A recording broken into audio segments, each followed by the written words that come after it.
Keep moving on.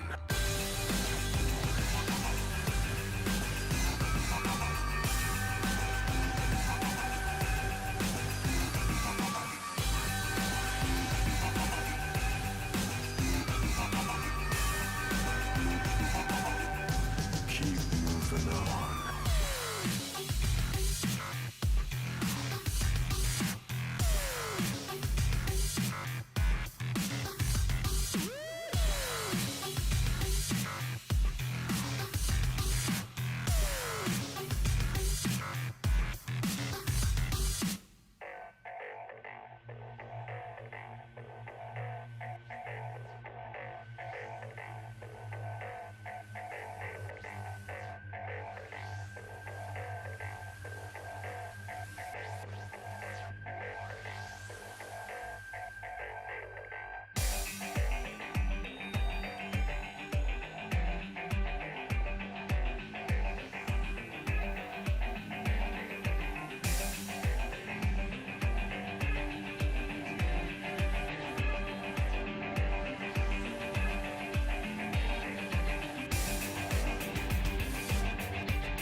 And they say I have a grim sense of humor.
Super Week is here in the 2026 LCK Cup. It's time for the first time ever in 2026 across the LoL esports ecosystem for Best of Fives. Digon here alongside Wolf and Wadid for the pre-show here at Chijijik LoL Park in the space. So excited for Best of Fives and the evolution of the strategy here, Wolf. Best of Fives Fearless come even faster this year. Around this time last year, Fearless was an experimentation. Now, in Best of Fives, we know it's the standard, and these teams have a lot more experience than they did last year, so the tournament's just going to be way better than it was in 2025. It was kind of boring for me to see all the same champions in every single game, so I think it's going to be more interesting to see what champion is going to pop up in these BO5 series. All right, well, let's take a look at the standings here after 2 weeks of group play, and it's bang even.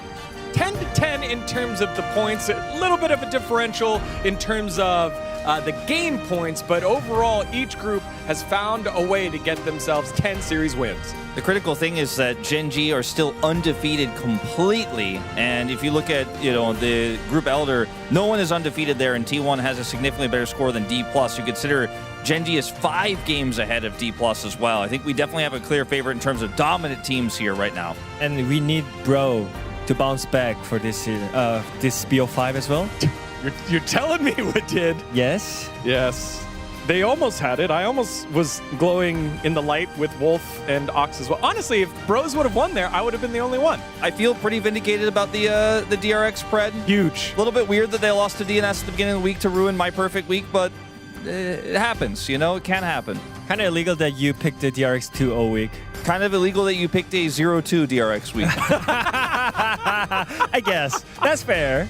Well, one of the things that we are experimenting with here in the LCK Cup was first selection, which is something that's happened across the LoL esports landscape. And so here are the stats through 2 weeks. These are the teams with first selection. When they selected first pick, that was the most popular thing. It was 51% win rate, but what are some of the takeaways here, Wolf? I mean, I think the biggest takeaway for everyone is that first pick is still balanced. You can see it's sitting at 51.52%, but people picked blue side for the first pick in our old format. I think that seems pretty clear now when you see how these stats break out, as blue side only takes 4 of the share.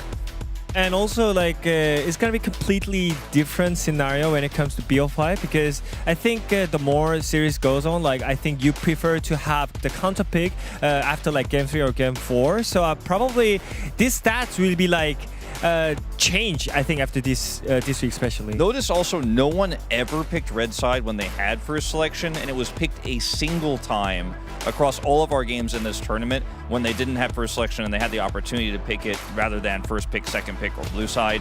Or really not blue side, because that would have obviously put them on red side anyways. But my point being that no one really thinks red side is an advantage ever, and also everyone is really focused on the draft rather than whether or not you get blue or red. Yeah, and second pick has looked pretty strong, and we'll see what that evolution looks like, whether that was because it was a game 2 and you're trying to counterpick after game 1. Another thing that we've seen so far here is that Baron has been taken around 25-32. So again, Baron spawns at 20 minutes here in season year 26. So with that, it's about 5 minutes after they take it, kind of around the same time that it spawned last year here, Wadid. Yeah, I mean, for me, the biggest difference between last season and this season is about the objective. Obviously, Atakan is gone. So I feel like after 6 Drake, if other team doesn't get the Soul Drake, the game feels really slow. And also because of Nasher got tankier, so it was really hard for the team who has advantage. You cannot really rush the Nasher, right? But it feels like I think teams are getting more better on the setups as well. So I think it's a really valuable stat that we can see. Let's take a look at some of the champion stats from the first 2 weeks, because we've got some winners and some losers, and the ones highlighted are just these key picks that have been over and over prioritized. 2 things I want to talk about: the Ryze versus Taliyah. We've seen Taliyah as the counter pick and the response to Ryze all tournament long, and it has been doing abysmally. A lot of these stats are directly in the matchup to Ryze, so that's why the tangents are related. And also the Ghost Syndra 1 and 4. This pick is a trap. Stop picking this. This is not working. I don't want to see it. We're seeing best of 5 now. I think this pick is going to be very relevant this week because a lot of people use it as a crutch, but it is not working. So stop. Please stop. I'm begging you. Yeah, I want to speak about the bot lane, Yunara and Braum. Those are a popular kind of, the blind pick on the bot side, but it doesn't work. And I think there's no graphic, but we have Alisa as well, has really low win rate as well. So I think you got to think about bot priority first, other than like having Yunara or Braum for the late game scaling. And another champion that comes to mind in the worst category, didn't even make that graphic because they haven't won yet, is Qiyana. Qiyana 0-10, and here's a list. You see what that logo is down there by Canyon? That's how many losses. Spirit as well here. Diamond Gaming? This champion has like basically never ever found success here in the LCK. It's a pick that's so niche in how it performs and how it often just uses all of its tools to almost kill a support right before a team fight. The coordination of play here in the LCK is too high to snowball with this pick. Turrets are too strong. Our teams are so good at defending dives that this pick really doesn't have legs right now. And yes, it found success in the LPL, but that's a very different region. Yeah, LCK Qiyana for sure, and just shout outs to Hambach as well. Played it this week over for Sentinels. Also lost. LCK Qiyana, it's a thing. All right, now that leads us to this week's Wham! D-Gon's Fact of the Week. Gentlemen, you can get your iPads ready as I introduce contestant number 1. He's coming off of a loss last time he played, but he's ready and tired of lore questions. It's Yeah, Wolf. can we stop with the lore questions? Like, this is a professional league. We're the best region in the world. Why are we asking about, like, Jarvan? You know, All right. Is it Jarvan 1, 2, 3, You couldn't 4? get the answer, so you And his opponent also coming off of a loss because Umpty put him down. He might be a little tired because he also co-streams other regions. It's Wadid, hashtag LEC co-sleeper. Because Wadid falls asleep during his coach. True, yeah, I couldn't handle that. All right, gentlemen, it's time for some facts, and we're going to Faker World. Why? Because he played Azir The last GOAT, yeah. Okay. and he is He's the the GOAT. GOAT, yeah. And last year, Faker extended his lead of Azir games across all competitions. So my question is, and this is going to be 3 of them, is he the games leader of this champion that's going to pop up? And if not, who is? This champion, not Azir. Yes. Okay. So for this first one, it'll be Azir. So is he the game leader of Azir? We know that is answer is yes. But who's number 2? Right on your iPad now. Oh, so what champion is number 2 for Azir? No. Yeah, what player is number 2? Oh. Who's played the second most Azir games? 5 seconds. Let me see. He's got to be fast because we got a lot of them. Okay. Well, draw. 3, 2, 1. Show. BDD. All right. Look at our analysts. They're on top. It is indeed BDD across the world. These are global. BDD has played the second shout. most. Scout's Azir number games. 3, by the way. I'm pretty sure. All right, look, he's Think on so? top of it. No, All right, I don't- here's number 2. Is he the leader of this champion? And if so, or if not, who is number 1 or number 2? Corky. Wait, that's Global. complicated. Globally. Corky. And this is globally across all competitions. I'm going to say yes. I'm going to say yes. Okay, yes, and I'm then gonna say who's yes. number 2? Yes, and who's number 2, or no, and who's number 1? Quickly, 5 seconds. Can't get it. 5 seconds. 4, 3, 2, 1. Give me a name. Oh, I need to give a name? Yes. I'll say Chovy for number 2. Okay, it's not me. I have not played the second most. It is Chovy. Chovy has played. I mean, you guys most. remember the Corky meta? Oh, Faker had an that's right. insane win streak, Chovy as well? Those are super. That's easy. And then finally, It's not a lore another question. Another iconic Faker champion. Is he the leader of Cassiopeia games globally across all competitions? Yes or no? If All right. yes, who's number 2? If no, who's number 1? Oh, man. No. And you can write. Is it BDD again? This one is hard. Okay, I'm going to have a bit of a meme answer, but it could also be correct. This is I'm good. going with Quad. Okay. I'm going with BDD again. Wow. That was my second choice. BDD. It's actually Jensen. Wow. Jensen a Cassiopeia, not one trick, but a lot of the times he went to Worlds. Think about how many Worlds he went to. Would pull out the Cassiopeia. You know, I should have known that at least Faker would be there because you said these are questions related to Faker. And finally, as I was doing this research, I was wondering, who is number 1 and number 2 of games played of Amumu across all competitions? Okay, this one is like impossible. Amumu across all competitions. Number 1 and number 2. Well, I'm going to go with Cloud Templar for number 1. Yeah, same. And you don't have to write it unless you want to here. I have no guess for number 2. Like, that's too tough. Number 1. Inspired? Okay, Cloud Templar inspired. Take a guess, Wolf, last second. Barrel. It's not. It's Helios! Helios. Our wow. contemporaries over on the LCK Korean side of the broadcast, they have their little bit of history as well. Cloud Templar and Helios, the number 1 and I didn't number know Helios 2 was really that up players there on of Amumu. Yeah. He's the leading player, man. It was great. It was a fun research project for this week. So I won, Facts right? of the week. I won, right? Wolf gets the win. All right. What did? You shouldn't have put me as the Corgi player. All right, let's go on to this week's Gold King as, yet again, it is the player that amassed the most gold from last week. It is an AD carry, and for the second week in a row, it's not aiming. It's Pays because he played this game. Super long game. Yeah, remember this game? I remember this game. Yes. KT fans remember this game. Yes. We all know. Might not remember this specific moment. As BDD tries his best to execute him in the backline, he gets wild growth, and the rest of his team defends as he goes into GA. But you know what? He farmed a lot in our longest game of the season. And then he had a decent game here against BNK. Not surprising. The number is quite high, though, 21,800. We've talked about it a lot this season. We're going to probably see somehow even more AD carries because I think only one didn't get it last year. I mean, I gotta say, like, T1 worked for this Gold King award, I would say, because they just gave up everything to get 6 items on AD carry, so that's not fair. Yeah. All right. Now let's take a look at the patch for this week. It's 20.2 as we head on into it. Fiend Hunter Bolts, Heck Optics, and Bandle Pipes, the big notes.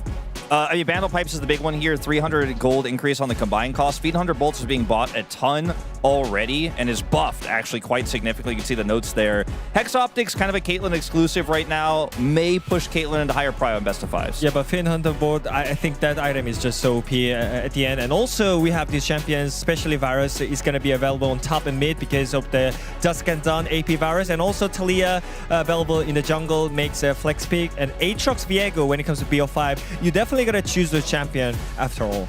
All right, let's take a look at some of the other nerfs that happened. See you later, Malphite here, Wolf. Yeah, I think Malphite is just not really going to be viable anymore. He was already looking a little bit shaky in the games he was played. Jace, on the other hand, gets a pretty big nerf to his clear, but is still relevant in terms of what he does. I think this pick is kind of bait right now. I think this pick is not that strong, but I do think we'll still see bans this week. All right, let's see what was picked the most last week based off of the matches. And yep, Azir getting banned a ton. Varus there at the bottom will probably skyrocket up. Yeah, I don't think Jason Malphite is going to get banned. I think Xin Zhao, Jaraban, or Vi, those kind of champions are more high priority. So I think we're going to see it more on the Rift. I think that Talia stands out like a sore thumb in terms of priority and low win rate. I don't think the jungle change will necessarily impact things too much, though, because Canyon's really our only resident Talia player right now here in the LCK. As we move towards Super Week, each match is worth 2 points. It is hard, fearless draft, and teams with the same seed from each group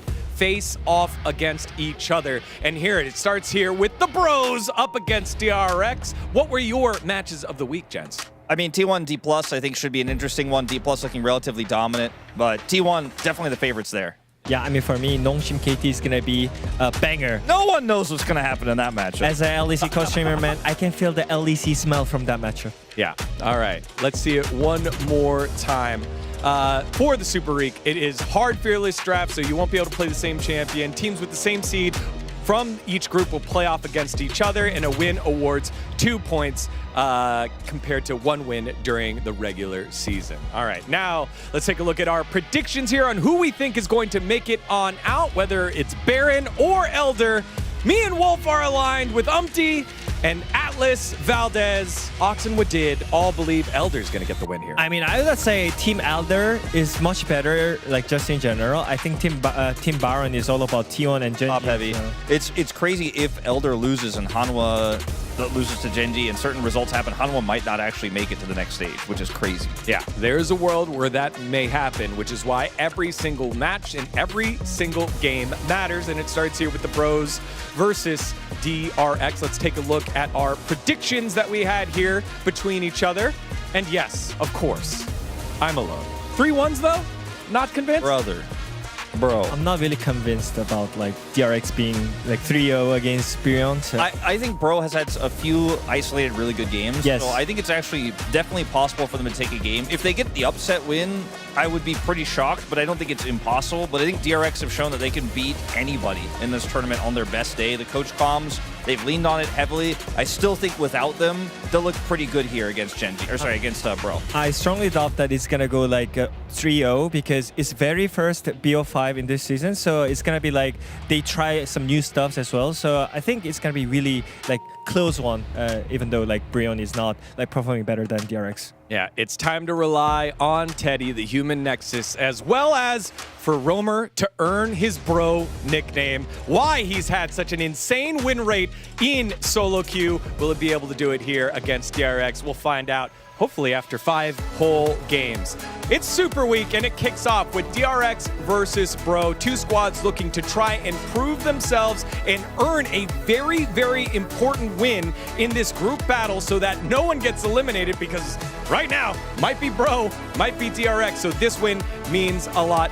We'll have that call for you here in game number 1, and we'll see you in the space after game number 1. See you in a bit.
화이팅! Let's go!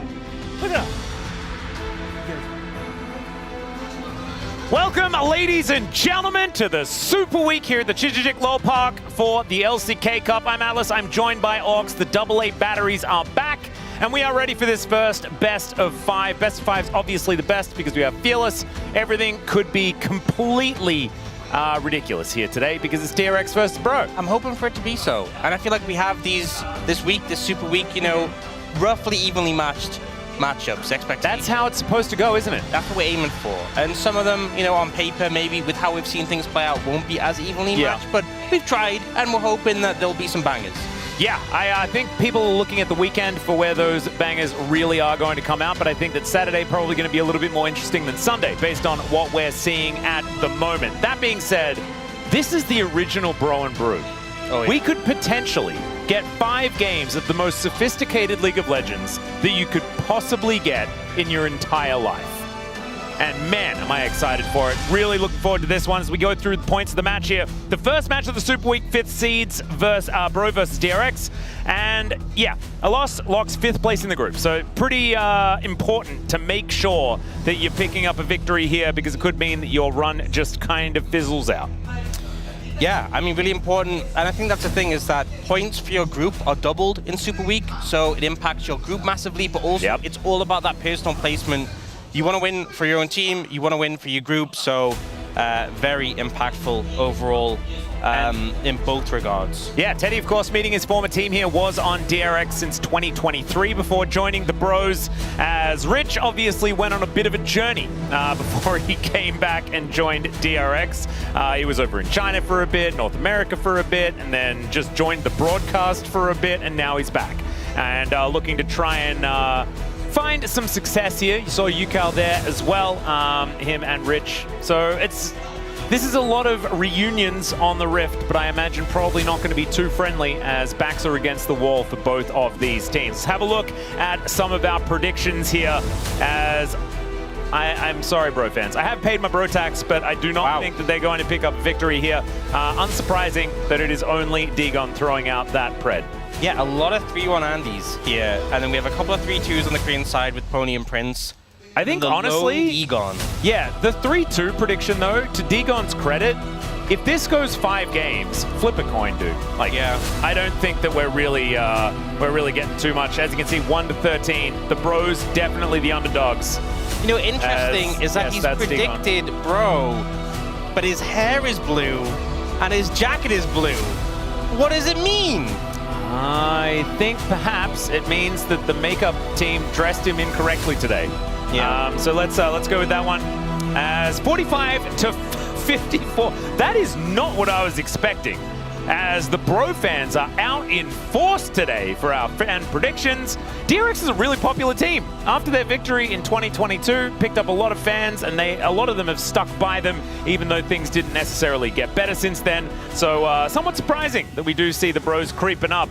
But that does mean as well that the fans understand this is likely to be a pretty close brawl between these two squads. So we do have to break down exactly where these lanes are going to be powerful, but first we're going to welcome these players to the Chijijik Lol Park to get us into game number 1. Some friendly fist bumps, no shenanigans just yet, as of course the beginning of best of 5s, a lot of new players. Namgung here hasn't really been on the LCK stage very often, and so taking things very, very seriously as we look to load up towards game number 1.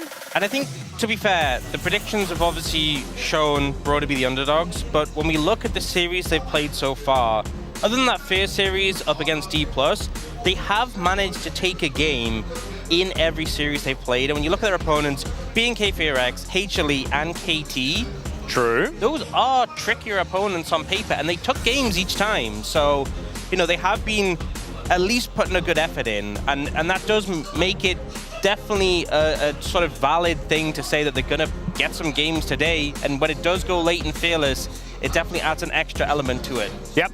Lost Ratones fan in the audience there, as we saw, joining the Bros, hoping for a little bit more victory over their side. We'll see whether they can find it, as of course, like you mentioned, the Bros have picked up some games, not necessarily series wins just yet. Although that KT series could have gone either way. The HLE series was a mess. Like, there are a lot of things that the Bros can lean on. The Bros haven't lost a best of 5 in the LCK Cup yet, so oh my God, that's a good start for you. You're absolutely correct. There you go. That's the kind of stats that I look for, because I think the sample size is lower than 1, which is absolutely fantastic. I have some sheets here. Let me double check. It appears you're right. Are they clean sheets? We should actually ask Wadid about that, because he was talking about that earlier on. Yeah, he seemed pretty focused on He did indeed. Well, Willie, you can see, looking prepared. So is Roma. We'll see what his, pretty sure his solo queue account is still just kind of chilling, making sure that he maintains the win rate without necessarily playing too many games. I think spending a lot of time scrimming at the moment, though. Yeah, I think something else to be said is the fact that we are in a new patch. And yes. That can always mix things up. You know, we've had a change to some champions that were honestly just perma-banned. So the question with those, I feel like the Malphite and Jace are big ones. Does this ban kind of just lower the priority to the point that teams aren't interested in them? True. Or does it drop them to the point where they're no longer perma-banned, but they're now in that sort of pool where you're not banning, you're now playing them. That is the question, ultimately, that I'm kind of interested to see. Where does the priority lie? You know, it's talked a bit about the space that Jace might sort of dropped out of that permaban status into actually being playable and being left open a bit more. That could happen, but Malphite, maybe this is the point where he hasn't even had much success when he's been left open. Maybe he just gets overlooked. One thing that's interesting, Varus got buffed. True. And we've already seen Varus being very heavily coveted by teams. So the fact that he's even stronger, he might just end up getting banned by teams in this situation. I highly his Q, which poke Varus. I was going to say, like, there is no way that DRX lets Teddy play Varus today. I just don't think that that is going to be legal. Bro do have first pick here today. I believe they chose that with their right of first selection. And I think that they will be looking to try and lock away one of those priority picks. What that pick will be one of the big things, as Roma versus Yukal is a really interesting one. I think Yukal has definitely been prioritizing the Orianna beyond almost anything else at the moment. I know a lot of people have Ryze on the mind, because of course has been a very popular champion at the moment, especially with Azir and Orianna almost being permanently banned. But let's see exactly what is going to be taken away here as we dive into Champion Select for game number 1 of this Bro and Brew special Best of 5 Fearless series. This is going to be the first time that we're going to see it, so of course nothing taken away just yet, apart from Malphite. Wow. Someone can read patch notes. So still banning it, still not letting it get through. Rumble, not too much of a surprise. These picks have kind of just been perma-banned, but again, we've seen nerfs come through the Malphite. Bro still saying, we don't care, we don't want to see it. Vi, another thing that obviously has been heavily prioritized. And the things that we still sort of expect to see in the early rotation, things like Jace, that is the question. Does it get let through? Does it get banned? No, still going to get banned. There's a new patch, I'm telling you guys. You can see at the bottom middle of the screen, patch 26.2. It did happen. It did happen. We just may not necessarily see it. Orianna's going to get banned here. It is exactly the same bans that we were seeing all last week. I hope things deviate. I also hope that the Bros are going to first pick Varus if it is going to be left up, because that will be a pretty powerful champion in the right hands, and I think Teddy has some pretty good hands for it. It's going to be Ryze instead, though. So I think something to be said for Roma is that he has played a lot of games in Talia, Orianna, and Ryze, and not much else. You know, he had a Ziggs game, a Syndra game, and that's basically it. So ensuring he is on a pick he's comfortable on has kind of been Bro's priority. And the Ryze is really strong. We've seen Anivia into it, we've seen Cassiopeia into it. There's definitely been some success, but the Talia into it has been just not working at all. No. So DRX going for this avenue does not really inspire too much joy. Unless they immediately lock Pantheon. But I wouldn't like that, because I want them to pick up Jace, because I think denying it from Teddy... Sorry, not Jace, Varus. Because denying it from Teddy is pretty good. But instead, I think it will be... Never mind. Yunara? This is risky. Picking Yunara into an open Varus... Yeah, that's super risky. Also, another thing, Ashe got a slight buff as well, and we saw Ashe Seraphine, you know, that was played into the Yunara Lulu be really successful. LPL has kind of picked that up and really been favoring that, so we could see a more of a lean towards that and just kind of crushing the lane.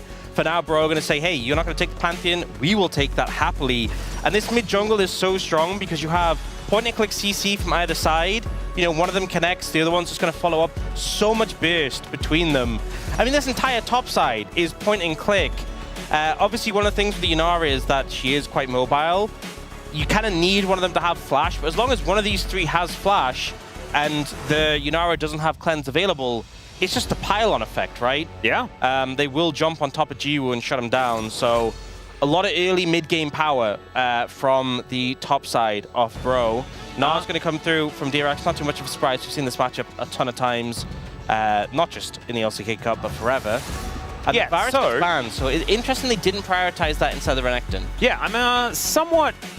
confused about that. At least it does appear on the ban list, so that is confirmation that it's possibly, 26.2 that we're actually on. Lulu going to be taken away here to deny the Lulu Yunara lane. I think Nico probably deserves a little bit of a look in as well. But is there a flex possibility for this Talia? That's my question. Into the jungle. She did get some buff to her damage to jungle monsters. That's what I was thinking. Maybe that we are actually in the new patch and DRX are cooking. That's all I want to leave up in the air.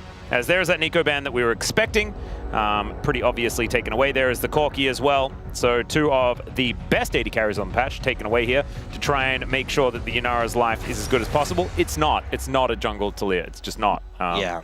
I'm not sure what you would, if you would flex the jungle, what you'd put mid. That would kind of make the situation better. Talon mid. That's probably what you'd have to do. Okay, we'll see what Brogo here. Toying with the idea of Theophilios. That would be a little bit of fun. I think Teddy more likely to play Ezreal. But I don't really like that either. I want to see that Ashe Seraphine thing that you were talking about. Yeah, that could be pretty cool, but maybe a bit unsure if they don't know the support matchup. Could just go like Ezreal Rakan, Ezreal Karma. Yeah. I think both of those are completely fine. I think Karma makes a lot of sense because a lot of the champions that you pair with the Yunara for, you know, a happy fun lane have been taken away already. And then you can really kind of brute force the lane. But instead, thinking about a little bit more of a defensive option here for Namgung as the Braum is being hovered and will be locked away. Okay, Ezreal Braum, a lot of skirmishing power. That's Brad. Does kind of open up to a situation where you don't have as much reliable engage as like a Rakan. And I did say that like the top side of Bro have, you know, they have that sort of point and click CC. But if this does go a little bit later and the Yunara comes online, a little bit worried about kind of the aiming situation we had in the series last week. Yeah, the how do you kill Yunara thing. If he gets like a cleanse, right, you know, you don't have that sort of Rakan ult where they can just lock him down. And also Braum can't do as much in lane as like a Karma could. If you do hit, you know, Winter's Bite and Andal oversteps, sure, but Andal's been pretty good in the Bard, so I think you maybe don't have as much pressure you should hope for by going that Braum. But either way, I think a lot of mid-game pressure from this composition from the Bros. Not exactly the composition I'd say is like a Bro and Brew comp. I think they do make things happen. But we'll see what they can do with it. That Rise as well, so powerful, and the Actualizer Spike has just won games in and of itself. So we'll see what they can do with that. Yep. You were questioning the Bro and Brew. Compositions don't matter, okay? You might be saying, yes, they need to get ahead. Yes, they need to do this and that. This is DRX versus Bro. This is a gentleman's bout that we are about to witness. And this is all about making it to the late game with all of those items and money and doing it in the most dignified way possible. Let's go on the riff for game 1.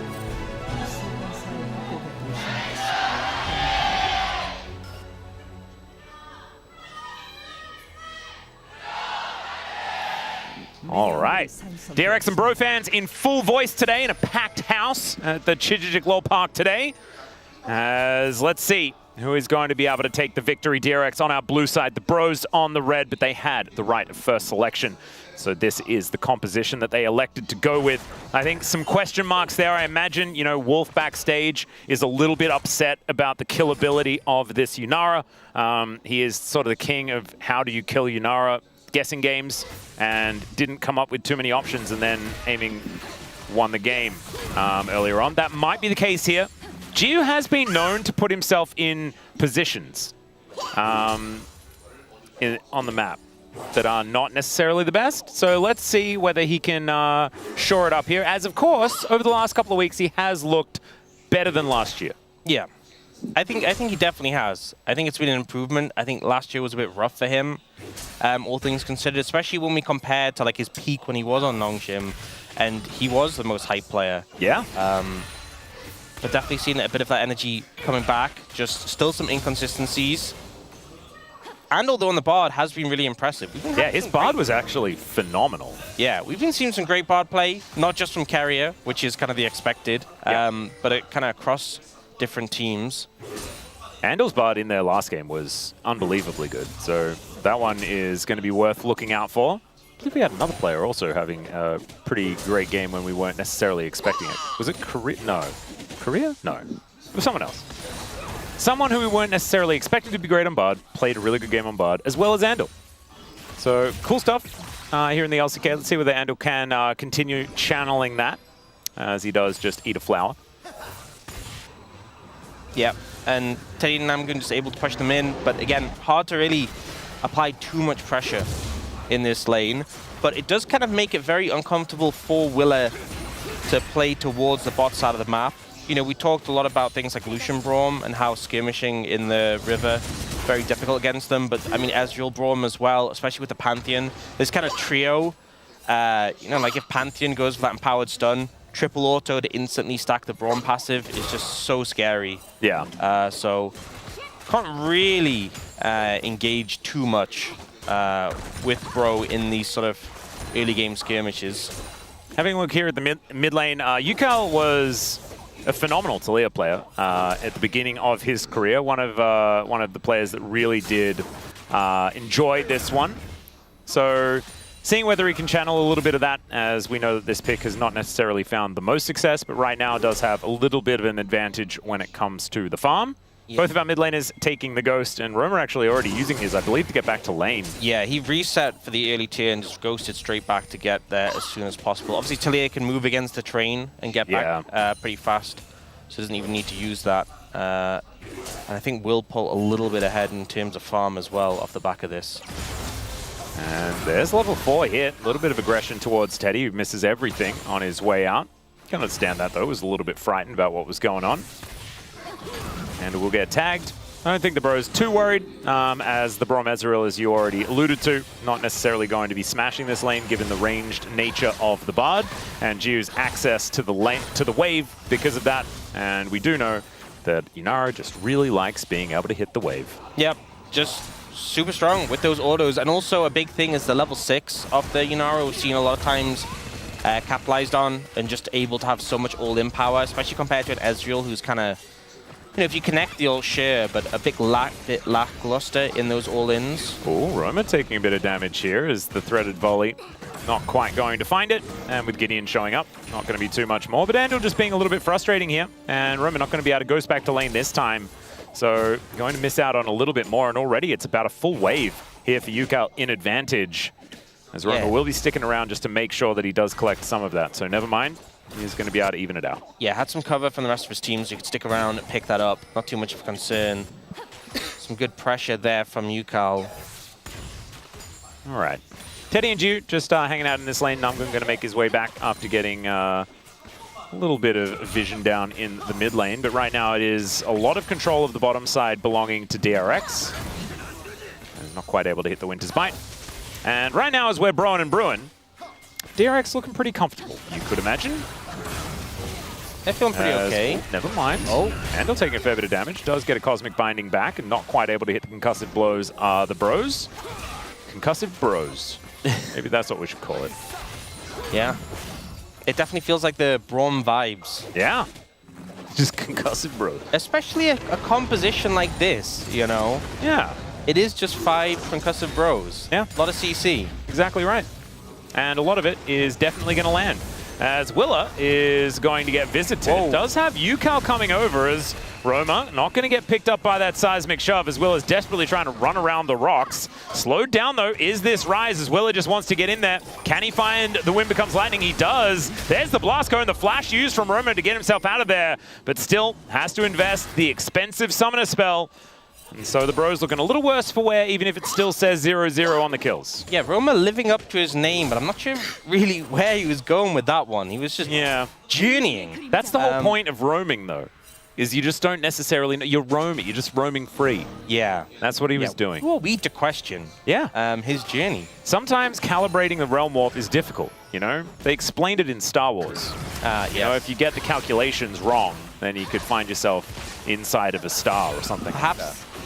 That's what happened in this situation. Just didn't quite do the calculations correctly. I think Yukal as well, following the wall, in a little uncomfy. And Gideon was like, oh, you're on your own there, buddy. Yeah, and he was. And then he got out. But had to use the flash, and so we'll see whether we do have Willa making his way back there, try and lock down a kill or something like that. But right now you can see it's about a kill's worth of lead here for Yukal, just by picking up more minions than Roma. So the Taliyah definitely having a better time this time around than what we saw last week. Good news, good news. So, Rich not necessarily smashing this top lane, though. As we can see, Casting actually having a pretty good time on the Renekton into Banar. I think Casting, honestly, has been playing pretty well. I think last year there was that switching in and out with Perfect on KT. Yeah. And especially when they were in the Legend Rise group, it was kind of, they were both struggling. But I think he's looked good so far in the LCK Cup. Even when they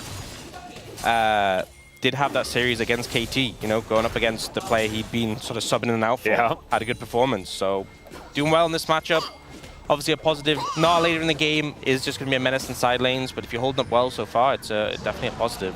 Yeah, it's working out. Currently about 100 gold in the lead, so not going to be too worried about heading towards this mid game right now with some steel caps and a cheeky extra dagger than his opponent. But as we say, that is just going to get Nard, and Rich is going to have a better time going back towards his mini Gnar. Namgung making his way towards mid, will be spotted on this ward, and actually Yukal going to find him there, puts up the door. And when will our first neutral objective be started? It's 8 minutes into the game. Dragon has not been looked at in the 3 minutes that it's been alive. There is a flick back on to Roma. Remember, doesn't have flash. Will get meep slapped, but otherwise not too much going to come of it. As Casting going aggressive once again. The flash forward from this Renekton as Rich doesn't have a hop anymore. In comes the Pantheon, and that is first blood for the bros. Nice pickup there. The rest of DRX moving in to try and respond, but I don't think that they're in time. 6 seconds until Weaver's Wall. The flash forward from Willa, though, wants to lock down. Gideon knows that there is no flash available. He puts up the Aegis, and there's the run wop to deliver them all in, but that is 2 kills over to Willa already. Now looking for Roma, who still doesn't have flash, but isn't going to be targeted. That is 2 dead here as DRX answer back. I think, honestly, Bro were a little bit slow to leave. Casting even stood still for a second there, and then DRX instantly aggressive. Willa with the flash, able to punish. And we did have Coach Voice here as well. Their only game plan is setting up with Pantheon ult, is what Joker is saying. Let's focus on fights. It looks good as long as Xin Zhao can match Pantheon, and make sure you don't use too many skills when Pantheon has E up. They did throw a lot of skills into the E, however, they still managed to kill him, so it was fine. Yeah, and the thing is, they matched Pantheon, so they sort of met exactly what they were looking to do here. And as we see it play out, you know, Casting had just gone a little bit slowly there. Let's see how many abilities. One up. Namgung. We don't get to see it. Namgung in trouble here. He does stand beside Roma, but there is the magical journey. And down will go the Braum. The mobility of this composition is actually kind of insane. Yeah. With the Weaver's Wall as well as the magical journey delivering everyone else. Flick back not going to quite connect there, but DRX creating a decent advantage for themselves to the tune of about 1,000 at the moment. In fact, you already have 3 kills on Willa, and he has that Sundered Sky. It just makes it so hard to opt into these skirmishes, and Bro have a very skirmish-based composition. You know, you have Pantheon, Braum. Yeah. You want to be running around just fighting people. The fact that you now can't because you're so far behind already, and your jungler is so much weaker, really puts you in an uncomfortable spot. And that is going to continue here as they'll lose their blue buff. Gideon just pushed out of his own jungle. Willa is an absolute monster today. Yeah, he's in good form, and it feels like the coach voice helping out. Yeah. Doing exactly what he needs to do. That Sundered Sky spike, though, I feel like over the last year and a half, it has just been the most coveted thing. So yeah. Willa playing around it very beautifully here. We'll find another one becomes lightning, actually, as now Roma, 3 Talon Strike will be avoided.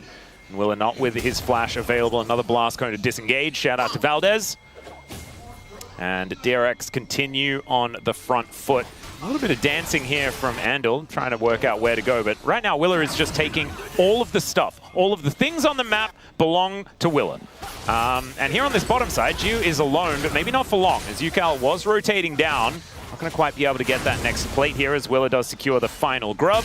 Pantheon makes his way down, but the man drop is yeah, not going to have too much. And now Tempered Fate going to try to hold Gideon in position, but he can't get over the wall. He's thrown back. There's another seismic shove, and Rich is going to collect his kill. Oh man, I needed to quote Chronicler there and say that he could have flashed over the wall, but he couldn't because he didn't have flash. Didn't have it. Couldn't make it happen. And in this situation, Gideon had just picked up his own Sundered Sky. He was actually trying to come in like, I can fight now. I picked up my item. I'm strong. Burns the ultimate. Not only does he get nothing for it, but dies in return. That was his hope, was to have the comeback play. This was his moment. Yeah, and he also had to watch the Gideon grubs get taken as well. That's why he was so bad news. That's why he was so intent on getting them. Yep. He was pretty triggered by the fact that they didn't go to him. They are his buff after all. As Teddy and I'm going to look for a little bit of a reset here, but not allowed to go home. Gio says, stick around, please. And they will have to acquiesce. Currently, DRX with a lot of 100% kill contribution here. As it's all been about Andal, Willa, and Yukal getting around the map, making things happen. And it's kind of perfect, right? With the mobility of the Talia, playing around your jungler and getting Andal involved. Pretty impressive stuff so far in this early game from DRX. And we were questioning the value of the Talia. Remember, this was picked so early in the draft, and they're making it work. They're playing to the strengths of the champions that they picked early, and that's exactly what you want to see. Yeah, and honestly, I was worried about, you know, the Rise Pantheon, the value they can get, and the fact you invested into the Braum as well for really emphasis on that skirmishing, it just hasn't worked out. Pretty concerning. We did see Bro putting a lot of pressure on bot lane. Like, okay, we're not winning on the top side. We're going to try and punish Jiwoo, but... Andal's making his way in. And now Namgung's in a very awkward spot. There is the dash out of the way of the True Shot Barrage, and Glacial Fissure will be enough to get the Bros out of there. If we look at the end result, the difference between the AD carries is Jiwoo's ahead in gold. Yeah. He's down a bit of farm, but he's actually up in terms of gold. It hasn't worked out. Oh no, Teddy had his back interrupted as Namgung's in a lot of trouble. In comes the mega fed jungler here in Willer, and there is Namgung actually getting singled out. Tempered Fate is gorgeous as the audacious charge from Willer is so beautiful. Gideon left on his own underneath this outer turret, 6-1 in favor of DRX. And you look, Andal 0-0-6 on the bot, 100% kill participation. Willer 4-0-2. This jungle support duo are just getting it done. Jiwoo, I said he was just a little bit ahead now, picks up that kill as well. Feeling even better big about ahead it now, we can probably say. Let's have a look at this dive one more time. Tempered Fate positioning absolutely gorgeous here by Andal. This looks scary, but they couldn't actually take him out. Willer creates some space. Heal comes in, he ults, and with the tower not there, Jiwoo can finish up this kill on the Braum. Willer gets to dive in on the Ezreal who was stalled, and then they can just leave the Pantheon alone, who's a bit too healthy to take down. A Tempered Fate massive value. Could have actually gone into the Tempered Fate to keep himself alive. As I'll have to hold my thought for a moment. Jiwoo, without any summoner spells, is all alone underneath this turret and will be taken out. Gideon will find his second kill of the game. That is a good answer back here by the Bros, pulling that gold lead under 2,000. And in fact, bringing it even closer to 1 with all of that crystalline overgrowth being taken out. Yeah, definitely need more picks like that. And it was kind of, you know, what was talked about in the coach voice before, the Pantheon ult, that's the tempo they have finding picks like that. Especially when you're behind like this, you need a numbers advantage and to find isolated members. So you're really just waiting for that cooldown. 20 seconds on Dragon though, I don't think Bro are in a position to take a straight 5v5. And it's already a Chemtech. It's the double tech to start us off here. Hopefully it's not an Ocean Soul. That'd be very boring, as Gideon might be in a little bit of trouble here. Weave as well to come on through here from UCal at the same time. True Shot Barrage doing a fair bit of work with Namgung to be singled out. Roamer off to the side, fighting against Jiwoo. Is casting great flank angle to get him amongst it, and they're going to take down the Yunara. You can see Willer trying to fight Gideon, but he does manage to pull away. Teddy, though, is singled out, and he's going to get destroyed as Willer just audaciously charges the blue buff, and he'll take that on his way out. Just a trade of bottom lane for AD carry, and DRX somehow come out ahead. Looked a little bit scary for a bit there. I honestly think Bro's approach to the fight wasn't bad, but I think the goal disadvantage and also some of the repositioning from DRX helped them navigate what started as a bit of a rough fight.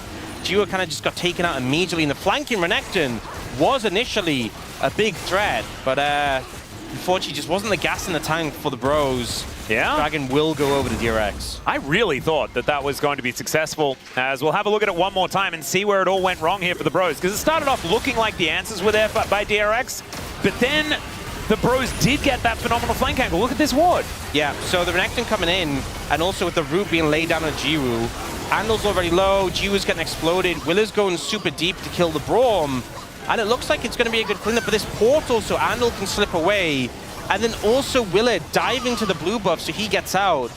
You know, you'd think those two could have gone down, but it's just a repositioning. Means that two people who are in uncomfortable spots get away, and I think it could have been like maybe a 3-for-1 for Bro. Otherwise, ends up being a maybe a 3-for-2, sorry, ends up being a 2-for-1, and DRX got to pick up the Dragon. So just good repositioning, good use of the blue buff from Willer, and the Renekton flank kind of gets neutralized by that.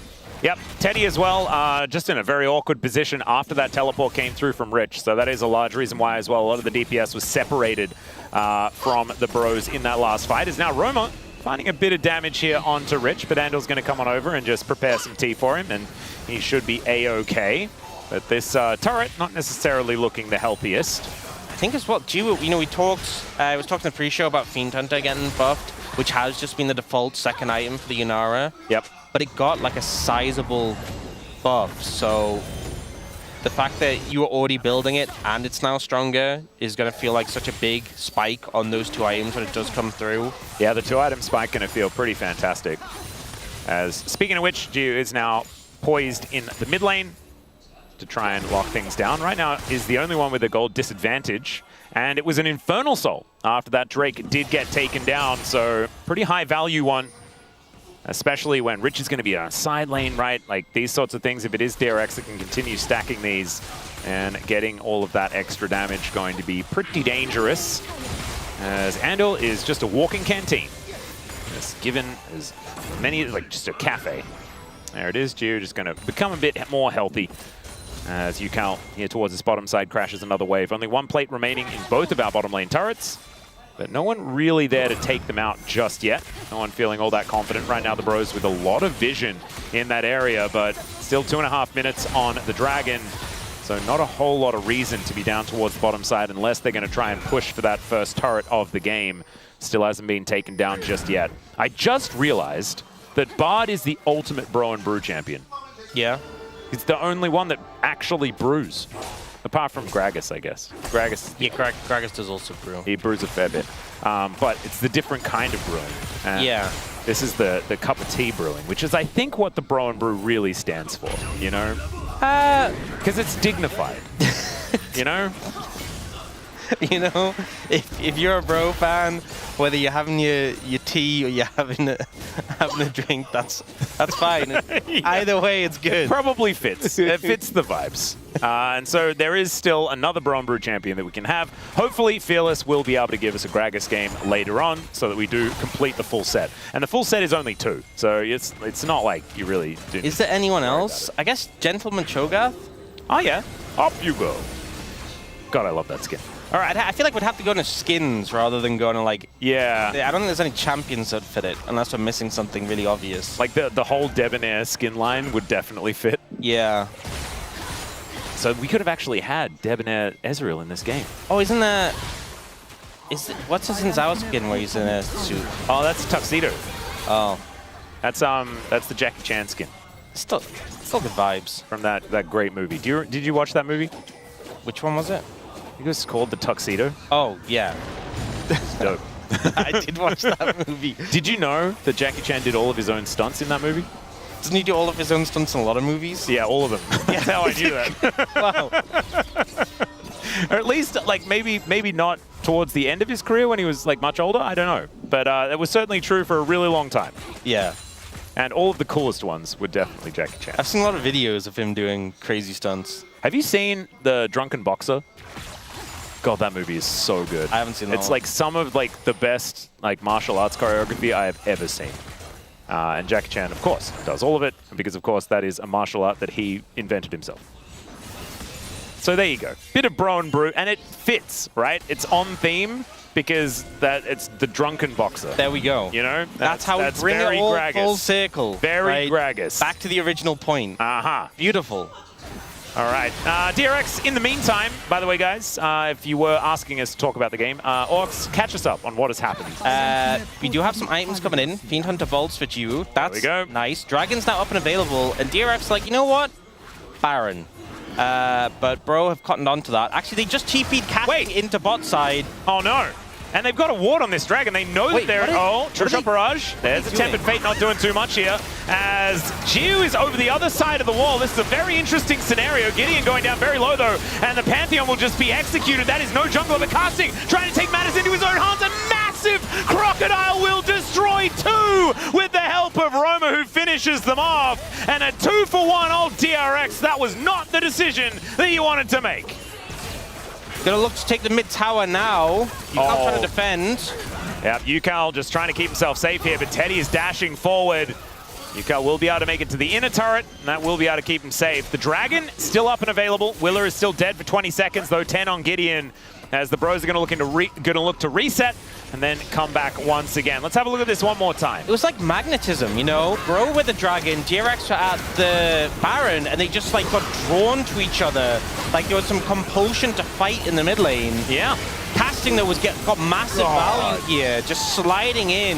DRX couldn't get a handle on him. And this Keep this that- sort of keep point in that the in. game where he's just a bit too tanky. 나 위치 좋아. You know, Just trying into items as well, 봐줘요, yeah. 봐줘요. Yeah. 봐줘, The 봐줘, 봐줘. Starix as well, the shield. I'm not even sure if it came in here. I don't think he got low enough, but they would have to do so much damage to actually cut through him. Oh, Pantheon going in. Yeah, looking for it once again, but Yukal does have the seismic shove in position. Good flank angle here from Rich as well, but does need to be careful. They got Willa's ult though. That's pretty high value, I'd say. Oh, the Bro and Brew has really reached a turning point here as we have now started to set up for gentlemen's team fights over and over again. All 5 members back on the Rift as there is going to be Namgung pulled back. Puts up the door though, that will mitigate a fair bit of this damage. Vision now down as Casting looking to once again get himself into that backline, but Andal's going to spot him out there. Does throw him back with the blast cone. There is going to be the steal away as the Pantheon held in position by the Tempered Fate. They do manage to get the seismic shove as well as Gideon in a lot of trouble, and Will is going to be able to lock that one down. Casting now in also a whole lot of trouble, and the seismic shove is so good, but Casting gets in there once again with the ultimate. This time he's too low, and this time he's going to get punished as DRX take down 3 and get out safe. Bro, sights set on the dragon. They managed to pick it up, but just weren't really in a position to follow up on the fight, and DRX just held them close. Put a hand on their forehead and said, you ain't coming any closer than this. The Talia really locking down not only the Pantheon, but the Renekton as well. Just couldn't do anything. Roma and Teddy just watching as the teammates get cut down. Oh, Yukal just going to close the door here on this Baron. There is no Gideon for another 4 seconds and doesn't have ult, so he's not making his way over here as now Teddy could be in trouble. They flash on top of Andal and they take him down, but the Baron will be secured. A gentleman's sacrifice here from the 100% kill contribution Bard. And now let's have a look at the replay. Yeah, Andal tracks Casting on the flank, then gets his great ult onto the Pantheon. Yukal flips Gideon in, and then Rich slams Casting into the wall, and he just doesn't get to play the game. Stunned by the Bard, flipped again. Namgun tries to save him, just dies as well. I thought with the Dominus coming up, he might have been able to do something, just a little too low. Yeah, the melees on Bro just don't get to play the game anymore. They're just kind of held still, and unless you find like a flank angle or have flash to immediately get in, you just get stun locked for so long. It's really awkward. Yeah, I feel like maybe the composition is reaching a use-by date. Well, something like that here for the Bros. Did just pick up the actualizer. Okay, never mind. We're back again. If Roma finds an angle, it's good, but he did just flash to kill a Bard, so it's not ideal. There's also, you know, I talked about Cleanse being of massive value for DRX. Yep. Andal's picked up Mikhail's. You know, Jiwoo's starting to get, I think he's going towards LDR. Oh dear. Okay, that is more plates going over to Rich here, throwing rocks around and things No, like he has that. a pickaxe, so he won't be. But he's getting strong. He certainly is. Should be a shield bow coming in second here, or something like that for Jiu. We'll see what he does decide to go with in the end. That is a lot of plate gold. DRX have just been a little bit better at destroying turrets. Only 1 has actually been taken down here by the Bros. Maybe that's a reason why they are 3,000 gold behind. But team fights seem to be going in DRX's favor as well, and that's going to continue as this Baron is just slaughtering all of these structures. And this is what you were talking about earlier on as well. I mean, Rich is going to be a menace in the side lane. That is continuing right here. Flash out of the way of the Tempered Fate as the Bros are scared and DRX are closing in. Just feels so difficult for Bro to close a distance. Oh, Yukal himself has gone. He has actualized?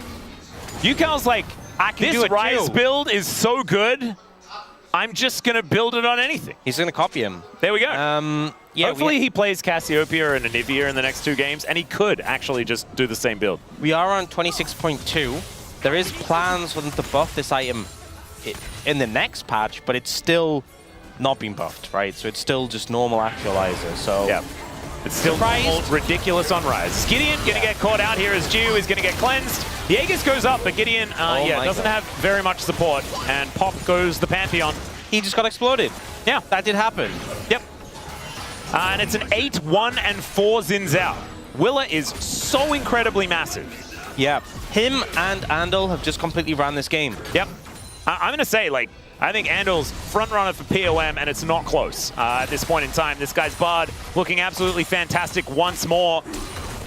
All I can say, Flipback just barely going to miss. Maybe Yukal's close as well. Honestly, the flicks have also been very pivotal in a lot of these fights. Coordination from DRX just looking a little bit better. As I say that, of course, he does miss a seismic shove, but that is how commentating works. I mean, all I can say for the Bros is that at least it's fearless, because you don't have to deal with a lot of these picks next game, because, yeah, it's not looking good. No. The Bard has been a massive issue. I think the composition, the timer has passed. I think you didn't get those early skirmishes. The one condition right now you have is Roma on this rise. If you can find a way to get in the right targets, put some big damage in, that's great. But, you know, you have the Mikhails on Andal, you have the shield bow now on Jiwoo. Yukal is honestly pretty damn tanky for Talia.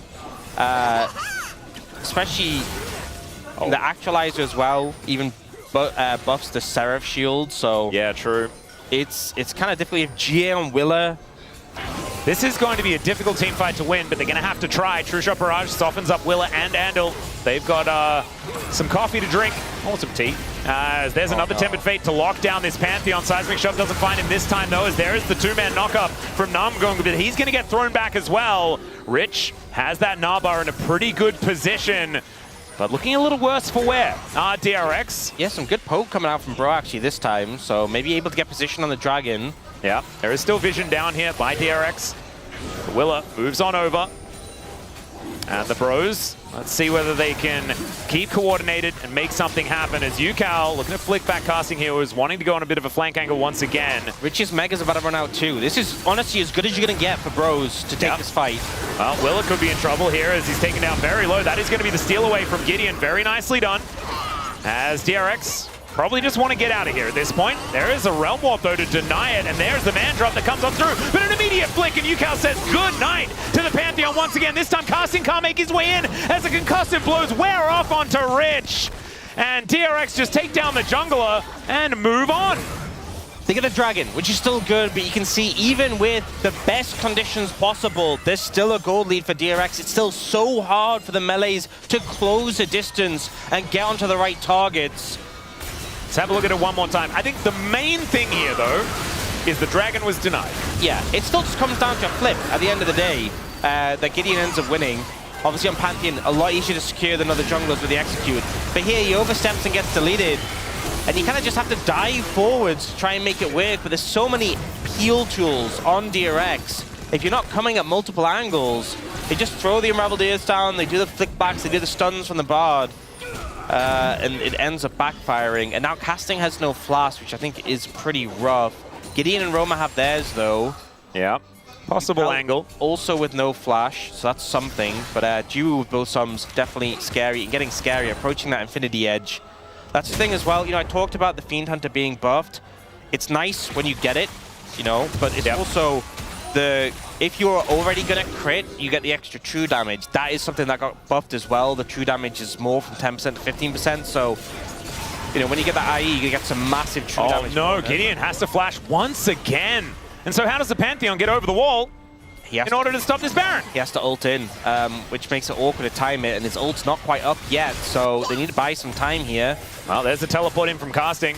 Rich trying to get as much information as possible, chasing down this Braum for now.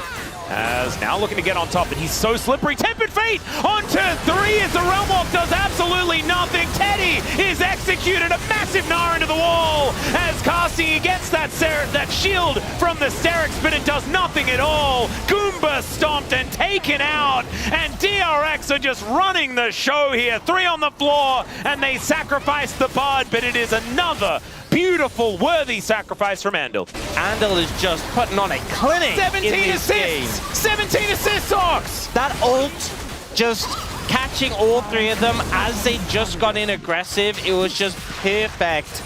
Baron secured now for DRX, and it feels like things are just going from bad to worse for the Bros. Yeah, and look at this.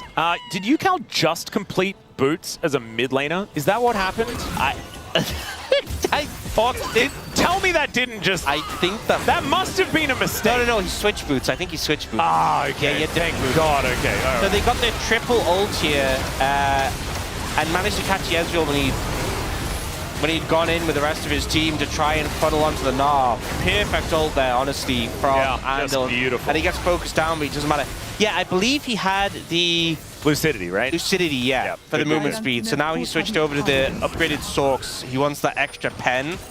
And I think the game plan is he's going Rabadons. He doesn't have any percentage pens. This kind of allows him to cheat a little bit and not feel as bad about going Void Staff later. I guess that's the theory behind it. But yeah, I definitely remember he had... Yeah, okay, good.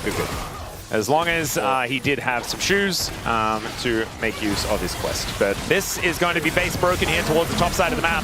DRX just moving forward like a freight train for now, and the Bros not with too many options as far as stopping them. You need to, like, stopping trains, like, what do you need?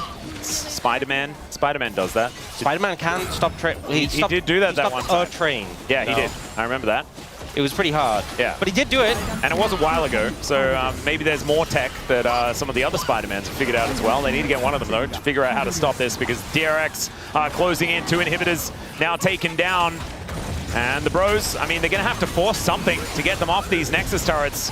No one has flash yet, though, so it's really hard. Namgun's closest, but engage Braum. We've talked about Oh, this. dear. That does not work. There's another flick back. Casting just taking too much damage, and here goes the Pantheon. He's just thrown around like a ragdoll, though. Not a whole lot of options here as he moves towards the bottom side, looking to try and get himself out. The Bros looking worse for wear, but DRX also taking a bit of damage, and they take down Rich, and so they will have to exit. The Bros successful defense for now. Yep. I mean, the ult comes in. You don't have flashes. They have flashes. And even if they didn't, it's like you have Mikhail's on Andal. You could have just Mikhail's Jukal and he just walks off the stun. Rich just died to Roma, and it was unceremonious. I was like, how did I miss that? But it was off screen. Yeah, I mean, Roma does a lot of damage. He needs to be able to hit people. This is the main issue they're having right now. They're moving on this Dragon, though, and Rich is still dead. Well, Realm Warp to bring Roma in.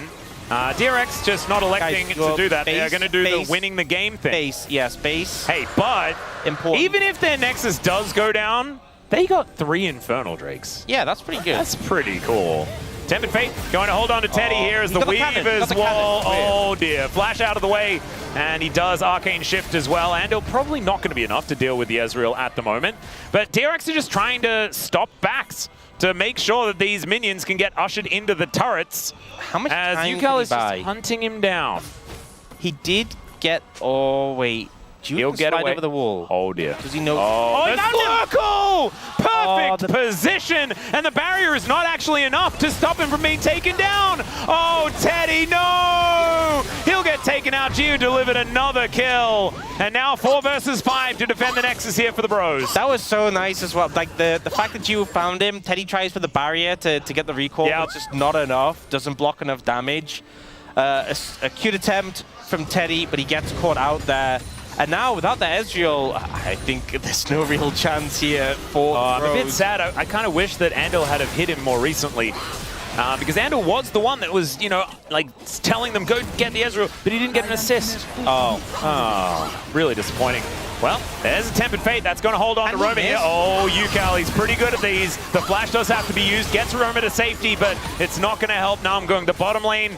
Now waiting in the death chamber. Still 10 seconds on Teddy. Nexus turrets just getting destroyed as Willa goes in. They're going to try and take down this Rise. Before this one happens, it's a 3-man Gnar from Rich, though. And this should complete the ace, or at least send them to meet Teddy, who has just come back up again. Gio trying to find these autos. Gets a triple. Takes down the Nexus, and DRX will lead 1-0. And you know, it obviously is fearless, but even if it wasn't, we'd only be seeing 1 game of Andal Bard. Yeah. He is just good on this champion. Thankfully, the Bros don't need to ban it from now on. Yeah. But I think that, like, Andal needs to join Carrier in the not allowed to play Bard list. Yeah, he was just absolutely styling on them. So many good ults, so many good stuns, so many good plays. Had just an absolute masterclass, and it's such a good start to the series for DRX. Him and Willow work together so well, setting a good tone. Yep. And the thing is as well, right, you got like the Rise from Roma. This is such a big budget pick. I think some of the other picks, I don't think Bro's as bothered about losing, but the Rise for Roma was one of his better picks he's had so far. So the fact that they've lost that. Yeah, and he only died at the very end of the game.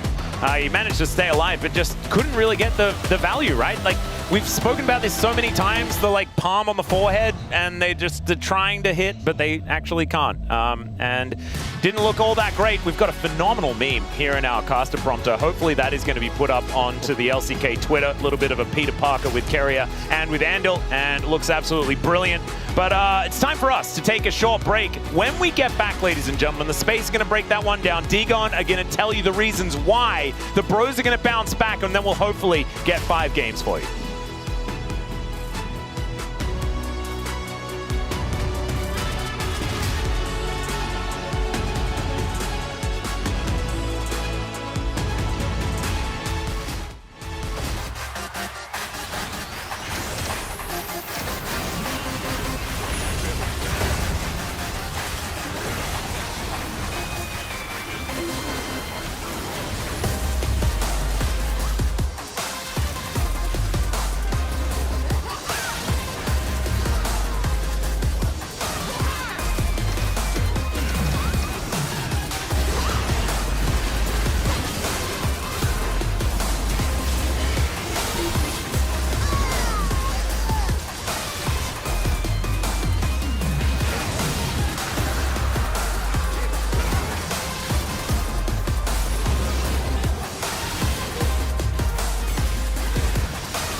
이제 나오기 전에 가드공 한번 쓰자. 아, 라이즈 한번 쓸게. 라이즈 스펙, 라이즈 스펙 빼는 느낌으로 할게. 이거 라이즈 갈려 있는데 나 살짝 보고 싶다.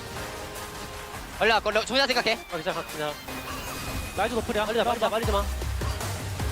아, 나 라이즈 노플. 라이즈 해보자. 야, 라이즈 노플. 아래 거부터. 야, 라이즈 한번 볼게. 아래 컵도 해봐. 라이즈 잡자. 나이스.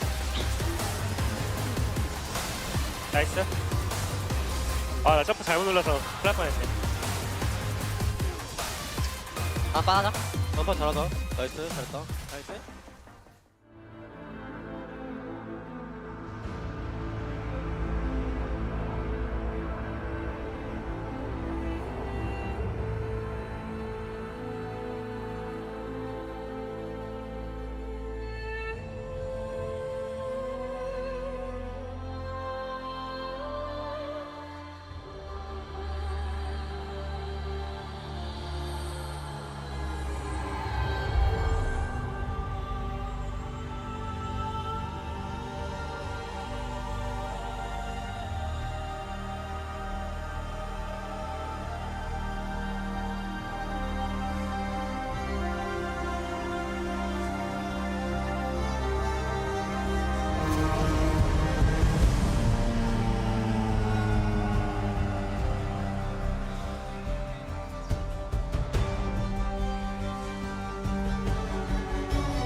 the bros did the bros in brewing, but DRX did the winning in game number 1 of this best of 5 here in Super Week. Digon alongside Wolf and Wadid. It is 1-0 DRX.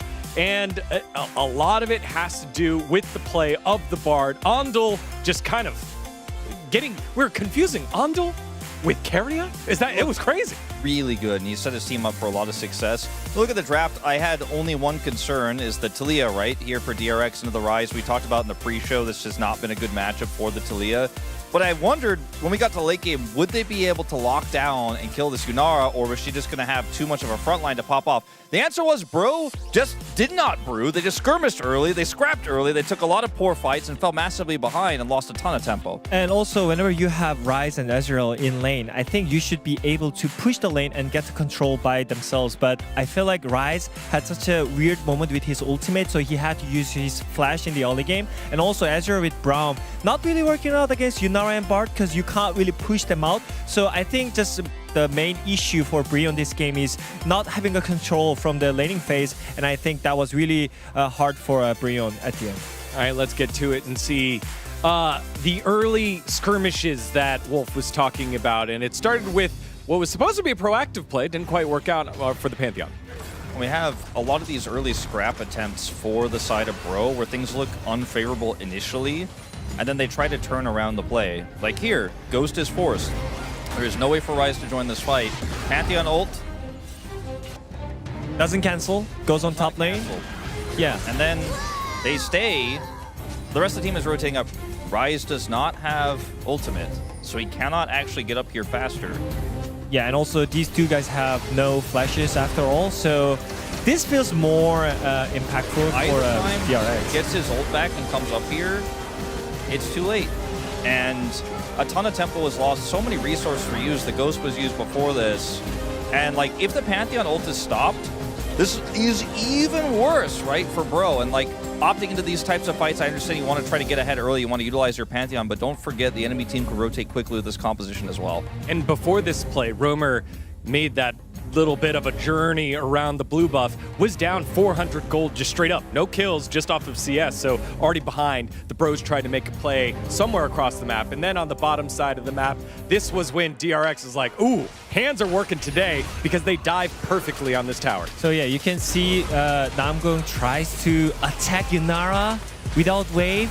It's not gonna work. No, it's not gonna work. You have no vision control. You don't even have a single ward now, in the river. He doesn't have an ultimate. No ult, no HP. And this dive. Now, Andal plays this brilliantly. Waits for his teammates to come over, goes in with a magical journey, basically face tanks this to buy time. Then the Xinjiao comes over, and watch his ultimate placement here.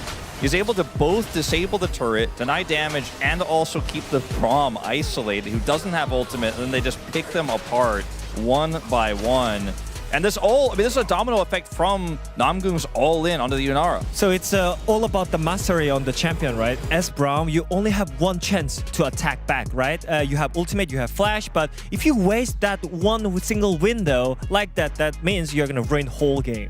Yeah, and we've talked a lot after that about Engage Braum doesn't exist. Pretty difficult to pull off. So Bros kind of ran out of tools there. They stalled out a little bit. Casting found an opportunity in the mid lane, but Wolf, we wanted to talk how afterwards DRX weren't as fluid in closing the game out. It's Coach Voice runs out, and then some of these fights look a little bit messier, right? We didn't see Rich have a really big impactful Gnar ultimate until much later on in the game, and they ran into problems because the Ryze wave clear was pretty high. Even though he didn't have a most impactful early game, he didn't die. He was 4-0 for so much of that game and kept clearing waves, and it did seem that DRX didn't really have a strong plan for setting up around dragons. And you know, this game could have been a comeback if they did not lose that, or if they lost that final fight around Dragon. Then suddenly, you know, Bro has too much scaling, and they are going to be able to close that one out. I mean, I want to talk about Yukol because most of the time he was struggling because of his laning phase. I think most of the time he was getting gapped in lane one-on-one, but this time around he's playing as rookie. He has not much of experience, so I feel like he have more space than usual. So I think that helps a lot for the DRX. So I feel like it's all about the mid matchup. So either you have the pressure on the mid lane or not is gonna decide this matchup. What did you think of his actualizer Talia? That was something that was unusual in terms of the build, and you know, how much value did it cut out? I mean, I like it, but it was bad usage, I would say. Yeah, I think it's I'd rather see a Zhonya's or something more defensive, especially into this composition, because you're playing Ghost Talia and you can get a ton of value if you have those fights in an ideal situation every time. But I think it's maybe just a little bit of happy gaming from ahead from UCAL scenario.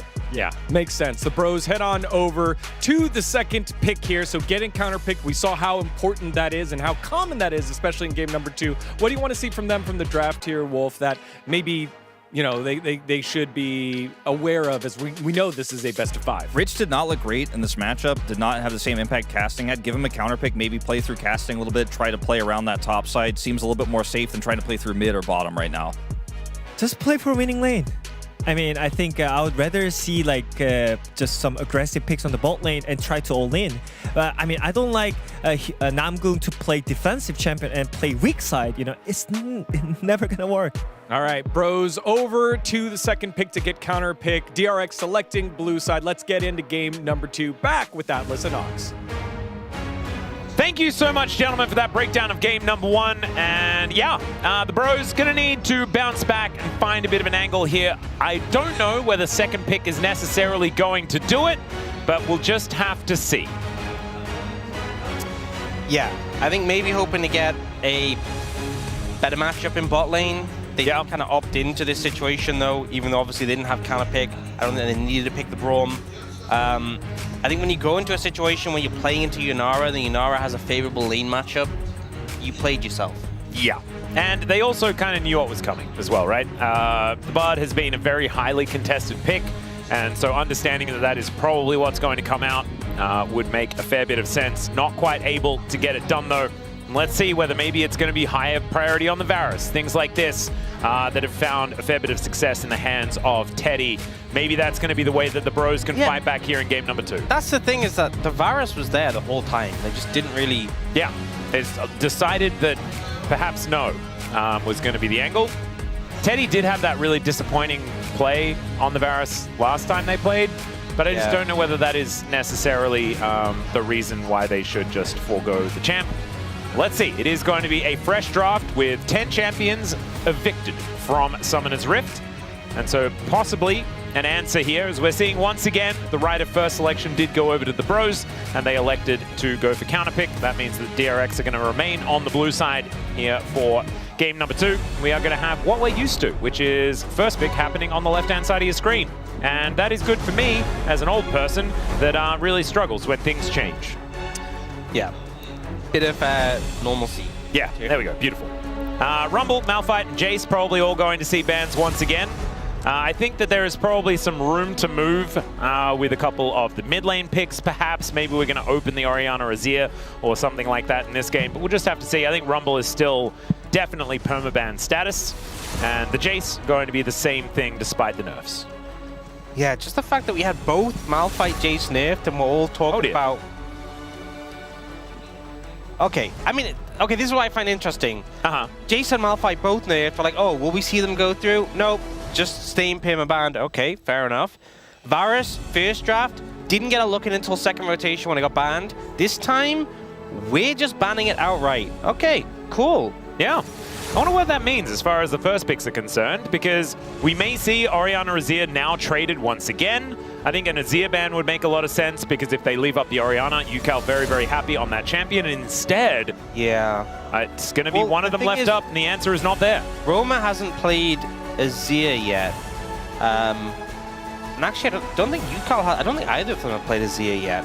So yeah, UCAL has always been the Orianna side of the matchup. And instead, they're going to take away the Nocturne to make sure that that Orianna pickup is not as scary. Yeah, I mean, he's always going to play it. That's just what's going to happen here.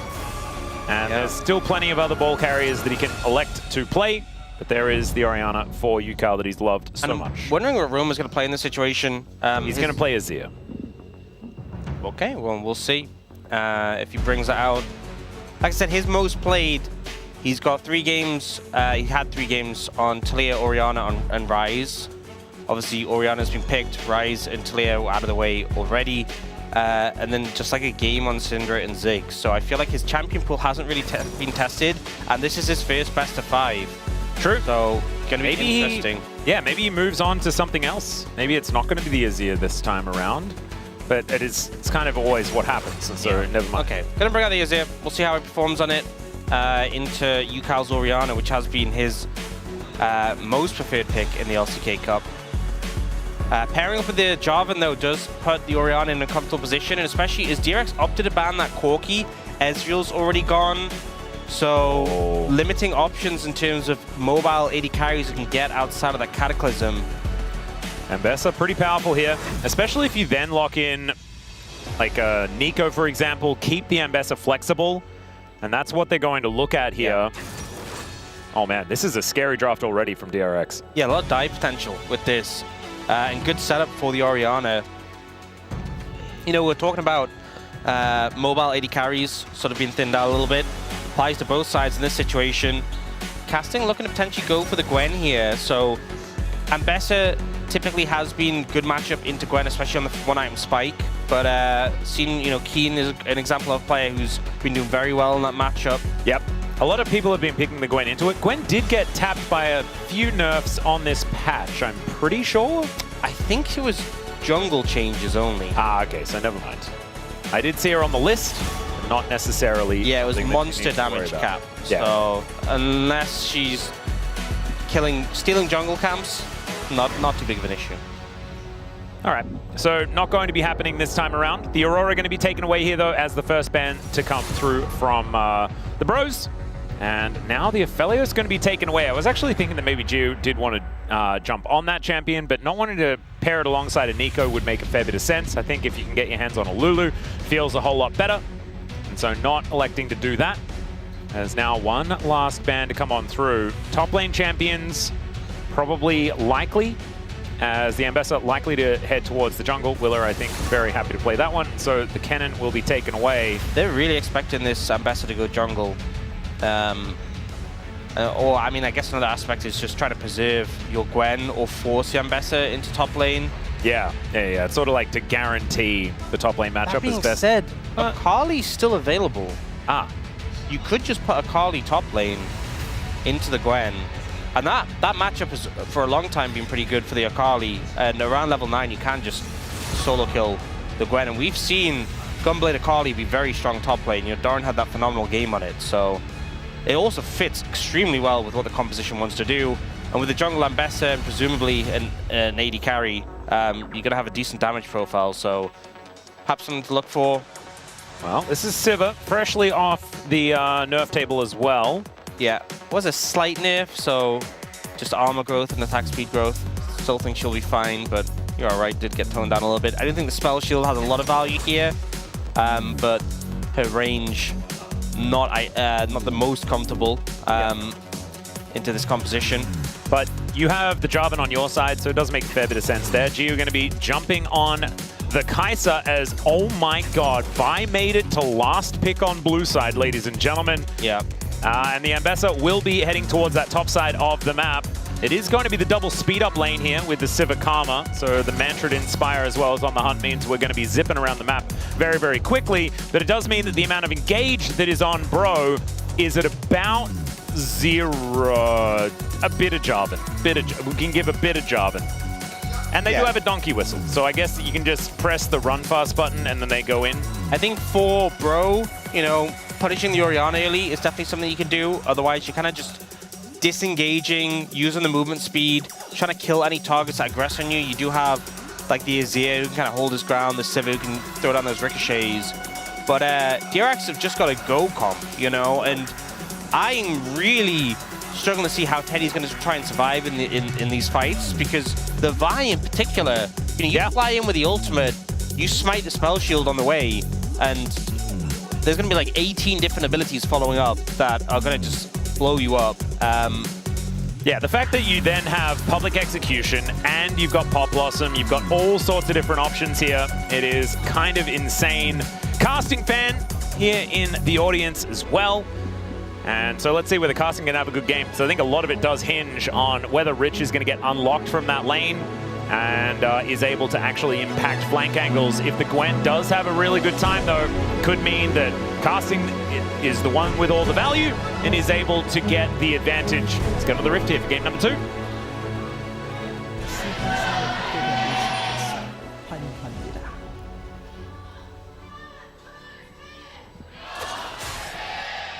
Wow, Commando Jarvan. It's been a long time since we've seen that skin. A long time since we haven't seen Cyanide skin. As, ooh, Mantra Q value already. Yeah, that's... Both of the Geos got hit by it. That's one thing is what Did was saying, you know, go for like a winning lane matchup in the bot lane. Bro have absolutely done that. This 2v2 for the Civic Armor. You're always going to have push. You're going to have a ton of poke. Really uncomfortable for the Nico Kai'Sa. Not a fun 2v2 to play. And the thing is as well, with the shield and the Karma, when Nico tries to poke back, you can shield the first bit of damage from the Pop Blossom and then just run out of it, so you don't get hit by any of the like second follow-up pops. So hard to trade into, hard to land roots. Didn't even need the shield there to run out of it. Well, let's see whether they can actually get the value. Is not a fun time. Yeah, just getting the Qs thrown at him over and over again. And Teddy, of course, very adept at this champion. Played it for the longest of any other player in a single game. And will hold that record for all time, I'm pretty sure. So that's pretty cool. He may have spent the most time in minutes on Sivir on Summoner's Rift. Because he's also played a lot of games outside of that 192-minute one, 94. Oh man, Namgi's just landing all the Mantra Qs so far. I mean, it's not a hard skill shot to miss, but it's also like, you know, you miss one and it's so punishing because you don't get the cooldown refund. It's also very embarrassing. Yeah, it does like, feel bad. It's like half the size of the lane and you missed it. Let's see whether he can keep landing them, because that is going to be very important, like you're saying. Hit the normal Qs as well. Ooh, Casting finding a lot of success here on the Gwen, zoning Rich away. Will have that wave moving up and does at least get the experience from that caster minion, but looking a little worse for wear. And currently Casting at a very large CS advantage. Decent little shield to be picked up there by Rich, who does finally get some buttons back, but still looking a little dangerous here. And maybe it's just win lane, win game. Maybe that's going to be the plan here for the bros.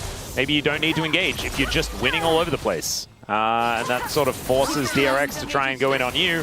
And then you do have a composition that does disengage and hold on to your opposition pretty comfortably.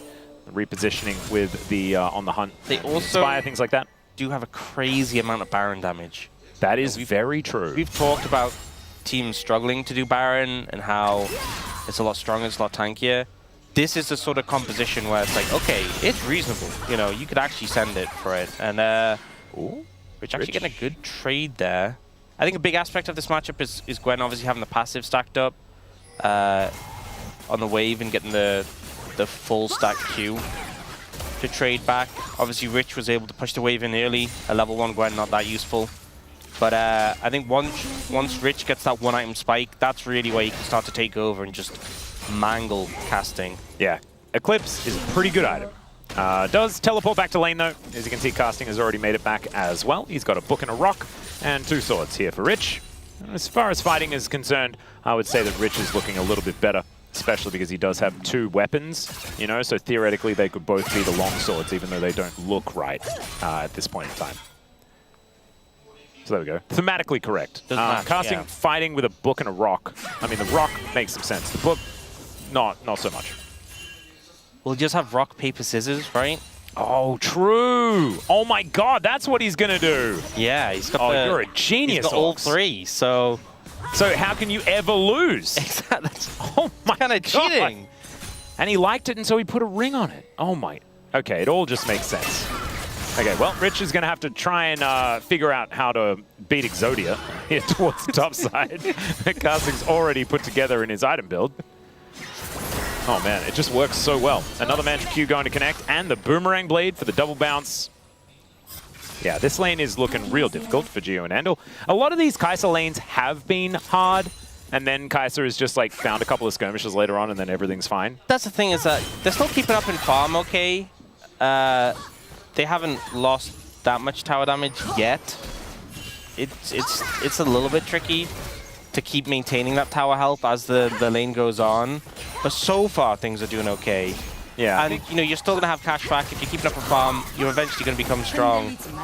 And Shapesplitter has actually been very, very good at holding the wave as Teddy is relentlessly shoving it in, right? And Yeah. so both of these AD carries also with Culls picked up, and so it's not going to be anyone getting that Cull advantage later on into the game.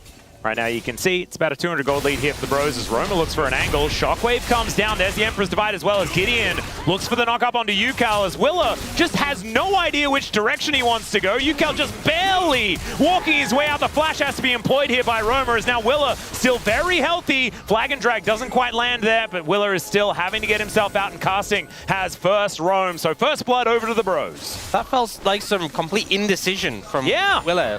But I was like, well, I just, that was what he was probably saying. Analysis paralysis right there on which way to go. Eventually made up his mind, but didn't really help out his mid laner that much. No, now has cease and desist, so that might help him because he has, like as soon as he makes the decision, he is going one way. Maybe that's what he was trying to do. He was like, cease, desist. Oh wait, I actually have to do things. Yeah, unfortunate. I can't just shout at them. Well, right now, he is going to try and break some vaults. Instead, elects to just move away. Casting might be killable here, especially with the public execution already there. Hey, that minion's walking in a weird direction. Yeah. I'm a little suspicious. We should probably pause the game. The minion's broken. As we get a sad B here from Rich. And Roma having a good time on this Azir. Let's have a look at this one more time as Gideon is the one that we're going to be focused on. Yeah, oh, nice good flash, yeah. Oh, actually, you know what I think happened? I think it was the terrain of the Emperor's Divide. I think that's what actually happened, is he was like pathing on that. And that's why it looked from our perspective. It looked weird from our perspective. So just it wasn't Willa's fault. No. Let's just say that. Especially, I found it so weird given he had such a good game one. And it all makes sense. So it's good we got to see that again. Yeah, just weird pathing. That honestly happens a good amount. Certainly does. Especially, you know, playing against a Nivea, the amount of times like a Nivea wall goes down, and I'm just like, where is my character going? Jarvan as well is another one that does make things a little bit frustrating, depending on where he puts his Cataclysm. So we could have even more of these issues developing later on into the game. Right now, we have a dragon being taken. First Cloud Drake is going to be secured here by the Bros by the looks, unless Willa can come in and make something of it. They're going to take the Nico for a walk, and now Andal is in so much trouble. Yeah, he's very dead.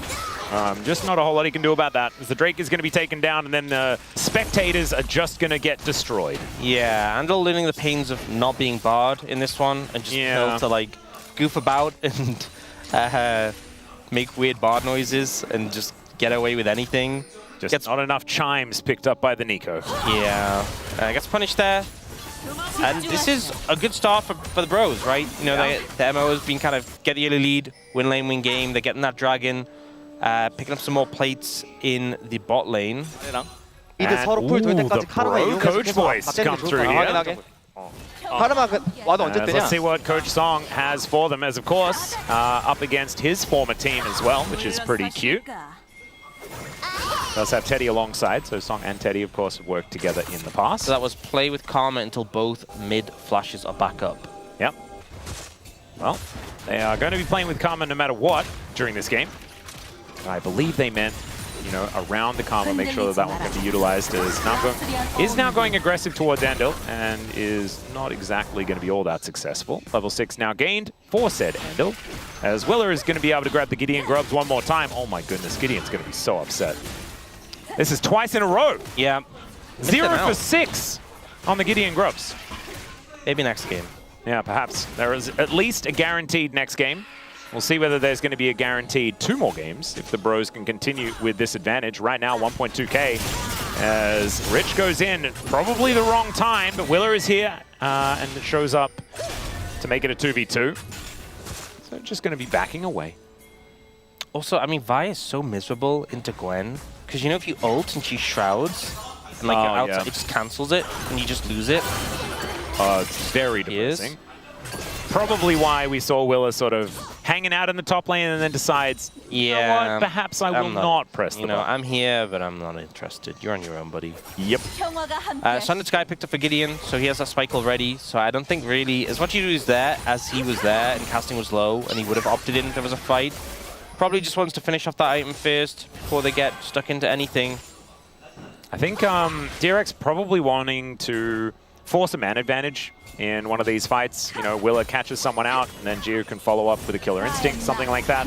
Maybe some funny business from Andal could make something happen, but DRX do need to be the ones to make a play to get themselves back into this game. Rich has Eclipse. It's go time. Oh dear, there we go. Actually manages to hit that advantage first, the only one with a golden lead on his team. So Rich is going to be dangerous. Rich is feeling pretty rich right now. Yeah. And right now, And now Casting yeah, Casting's like, you know what? Touche. Can't touch the wave, can't stack up his passive, can't trade. Cool, have a good time. And Rich says yes, he will absolutely do that. Yukal almost has his first item done, but isn't quite there yet. Does have boots too, though. That's his advantage over Roma, but Roma with that Nash's Tooth done, Yazir is going to be shoving effectively here in this one. Ju taking a lot of damage here, though, from that Mantra Q as well as the Boomerang Blade, as Teddy will be able to grab another plate. Finishes the quest at the same time as well. DRX have completed Riches, but Teddy is certainly the main character here for the bros, if it isn't Roma. As Namgung just wants to make sure that this wave gets shoved, and Ju is continuing to take way too much damage here underneath this turret. Reset. I definitely think he has to reset. I would say so. Yeah, so just continuing the pressure and get a lot of value from this Sivir Karma in lane so far. You know, we saw Ju was able to keep it relatively close, but we see Teddy now starting to pull ahead. I mean, just have the gold from the quest as an additional factor, but picking up 3 plates, getting a bit of a CS lead. Well, Casting does have the needlework available. Does have to move out of the mist, and that snip goes wide. Level 11 done here for Rich. So the public execution up an extra level. Going to be pretty scary, as Ju will make it back to lane. Yeah, also is looking a little bit better. Extra passive stats on the ult from Ambessa. Oh yeah, true.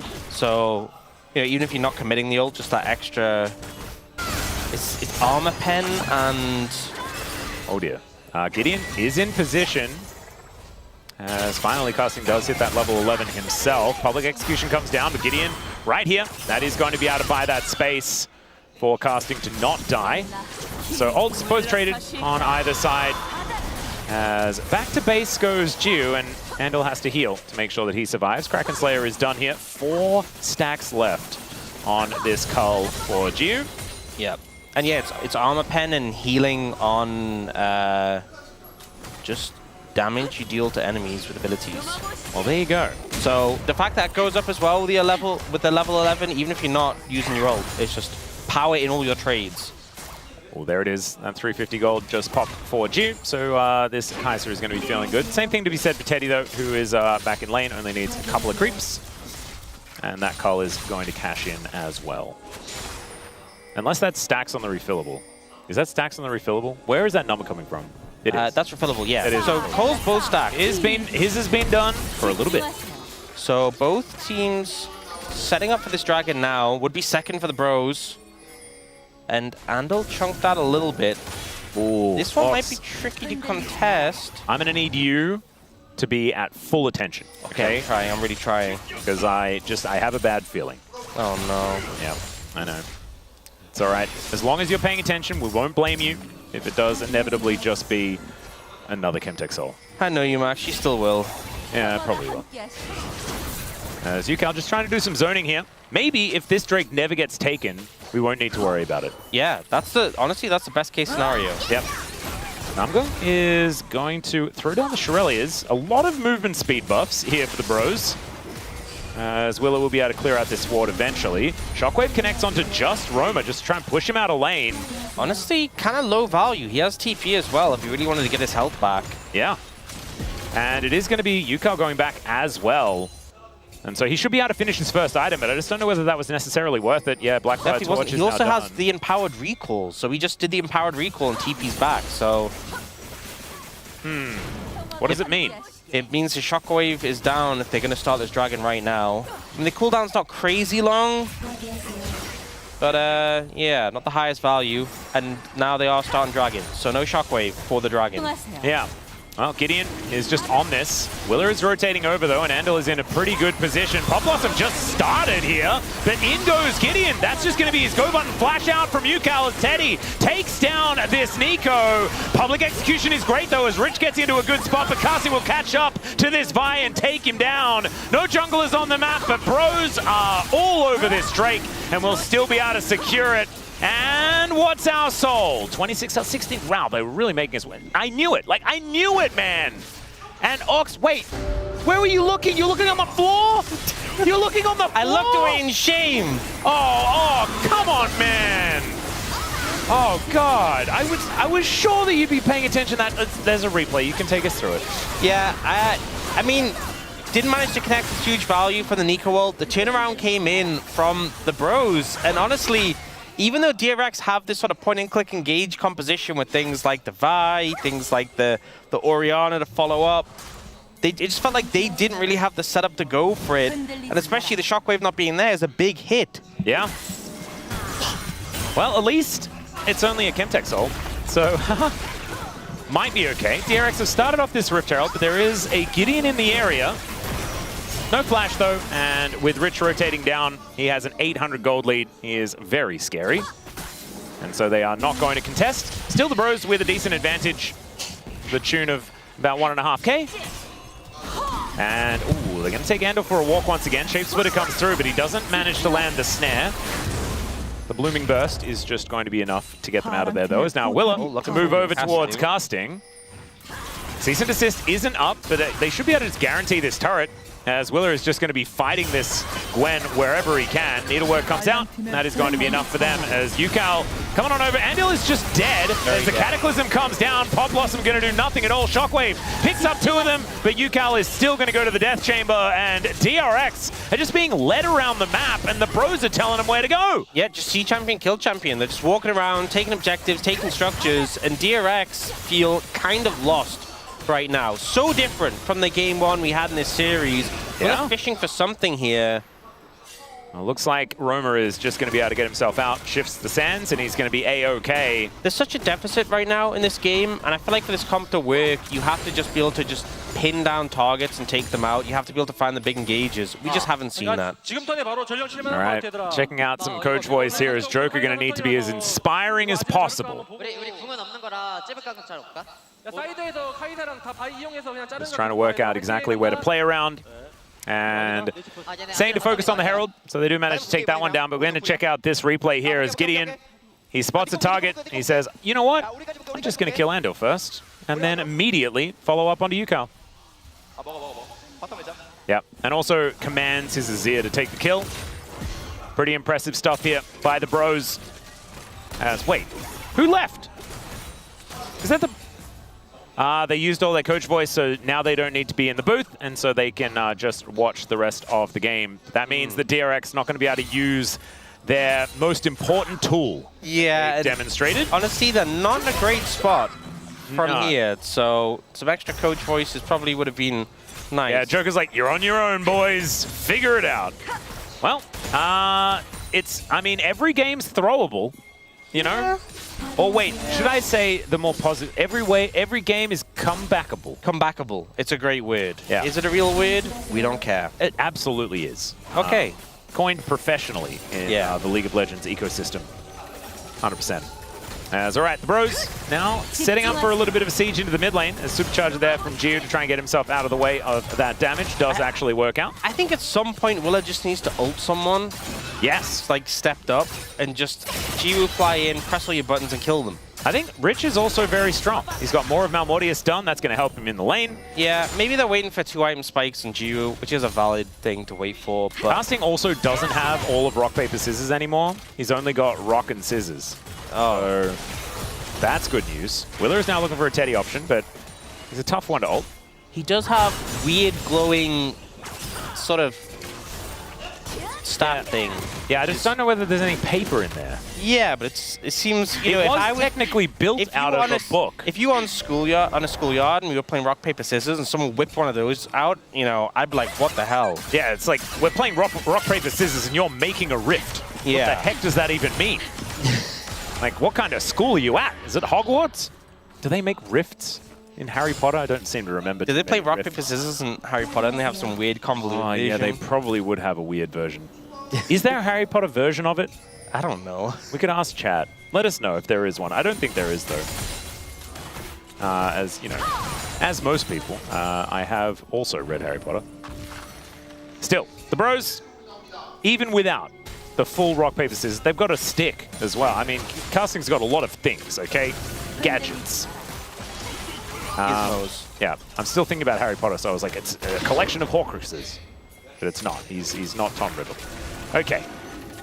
Is this going to be a third dragon for the bros? It is just a Chemtech Soul. I mean, the healing and shielding is nice on all of these champions, but you don't need to send the entire game on this. They are using the combat Kanavi arrow. tech. The Kanavi tech. Well, it should just be that this dragon is taken down as Andil does just get into it. There we go. See? It's the Kanavi tech utilized beautifully, this time to disengage into zone, but he's also going to be able to get a charge. Look at that, and now he's possibly dead. Very dead. Could he have chosen not to pop out right there? Yeah. It would have been good, I think, to not have popped out there. I think it also would have been good to not pop out there. But, yeah, I have nothing to add to that. Would have been good not to pop out there. Don't go out there. Andil used all of his playing super well in the last game, I guess. This one's been a little bit of a rough one. And I think we're seeing what sometimes happens to some of our teams in the LCK, is that they are capable of playing at a high level. And sometimes they elect not to. Capable, yeah. Here's Andal's like, I can escape. I'm about to get rooted. I can navigate and get out of this dangerous position. But I could also get some extra gold. Yeah, and I like really wanted to give him benefit of the doubt. But like... Oh, I am going to say one thing though. So he got 160 gold from the plates. Yeah. And Teddy got 150 gold for killing him. Oh, there you go. Well, now Romer is golden. Let's see whether he can survive, as Pop Blossom does pick up at least one of them. Romer going to be taken out here as Jiu's on the board. Casting, though, getting amongst it. And Gideon is going to survive. The flash from Jiu is actually denied by the flash out of Gideon. And the bros just have all the answers today. Okay, I know I said that Willa should just ult someone, right? Yes. 5 people in the enemy team. Why do you pick the one with the Seeker's Arm Guard? That's all I'm going to say. Well, because he was there. Okay, but there was other people. No, they weren't there yet. They weren't there yet. That's why he picked. He just said, you know what, we got to send it. Okay, well, they're gonna lose Baron. Yeah, no, it wasn't a great idea. Oh dear, Gideon gonna lock that one down very comfortably. Let's have a look at it. See, there was only one guy. There's only one guy. It's the speedy composition though. The TP comes in. Seeker's Arm Guard buys a lot of time. Handles. Ult. Happens. And then, yeah, Jiu gets Jiu baited. flashes to chase the kill, and Gideon just also flashes. Gideon having a great bounce back game. Yeah, looking really good. Even also had his grubs denied today in this game, and this time he's getting some revenge for it. Romer, unfortunately, without a Baron because he was dead, but a worthy sacrifice, as we like to say. Willa now just taking his blue. And DRX trying to figure out what they can do about this. It's still, like, it's 3,000 gold at 23 minutes. It's not end of the world, but if the bros use this Baron to successfully take down a bunch of structures, I mean, there's an outer turret still up in the top lane. This could really be the ballooning moment of the advantage here for the bros. My concern is that your composition for DRX is all about, like, diving in, killing targets, blowing people up, but there is 3 very strong carries on the enemy team. It's like if you commit and you explode Teddy, there's still Romer and casting, right? Yeah. Even Gideon is doing a lot of damage. So I think you gotta just need to have an almost flawless engage where you explode your first target super fast and you still have cooldowns for subsequent targets. Oh, Rich actually looking for a little bit of a follow-up here onto Gideon. He takes a fair bit of damage as Redemption comes down. Rich now looking in trouble as he does have to flash away to the out of the Cataclysm. Does have the public execution available, and Casting's ult is now on cooldown. Shockwave hits 3, is into the backline. Dances Rich, the Emperor's Divide doesn't find too much joy, but it lands on top of Jiu, has to ult, does find the kill onto Romer, and immediately the top and 80 carry fall down for DRX, and now they have to scatter to the wind once again. It's just an advantageous trade for the bros, and they're looking for even more. Oh no, the Vault Breaker doesn't quite land. Boomerang Blade to finish off the target. And Sivir looking like a poke champion in this game as Teddy manages to find the beautiful angle. And that is 3 for 1 yet again. The engage was a little bit scuffed from DRX, and they just don't quite have enough damage. And Bro just unrelenting in the turnaround there. 6-0-4 for Teddy, 1-0-10 for Namgu. And this bot lane is just untouched so far in this game. And right now, huge lead at this point. We'll see it coming in. So initially the engage comes out from the Bros, but Gideon's not being super committal. Then we end up catching out with a shockwave. They manage to get onto the Azir, but he doesn't end up dying, and then they're trying to split targets. Roma is still alive for such a long time, and Teddy doesn't even take that much damage. You know, they're trying to split focus because they know if we commit everything on the Azir, Teddy's still a threat. But in the end, they take a long time to kill the Azir, and Teddy is basically full HP. Yeah, and manages to get the finish off on to the Vi. So 6-0-4, 4 items done here for Teddy. This should be soul point over to the Bros as Rich is just going to wander in. See whether that's going to work out as Willer over the top. See whether they can deny this dragon. DRX still looking for a fight. Oh no! The blast going into disaster as Andel's going to get taken down. Willer with the cease and desist, but they will not agree to do that. Shockwave connects onto one just to disengage. The Void Seeker also going to land onto Gideon, looking a little worse for wear, but 2 for nothing and a dragon to boot, and the Bros continue on the front foot. 6.5k the advantage. Oh man, we're looking at a tied up series. We're looking at a best of 3 here in our first best of 5 of Super Week. Oh, okay, Namgung is likely to be dead. There he is. Okay, actually got a shutdown there as well. Oh no. He's gonna die. However, he did get what he wants, which is a kill onto an enemy champion. And a lot of gold, so that's something. I do just think it's hilarious how Andal, like, without doubt, had just an absolute masterclass of a game 1. Yeah. And then game 2. Yeah, it's from masterclass to disaster class. Yeah. 1 game. And this one, I mean, this is one of the things of playing the Nico into Jarvan. He could just put you in a cage. And just the worst possible timing. Yeah. To go for that blast cone. You can't even really blame him for it, but, you know, the comedy was certainly there. As, yeah, Gio just feels like he's found a target to kill. And, you know, he did, but there was unfortunately too many bad guys. Yeah, I mean, to be fair, he didn't commit much. He didn't commit any sums. He gets a lot of gold.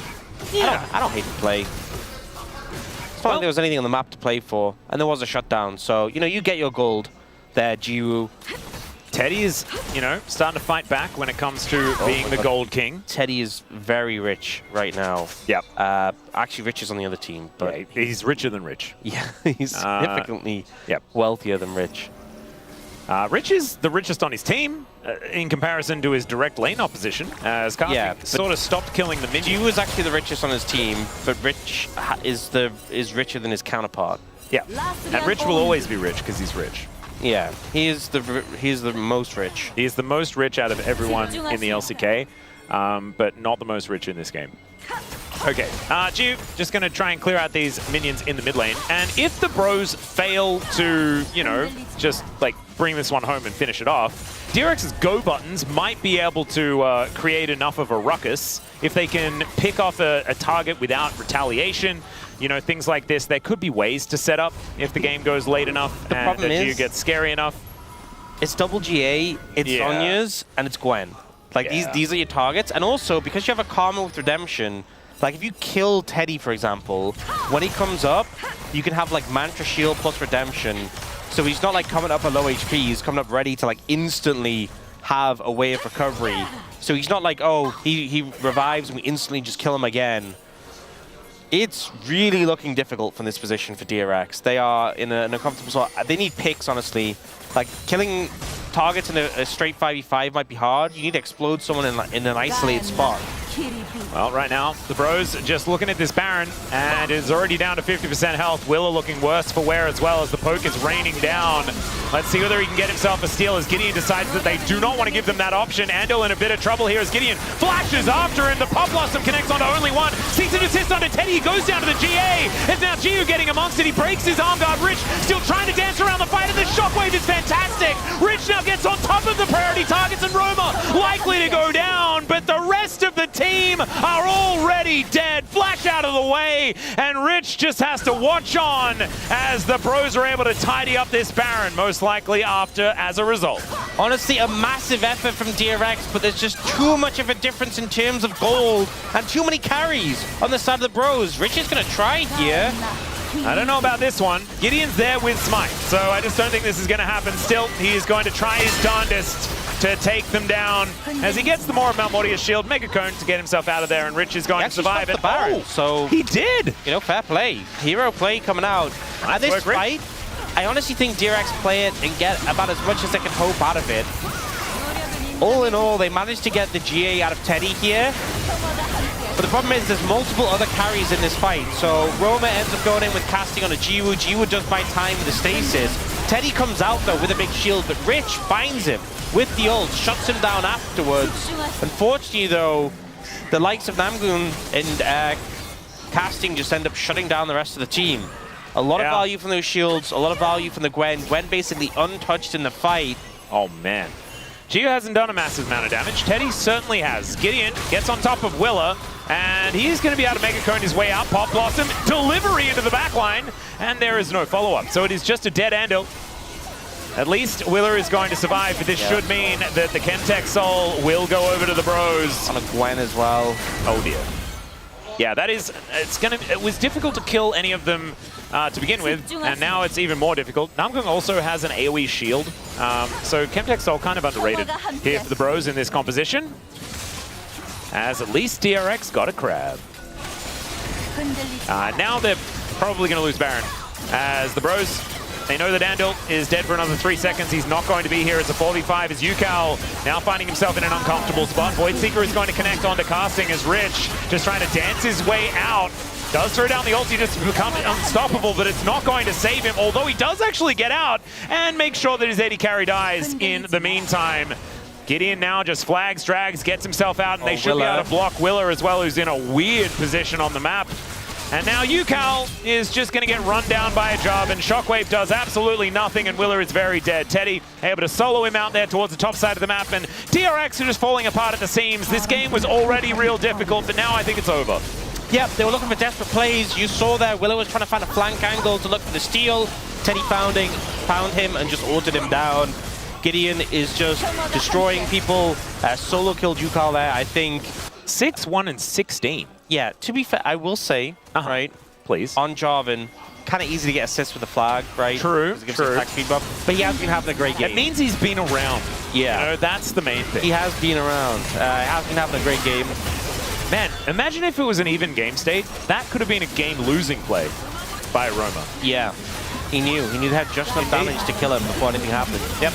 And here, Rich trying to get away, using everything he can to just disengage from this situation. But Jiwoo ends up stepping up and then just gets one shot. He is not allowed to be there. Yeah, he is not that tanky. And yeah, sometimes you're just in the wrong spot. The Cataclysm when the Shockwave comes in, they just dunk. Oh man. Unfortunate. Rich is level 19. He's very close to level 20 actually. Is casting quite far away from that point. Oh, and on the damage taken. Oh, man! You were not much behind, though, honestly. Okay, we were doubting his performance. That is incredible amounts of damage taken for him. I love how Rich has less damage taken than Andal and Jiwoo. Like, you think of Rich as being able to just bear the brunt of so many attacks. No, it's the bot lane. Yeah. I'm going to put that in the comms column for DRX. I don't think that is where you want your damage taken numbers to be. But Rich does at least have, 3 items. That level 20 is getting closer and closer. He's now level 20. There it is. There you go. All right, Andal is now going to take a walk as a melee minion. Let's see whether they can find it as Willa gets into that backline, looks for Teddy. There's a killer instinct. The avoidance of the wall is pretty good here by Jiwoo. Does find himself going golden. Shockwave does absolutely nothing as finally Teddy goes down. But the 80 carries are traded and there are still way more carries here on DRX. And once again, Rich is the last man standing. And if he had have tried to fight, I think he wouldn't have been standing for very long. And so the bro's just going to march these minions towards this inhibitor and probably towards the Nexus as the flag teleport comes through from Roma. He's got a really cool hat, the sorting hat perhaps. to keep the Harry Potter theme going here towards the end of this game. As the Bros, they're going to tie up the series. We've got at least 4 games in our first best of 5 of Super Week, and that is exactly what we wanted to see. We can bro and brew just that little bit more. I think we got a little demonstration of exactly what DRX's composition wanted to do in that last fight. It just would have helped them win 12,000 gold down. Yeah. They did kill Teddy. They did. They didn't have any gasser left in the tank to kill everyone else, and it just kind of felt like that was the story of the fights in this game. Fell behind and just couldn't bail themselves out. We've had 2 pretty one-sided games so far in this series, kind of showing that both teams, if they get the ball rolling, if they play the win cons, can be quite decisive. I think that's the big thing, is that, you know, haven't really made missteps. We've seen a lot of games in the LCK Cup so far where teams get a lead, throw it away. We've talked about goal leads being meaningless at times. These teams have gotten control of games and then just managed to close it out, so credit to them. Yeah. I'm pretty impressed with how the Bros bounced back in game number 2, but they're going to have to do it for 2 more games if they want to win this best of 5. We will have a very happy Digon on the space after this break, and then we'll be getting into game number 3. It's just a best of 3 from here on out. It's exactly what we're used to here in the LCK for the LCK Cup. Let's go to that short break now, and we'll be back with the space real soon.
이 라인에 밀 거야 얘들아. 아래 벽에 붙어서 갈게. 얘네 이제 바텀 지르러 간다. 살 봐줄게. 아 밀자 그냥 밀어. 얘네 오른쪽 3명. 밀어 한 대. 지른다. 가져. 많이 이퍼 얘네 많이 이퍼. 뒤에 더 봐줄래? 가자. 봐줄게 카이사. 안 뺏어. 끝났어. 안 뺏어. 얘들아 끝내자. 라인 할게. 뭐 알아서 끝내봐. 맞아, 라인 있어. 그냥. 이거 그냥 두 라인으로 끝내면 돼. 바텀 와.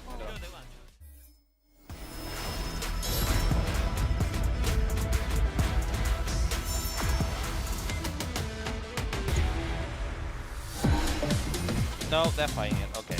Okay, they did get their Rylai's in. Bunch is a lot weaker than Willow, though. And the TP just to get engaged on, and the setup here is gigantic once again. Scout has a nice 1v1 versus Gio, though, who is out of the fight. But we got Rich kind of going insane mode on this backline in the actual fight. It looks like he will eventually take out King, and Scout does get another kill, though. 5th for him. And the Chemtech Drake, of course, did go to DRX. No, I just think T1 has some tendencies sometimes. Okay, we'll see. Well, so far things looking good. Because he's trying to make his way in, potentially for a steal. Yeah, he's trying to get that engage going as Palu, and well, it wasn't much of anything. As now the Cyclone is going to go down, and a massive Doran to the wall! Doran wants to end this game right here, right now, and I think he just did. As Perfect on the run, but he should be the 4th casualty on the list. BDD.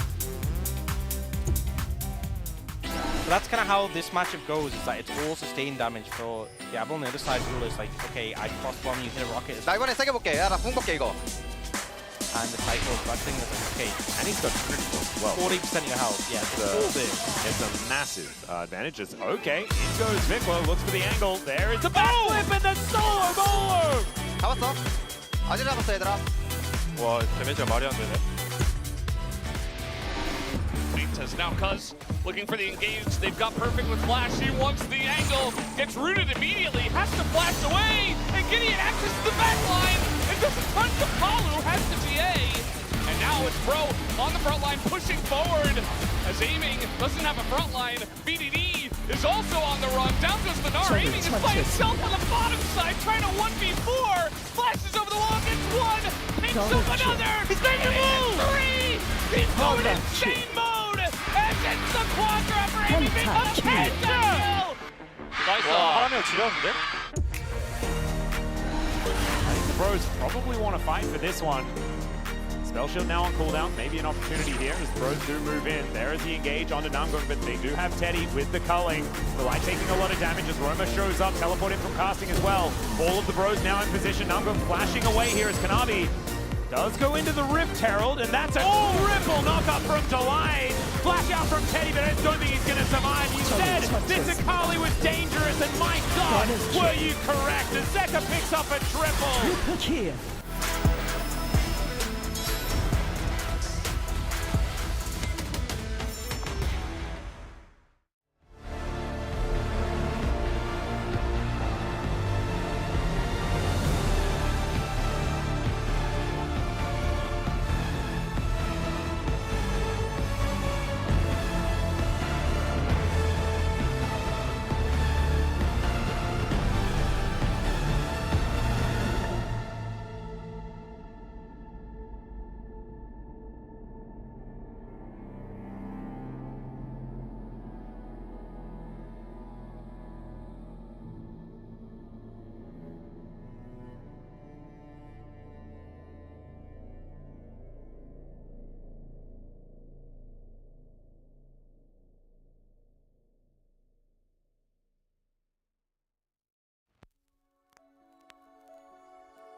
The Bro and Brew is good for game 2. It's all tied up 1-1 here. Brion and DRX. Degon here alongside Wolf and Wadid to break down that last one, and a much more controlled game out of Brion. And also, after all the praise we gave Andal, kind of had a rough game here in game number 2. Yeah, I was going to say that the dichotomy of Andal needs to be studied. Yeah. It's something CVMAX tried to fix, maybe even made worse, we don't know. If this was the old Kwangdong roster, like, we'd be seeing a Quantum sub in. Because the top level play we saw from on his Bard in game 1 was just completely absent on the Nico here in game 2. It was a really rough performance all around. Yeah, I mean, much better draft from Brion. I asked for a winning lane, especially for the bot side, and they decide to have the winning bot lane with Karma. I mean, it was kind of sussy, you know, because we consider Karma as an inconsistent pick on the bot lane. But I think with Sivir, I think you can have a perma push on the bot lane, and I think that gives a lot of more spaces for the team to play around the control. So it was kind of a chill game, I would say. Yeah, I was surprised that it seemed like Willard didn't make too many trips down to the bottom side of the map with how much Teddy and Namgung had to push there on the bottom side. But either way, the first highlight is around the Drake pit where it got a little questionable. So we had the coach voice right before this team fight, and literally DRX coach said, don't go for Sivir and please aim for Jarvan and Azir. But he went for Sivir, and that's why they lost the team fight. That he has Spell Shield available. Jarvan gets out. Andal dies. Willer's left alone. Tries to turn it around, right? They end up getting the kill onto the Jarvan anyways.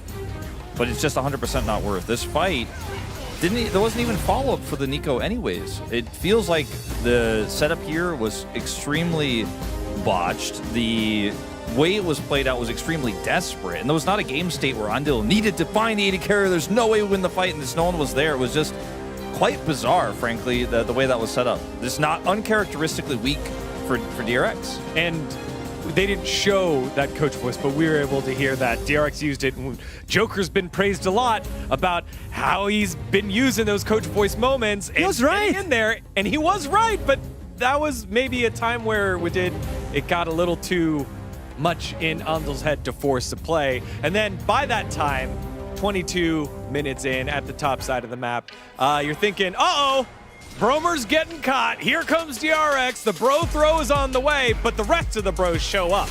Yeah, I mean, even though they are the first one who goes into Azir here. He had Zhonya's, he had Flash, he had Ultimate, and he had his teammate with the TP and Jarvan coming into the cover. So it was really hard for DRX to hunt out the target. There's two ways to look at this. And one way you could look at it is like a Faker-esque play. Get caught inside, team rotates up. It's the Matador moment where you completely turn the game around, you trick the enemy team. The other way is looking at it like Romer got caught, but he played it really well individually. He had both his ult and Zhonya's, and the rest of the team committed everything. If they didn't come up that quickly, if the rotation wasn't that crisp and he dies there, a ton of momentum is lost. Instead, they were able to make that into a huge play right around Baron, and then take the Baron, and then basically win the game off of that. Not entirely sure if it was planned or they played around it really well, but either way, I mean, bro, solid on the play. He knows his limit. He has 90% win rate in solo queue, so I trust him. All I heard was Wolf comparing Romer to Faker. Absolutely, and that's what the bros need from here on out. I think on the opposite side, both of you guys said, in this game, pick winning lanes, especially on the top side of the map, because Rich looked like he was having a tough game. And then on the bottom side of the map, to make the game simpler for Bro, what does DRX need to do in your mind here, Wadid? I mean, again, you mentioned about the top side, but for me, both sides is way more important because of the meta. You have to stack up the Drake to snowball the game properly. So I think you just need to pick winning lane. I don't want to see more of Kai'Sa. I don't want to see more of like losing lane for no reason. I think you can just easily get the control by having a pushing lane on the bot lane, and I think that gives a lot more space on the mid lane as well, because your support can move earlier, your jungler can chip in, and I think you just need winning bot lane. I just want to see both of these teams play their win cons. You know, DRX in game 2 absolutely did not. Game 1, a lot of aggression from Bro way too early. Just settle down, build a team comp, play for your win cons. I know it sounds simple, but in execution in games 1 and 2, some pieces were missing. Best of 5 is now turned into best of 3, and we've got Fearless, so game 3, the champ pool has been pinched. Let's see who's innovative and will take the win. Thank you so much, gentlemen, for the breakdown there of game number 2. Not entirely sure about the Faker-Romer comparison. However, I like where it's going. We'll see whether he can put the money where his mouth is as we get into game number 3. The Azir test, though, passed with flying colors. And it's a big pick for Yukal that he did not find a win on in that Orianna. So a big deal here for the bros as we move to game number 3. Yeah, and the fact that obviously we are going to a game 4 at minimum does mean that we're going to be pushed further than we have been so far. Exactly. LCK Cup. We have to go even further beyond. Even further beyond. Love it. Yeah, so it does obviously put a lot more strain on the players when it comes to Fearless. And I think it's something that, you know, I don't know how much mind was put to it, especially, I mean, I think part of it, like the Varus that was overlooked game 1, I was thinking a little bit at the time, is this a Fearless factor, right? That you don't want to bring it up now and invest all the resources by picking the Varus game 1, not having it available later. But it starts to bring the question at this point, you know, you start picking things that aren't going to be available the rest of the series, or have you saved something now that is going to be available? You know, you start looking at different roles. Yeah. Have you got picks that you're like, okay, we didn't take this one earlier because we wanted to save it for this point? And 3 of the initially banned champions have now been played as well. So Malphite, Rumble, and Jace, if they stay permabanned throughout this series, it means that the ban flexibility is going to really increase as we move further on. Sometimes in Fearless, you just get the same 6 bans every game at the very beginning. But this time, a little bit more flexibility based on what these teams want to do. And we'll see who's going to have the most flexibility as far as that is concerned. Right now, with first pick going over to the bros, they should be able to utilize it a little bit better. However, they are still just going to ban away the Malphite to start us off. You could start to try to let things trickle through that have been banned throughout the series and see if you can get your hand on it. That's definitely an avenue. Yep. We'll see how that plays out, though. I think not banning Rumble would make sense for the bros. Yeah, I think if I'm the bros in this position, I would be pretty conservative with my bans. I would be kind of unwilling to really throw anything out there at this point in terms of like Varus or Rumble. I'd put the emphasis on DRX having to ban both of those. I would agree. I think that's pretty important. The Akali going to be taken away here. Not going to allow Rich or Yukal to play that one, but most likely Yukal. Wonder what this means as far as mid lane pick, as the Varus is once again going to be taken away. But this is kind of a perfect situation because now DRX have to ban Rumble as well. If they had banned something else, then Bro might, lose their nerve and have to trade bans. They ban Rumble and then DRX ban Varus, or both are open, they trade them. But because DRX have banned Varus here, they now have to ban Rumble last, so Bro can ban whatever they want. Yep. And if DRX don't ban Rumble, they get a first picket, so they'll ban the Corki in this situation. All right. And DRX will ban the Rumble, you would presume. I would hope, and there it is. So Rumble going to be banned away. What is going to be the coveted first pick here for the Bros? As a lot of things have already been taken away. So we are already into the third game. The Aphelios is a big one. Aphelios Lulu still on the table, and the Aurora is going to be the first pick here for either casting or Roma. Most likely going into Roma's hands, I would assume. Yeah, it works as a flex though, so I guess maybe that's some of the value if wanting to pick it up early, but also the mid lane pool for what these players have played has been thinned a good amount, so wanting to prioritize it there. Wukong comes through. Obviously a good amount of jungles have been played as well. Ari comes through.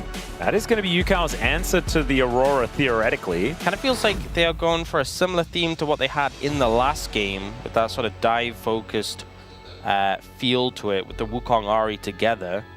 Yeah, a little bit of pick potential here for DRX. A little bit more like team fight, though. The Cyclone can be used in these big team fights very effectively. But Aphelios Lulu, as a follow-up here for the Bros, seems pretty powerful. They do want to lock that one in. Aphelios Thresh, another option there, and that will be what's locked in. Yeah, I think Thresh just a bit safer. I think into Wukong Ari, sometimes Lulu can just end up getting caught in the blender alongside the Aphelios. But with Thresh, you can offer that extra safety, that Lantern to get him away from the Wukong. Good amount of peel for him, so I think this is a good pickup. Yep. I also think the box gets a bit more value into Wukong specifically. Yeah. And also now in this situation, DRX can't respond with their bot lane. With only one pick left, so they end up just picking up the Zehen here. Yep. And starting to throw some bans out. Going to get rid of the Kennen. Again, the Aurora can be flexed. I expect it mid lane, but and it looks like DRX for now do, but trying to just limit some of the options into it. They could honestly, to be fair, you could put Aurora into Zehen, and that's a pretty uncomfortable matchup. He does tend to prefer melee matchups where he can actually stack up his passive. So it could be one that casting could be wielding. But that's the beauty of this composition so far for the Bros, is the fact that they do have that level of flexibility. The Jack's going to be taken away as well, not wanting that matchup into the Zehen either. Or the Zaheen, as I have seen on Twitter more recently. But we do have one final ban come through from Bro. So what is going to be taken off the cards here? Could be another 80 carry base ban just to buy some space for the Aphelios as best as possible, and the Lucian will be the one hitting the deck. I feel like Lucian's maybe a bit short-ranged. I was thinking maybe something like the Jhin could come out. I kind of wanted to see Caitlyn. That's what I want. I want the Hex Optics C44. That does seem like sometimes you have items that seem themed to a character. Does seem very themed to Caitlyn. Well, it's going to be a cow first. Yeah. I think 80 carry counter pick, Orcs. Yeah, interesting one. Not something we'd typically expect to see. Also, I mean, if you are going to put the Aurora top, you could go Sylas here. This is such a good Sylas angle, actually. Sylas into Ari, and you have the Alistar ult. Oh, wow. Well, you're going to lock it in. Why would you pick Alistar there? You just... you could have just taken your 80 carry. Well, now there's a Trundle as well, so that's going to make things a little bit more difficult. Of course, into a Wukong, the Trundle always gets a lot of value, as the Wukong just naturally has a lot of tanky stats. And all right, now we've got the Jiu counter pick, and it's going to be a Zeri. I don't know whether this is going to be enough to bail them out. The lane is already looking dire, and now they're going to be outranged as well, depending on the weaponry, I guess. But Calibrum going to have no worries taking pot shots at this Zeri. I agree with you, Orcs. I feel like, yeah, the Bros just kind of trashed him in draft. Yeah, it was like the Alistar on 4 to just give over the freest Sylas pick. ever. And now, like, top lane matchup, really unfun for the Zehen, right? Mid matchup, we've seen Salas into Ahri so many times. He has a great skirmishing ult with the Ahri ult. Like, normally, if you have 2 great ults for the Silas, you are vibing. And he has 2, I mean, he has actually a lot of great ults. I think every ult there is usable. He has too many, honestly. He has too many to choose from. Alistair's one of the best. Ahri's honestly one of the best. I think the Zehen ult would be completely ludicrous. Zehen ult's good. Zeri good in a pinch because it's got a lot of burst, right? Could you imagine like Kingslayer, you're like on low health, right? You Kingslayer forward, then you Grim Deliverance on top of an entire team, get all of your health back and your Silas. Oh god. Yeah, this doesn't seem like a whole lot of fun. Oh, also he may be playing the new Viego skin. No, it's Viego skin, I thought it was Silas in my brain for some reason. It's just for a moment because I really wanted to see the and then I said the new Viego skin. And then I'm like, hang on a sec, he's not Viego. And on that note, let's get into game number 3, shall we?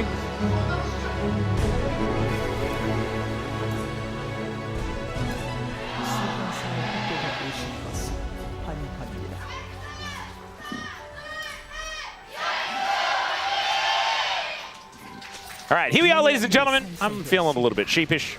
I do like that new Viego skin though a lot, so I think I was just like hoping to be able to talk about it. Maybe if we get to a game 5, that, you know? we can actually have a chat about it as a little bit of a battle here. As Namgung just walks towards them. It's a ward down in this brush, and I think Teddy going to be feeling pretty happy in this lane. We've seen Zeri Alistair before. It does not necessarily dominate in the early game. Especially because Jiwa's gotten Cleanse, which, you know, I think makes sense, right, into Thresh. If you're scared about getting hit by a death sentence, it can save you from dying. But in terms of pressure in the lane, we've seen so many tempo barriers, tempo heals.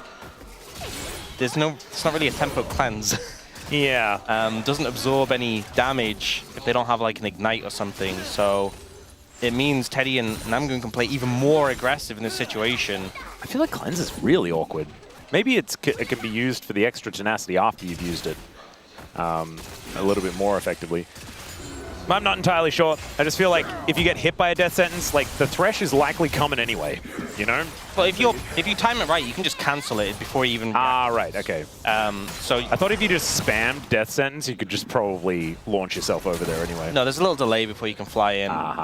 So, like, it's good into Thresh. It's just, it's kind of only good into Thresh, and it also means you lose a lot of pressure in the lane.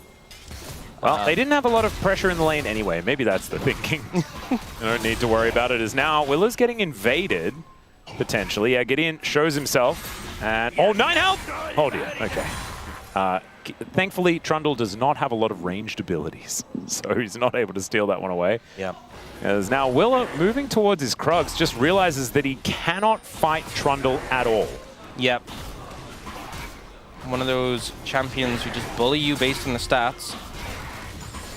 Willa will be able to at least take his Krug camp without too much of an issue. Rich comes over to actually clean up the little ones. This is very cute, actually. And the red buff is going to lose some patience, but moves back towards Willa, so Willa going to be able to actually secure it. So a little bit unsuccessful in the invade, as Gideon realized that there was a top laner moving over, that he couldn't go for the 2v1. And Gideon's now super behind because of this. He spent a lot of time going for this invade, and Willa just did this thing where he clears his jungle camps. Ah, wow, genius. You can actually see, so what he did is he cleared his blue side jungle, then he cleared his red side jungle, and now he's doing Scuttle. Wow. Yeah. I'm going to write that down. Yeah, you should. So that I can learn how to jungle. Well, there we go. And Gideon's only just starting to do the red side jungle now, and that's why he's behind. Well, Willa is rotating over. Roma is able to spot him.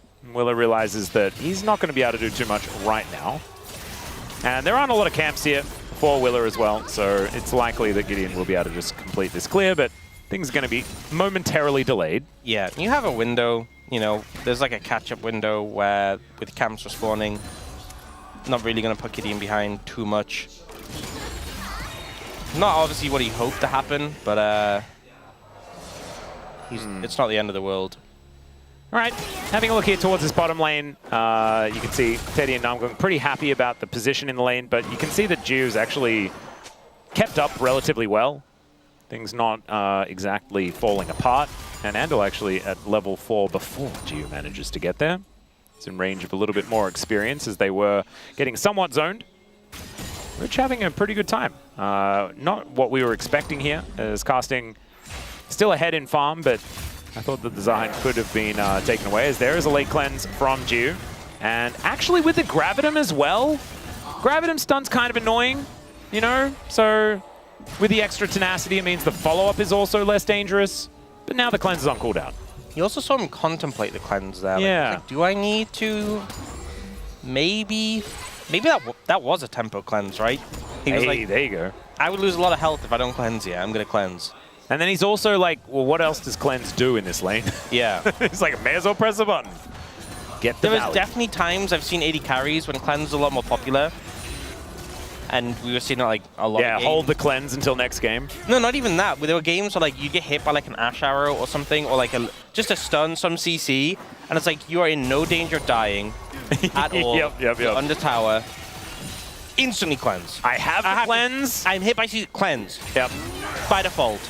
Oh, there is a hook onto Andal. And it's like, you know, your whole team's around you. You're not going to die. There's not even a fight going on. No one is near you. Oh, dear. Andal chose the wrong time to go to ward. And there is a pulverize. Flash out of the way here for the cow. That is a big cooldown, though. Flash hook to come through as Namgung's going to help lock this one down. And Teddy picks up first blood. Namgung might be in trouble, but let's see what Jiu can actually do. Willa coming on over, but not able to offer too much back. The decoy buys a little bit of space, but DRX, no answer here to the Bros' aggression. That's the thing that's interesting. You know, they picked the Alistar into the Thresh. And honestly, it can be just an uncomfortable matchup because, you know, once you're in as the Alistar, the Thresh can kind of just keep you locked into the fight for an extended time. Now, Willa doing the hold position. That was a little bit cute there as Roma does throw out some chains, doesn't get too much value from it. All right, DRX need to find an angle, find something that they can actually get done. Right now, they're just kind of losing everywhere. Yeah. I mean, mid's even, but, you know, True. It's a Sylas with a great spread of ults, so... I'd say that, and it's also like a melee matchup. I guess Sylas has so much healing and stuff like that, it doesn't feel the same way, but still, handled, like we were saying before, just chose the wrong time to try and ward. Good hook angle there from Namgung as well. Yep. Just very hard to get out again as the Alistar. Like, you're kind of relying on the fact that post 6, you're very tanky. This ain't post 6. Nope. So, once you're in, you're kind of stuck. Especially with a Trundle. You know, playing Alistar into Trundle Thresh. So you're saying that playing Alistar into Trundle, Thresh, and Sylas is a bad thing? Yeah. Well, if only he could have potentially picked his support champion later. That would have been good, you know. I think it would have been easier to play Rakan in this situation. Yeah. So we do have some qualms about how the draft went. We will do our very best to stop harping on about it, because there's nothing they can do about it now. I make no such promises. I'm going to do my best. Like, we don't want to double down.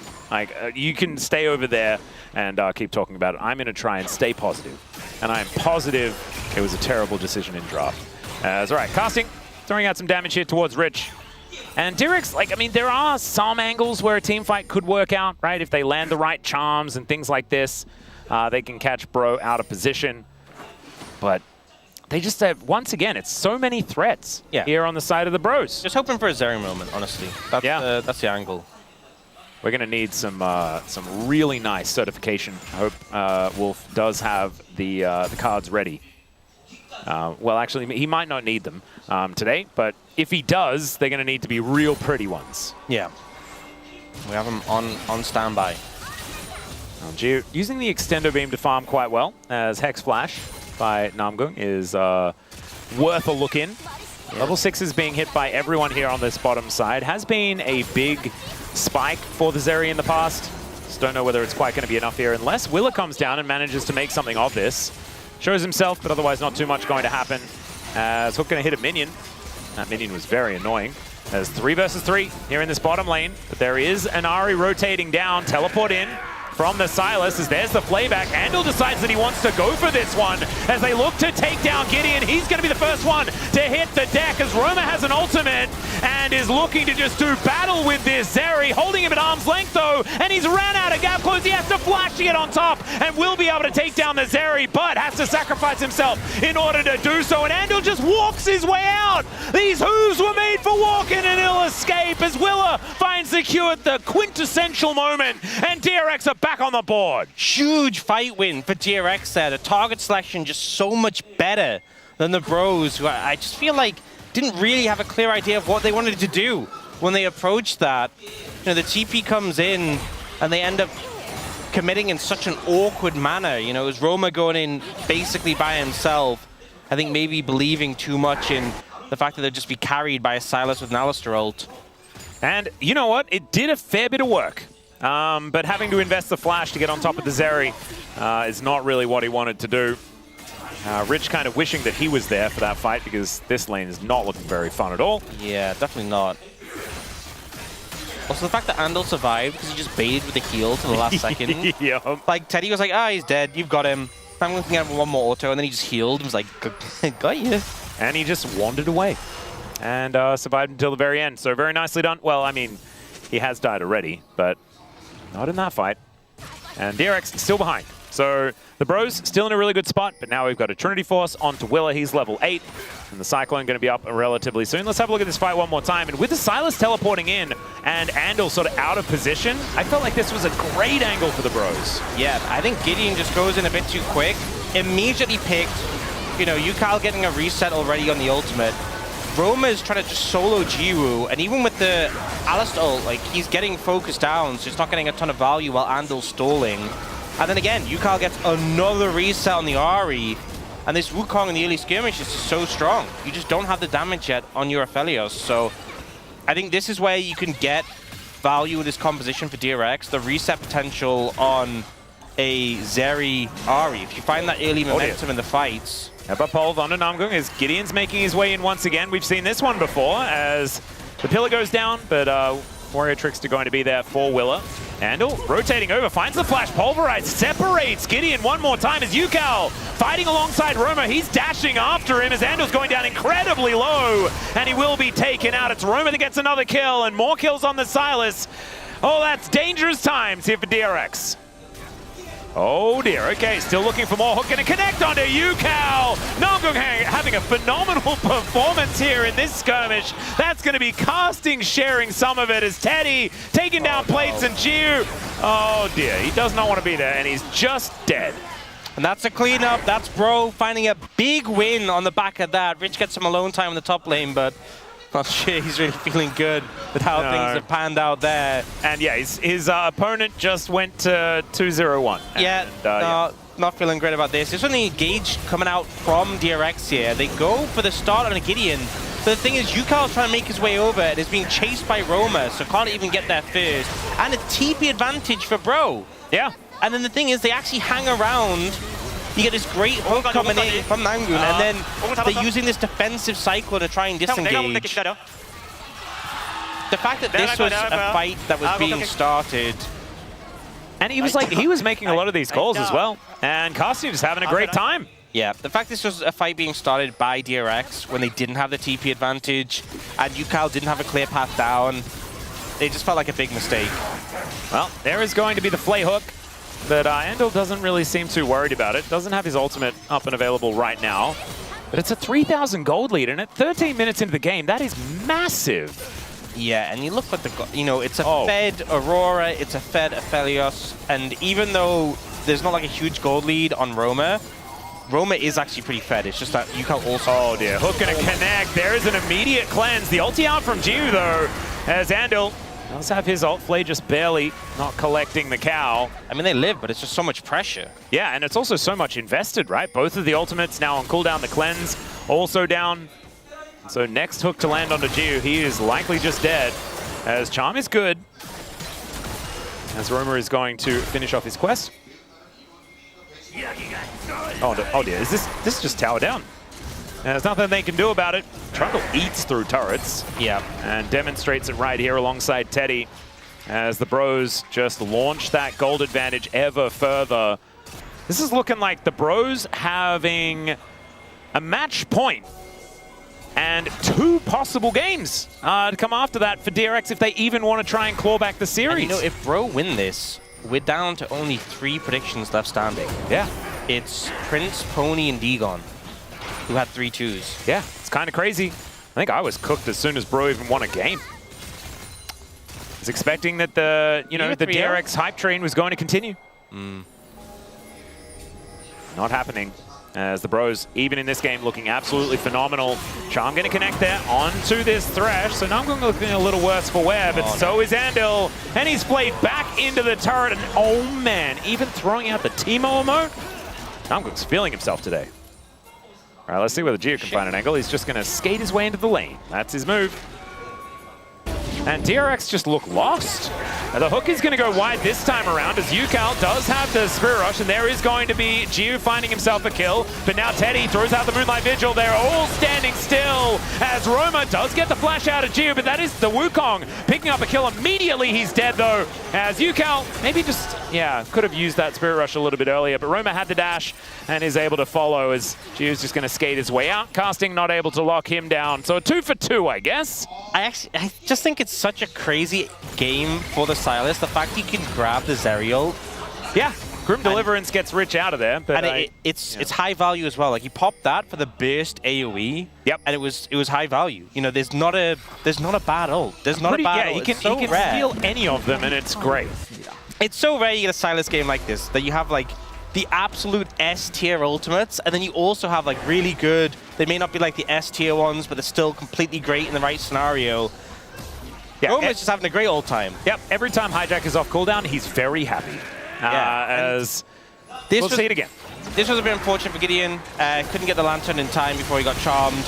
But then the TP comes in, and Roma just slides on in, gets the burst damage down. Oh my god. So much. And Yukal not able to get away from him. Tries to look for the turnaround kill on a Teddy, and it ends up backfiring. Really good sidestep there on the charm from Teddy, who is just, like, he's moved up to 4-1 and 3 almost silently here in this game, collecting a whole bunch of kills and assists with the plays made by the rest of his team, and he is going to be such an insurance policy later on in this game, because we're looking at like a Zeri composition where DRX want to hit that critical mass, and Teddy's also going to do the same thing. We saw Pays do it earlier last week. And yeah, I don't think like even the scaling 80 carry situation here for DRX is not a bailout. Yeah, it really isn't. Especially because I think there's so many games where a Zeri will pop off because, you know, there's just no one to check. Speaking of which, yeah, once she gets going, she gets up close, there's no one to just shred it down. But, you know, Aphelios, if you get close to him, he'll just shred you. Yeah.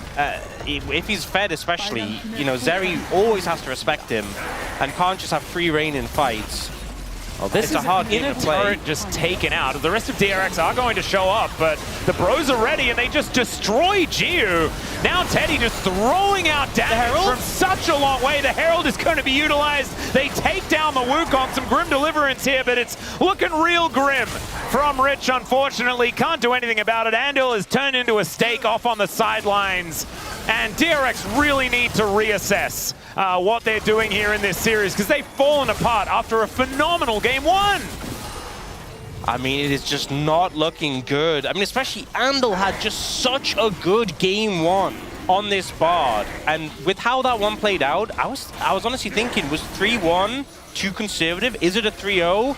And then you look at this game, you look at Namgung right now on this Thresh. Yeah. And I'm like, well, maybe 3-1 was the right score, but in the other direction. I think it should have been. I think Degon's probably upset that he went for a 3-2. Although we may still get there.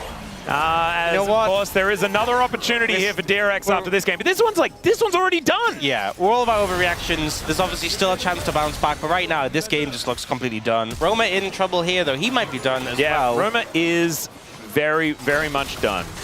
He's dead. That is going to be the auto to take him down. Meanwhile, there is another fight happening.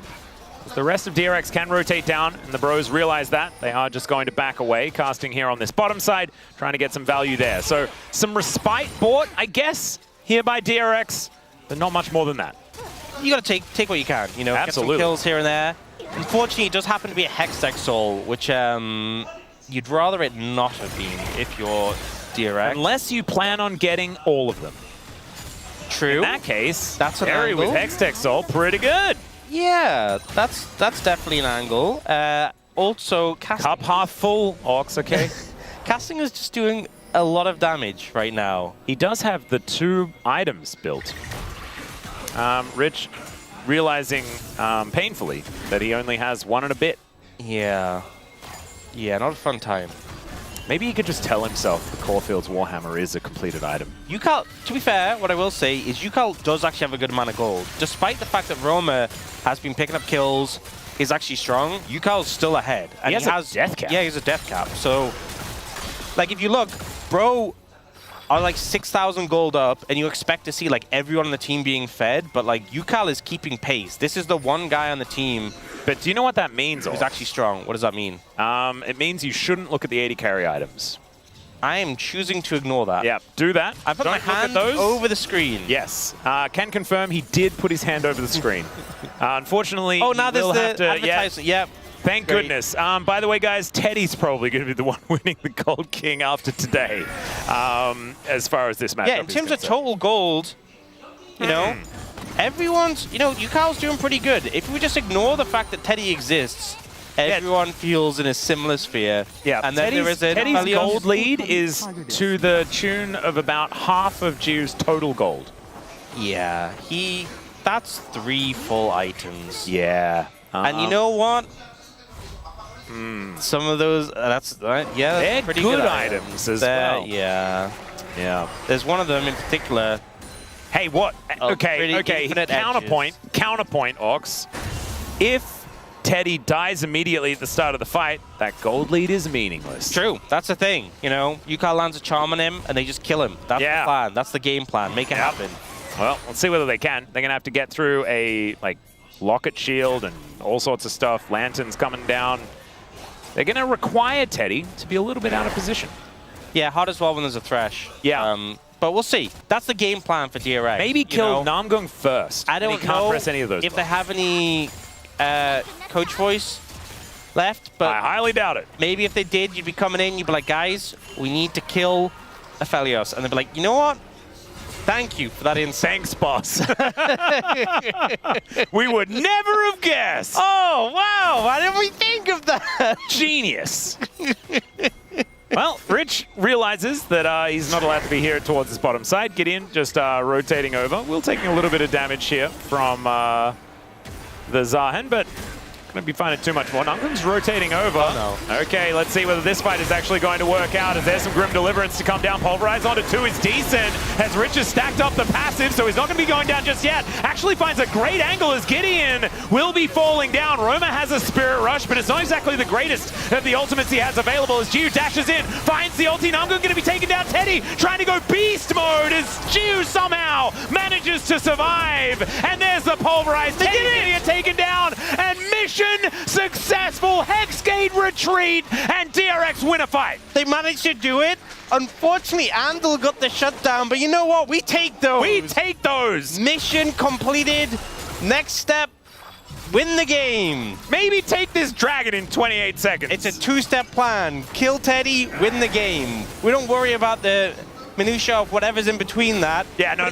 The main thing is that Teddy's very late to the fight, so we actually start to see the momentum built up without him being present. Remember, everyone else is more than even footing in terms of gold, and Yukal's actually strong. Yeah. So Gideon gets chunked down, casting's low off to the side, Yukal already has 1 reset, Namgun's getting melted and isn't going to be there to peel for Teddy. So when the Thresh dies, another reset, Yukal goes in, gets the shield bow and barrier procced, so when Andal goes in, they time out to end up finishing off the kill. So this is how DRX has to play their fights. They need to be spread out. They Hang need on. reset value, but they're losing the dragon. They are losing the dragons. This is going to be You know soul what? point over to the bros. That's why I said 2-step plan. Kill Teddy, win game. I didn't mention anything about dragons, right? Got it. Unimportant. No. You let the pros take all the dragons, so then you can take the Elder. Exactly. Grim Deliverance. That's what Rich was screaming as he exited the river. One of those moves you have to scream it as you do it. Oh yeah, 100%. Not really like a... It's got one of those cool names, you Yeah. know, that feels fun. So I think you should have to scream it. Yeah, that's very important. Are there any champions that you would say, like, you'd want to say all of the ability names every time you're playing? There's a very obvious answer. Am I missing it? What am I? It's Orianna. Attack. Protect. I don't know whether you'd say dissonance as much. She spams it so much. I know. You want the ball to attack every time. Yeah. Every time I press Q, I'm like, attack. Don't you do that? I don't. I thought everyone does that. I don't do that. Oh, come on. No, everyone in chat obviously does that. You're the weird one here, not... Yeah, okay. I think that's probably true. What champion do you normally play again? Garen, right? Yeah. Do you say his abilities every time you... No, I just say Demacia. Yeah, that checks. But that's different. All of his abilities are called Demacia, I'm pretty sure. So you say Demacia every time you press a button on Garen? Yes. Okay. I think Ignite gets turned into Demacia. I'm learning a lot about you. You already knew it, come on. Somewhere deep inside me, I did. Yeah. This was not a surprise. Nope. There's one guy that says the casters are unbearable. Maybe we should stop. I'm probably not going to. Okay, DRX now just trying to play on the defense, as Soul Point is going to be a huge deal here for the bros. And they don't look, we were supposed to not look at this exact thing. Yeah. This is problematic. But to be fair, Teddy's had those items for a while. You know, he hasn't really changed things. No. So I'm going to take that as a positive. Wait, that he hasn't changed his items? Yeah, for DRX. He hasn't added to it. Oh, right? that's true. Teddy has not made it worse. Yeah. Meanwhile, Yukal's approaching Void Staff territory. True. And Ju is almost towards a Infinity Edge. He's taking the most difficult route to getting there. He's the worst parts of it. Yeah. So it's going to be a while. However, you know, he does have the auxiliary bits. Okay?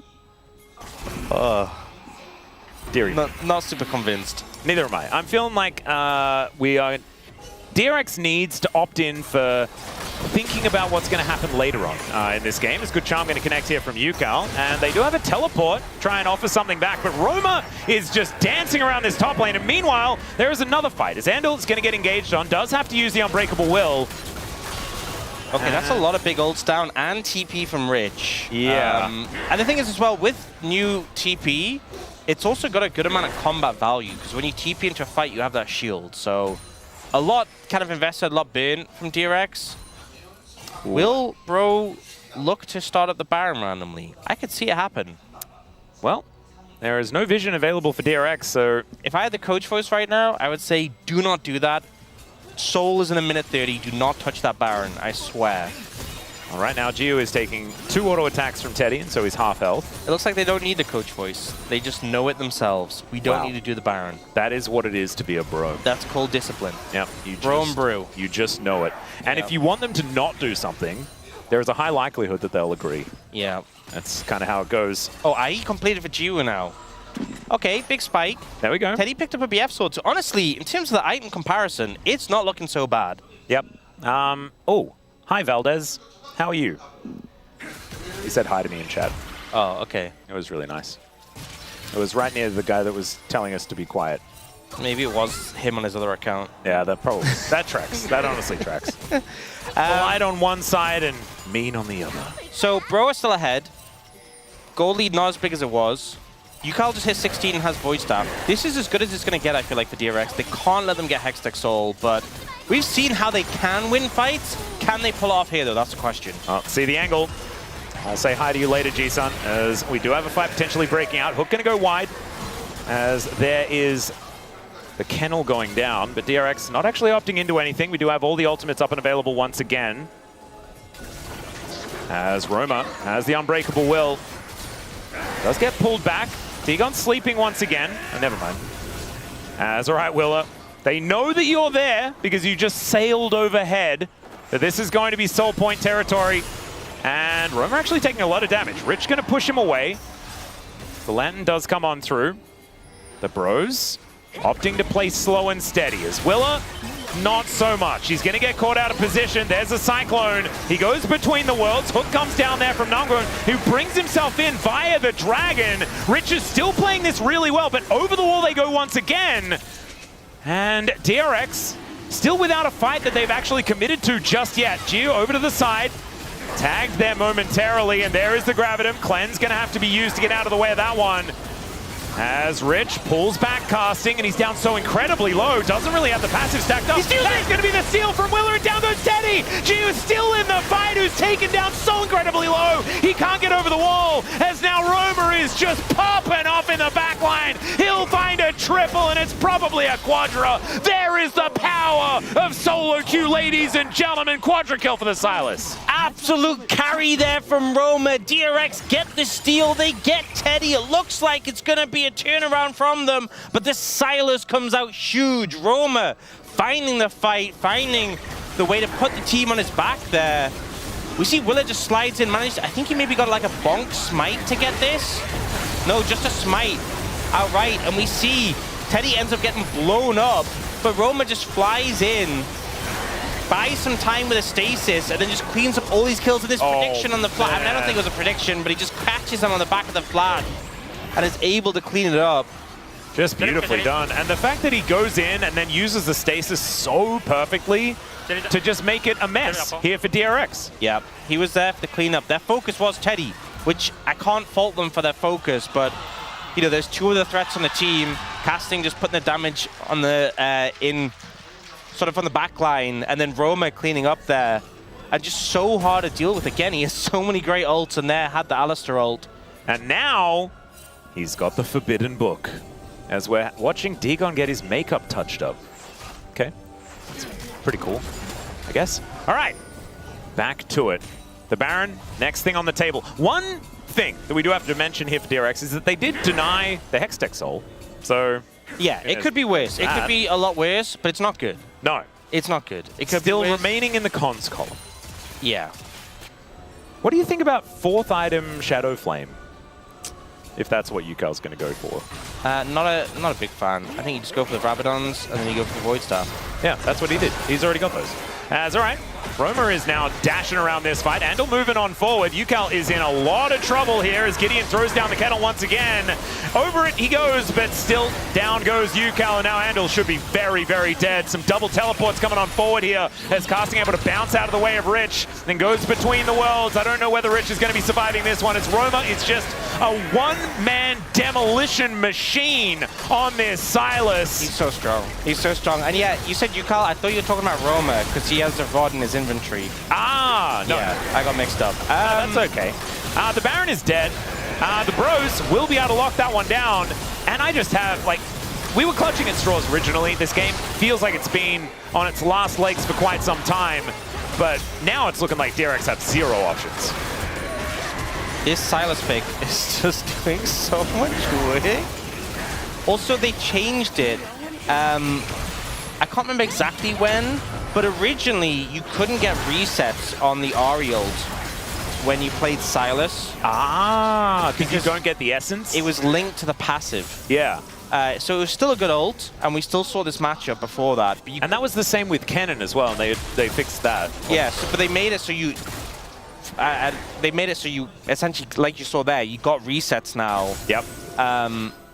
Which obviously just made the ult even better. Like, it was already good just because you got 3 Spirit Rushes. Yeah, I really think they didn't need to fix They didn't need to do that. It was still really good, but they're like, you know what, Silas? Have a good... You know what it reminds me of? When they added a massive AP ratio to Gnar's ult. Yep. And it was like that, no, Gnar does not care. Silas loved it. Sometimes they just do these things. It's like, you know what? Have fun, Silas players. Yep. And this was definitely one of them, and Roma definitely had fun there. Oh, good hook to connect onto Andal.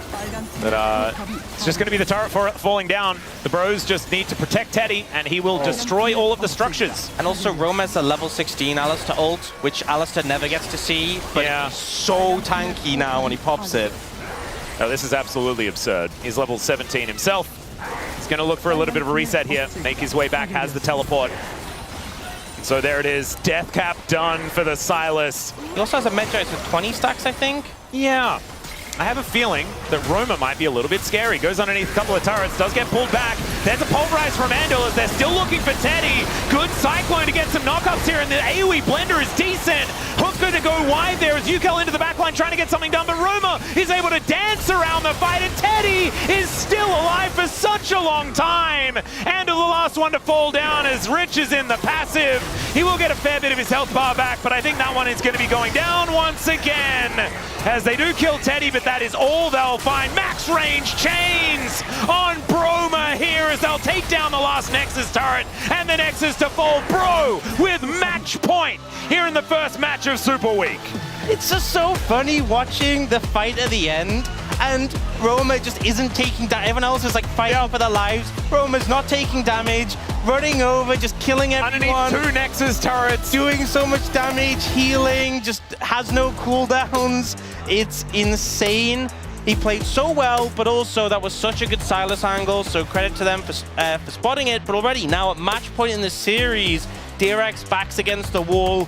All the predictions apart from Digon were in favor of DRX, and now they have to fight their way back in this series. Yep, and now there's only 2 other predictions that are still alive if DRX are able to claw their way back and make this 5 games. This is unprecedented territory as Casting does a lot of damage, but Roma and Teddy do even more. My God, that's some damage numbers here for 34 minutes into the game. On the Bro side, on the DRX side, it's not looking too great, but honestly, we had a lot of qualms with that draft. I imagine the space will be doing the same thing, and I think DRX really needs to knuckle down and get some priorities sorted out here if we want to make it to a 5th game in this series, because honestly, the Bros are running away with this. Yeah. It's absolutely absurd. They're taking over. Oh my goodness. All right, well, we are going to go to a short break, ladies and gentlemen, as the Bros, I think they've collected enough Bro tax. Maybe that's what it is. That doesn't mean stop. I reckon you need to get in as much Bro tax as you can. We've seen if it slows down, they slow down as well. Keep up that Bro tax, and we'll see you after the break and the space.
나랑 연계하자.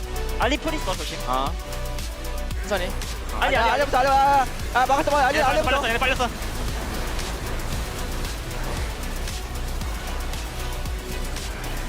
나 안 좋긴 한데. 한 봐줄래? 일단 잘 맞아야 돼. 잘. 갈게.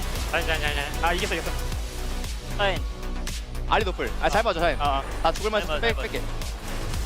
나랑 마무리. 이 없어. 잘. 이 없어. 가자. 끝났어. 가자. 끝내자. 어이가 없어. 오. 나이스. 어이가 없어. 안돼. 쌀 오랜만이라 뭔가 느릿느릿하다. 좋다. 재밌다.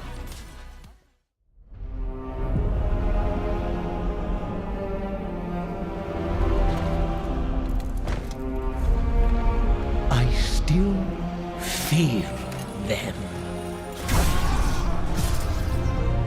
Blades buried in my back.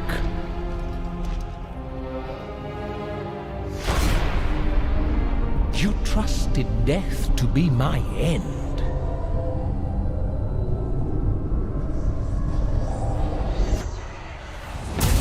But death knows only one. Kill me.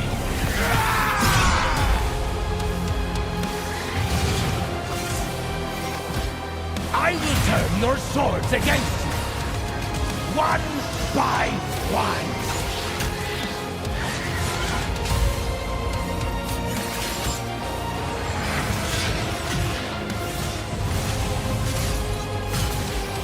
Traitors!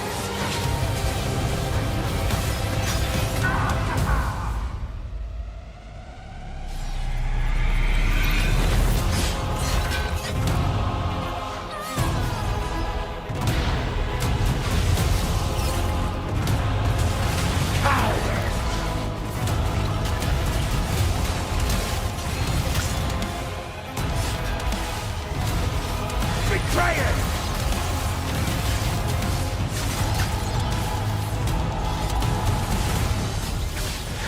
Outbreaker!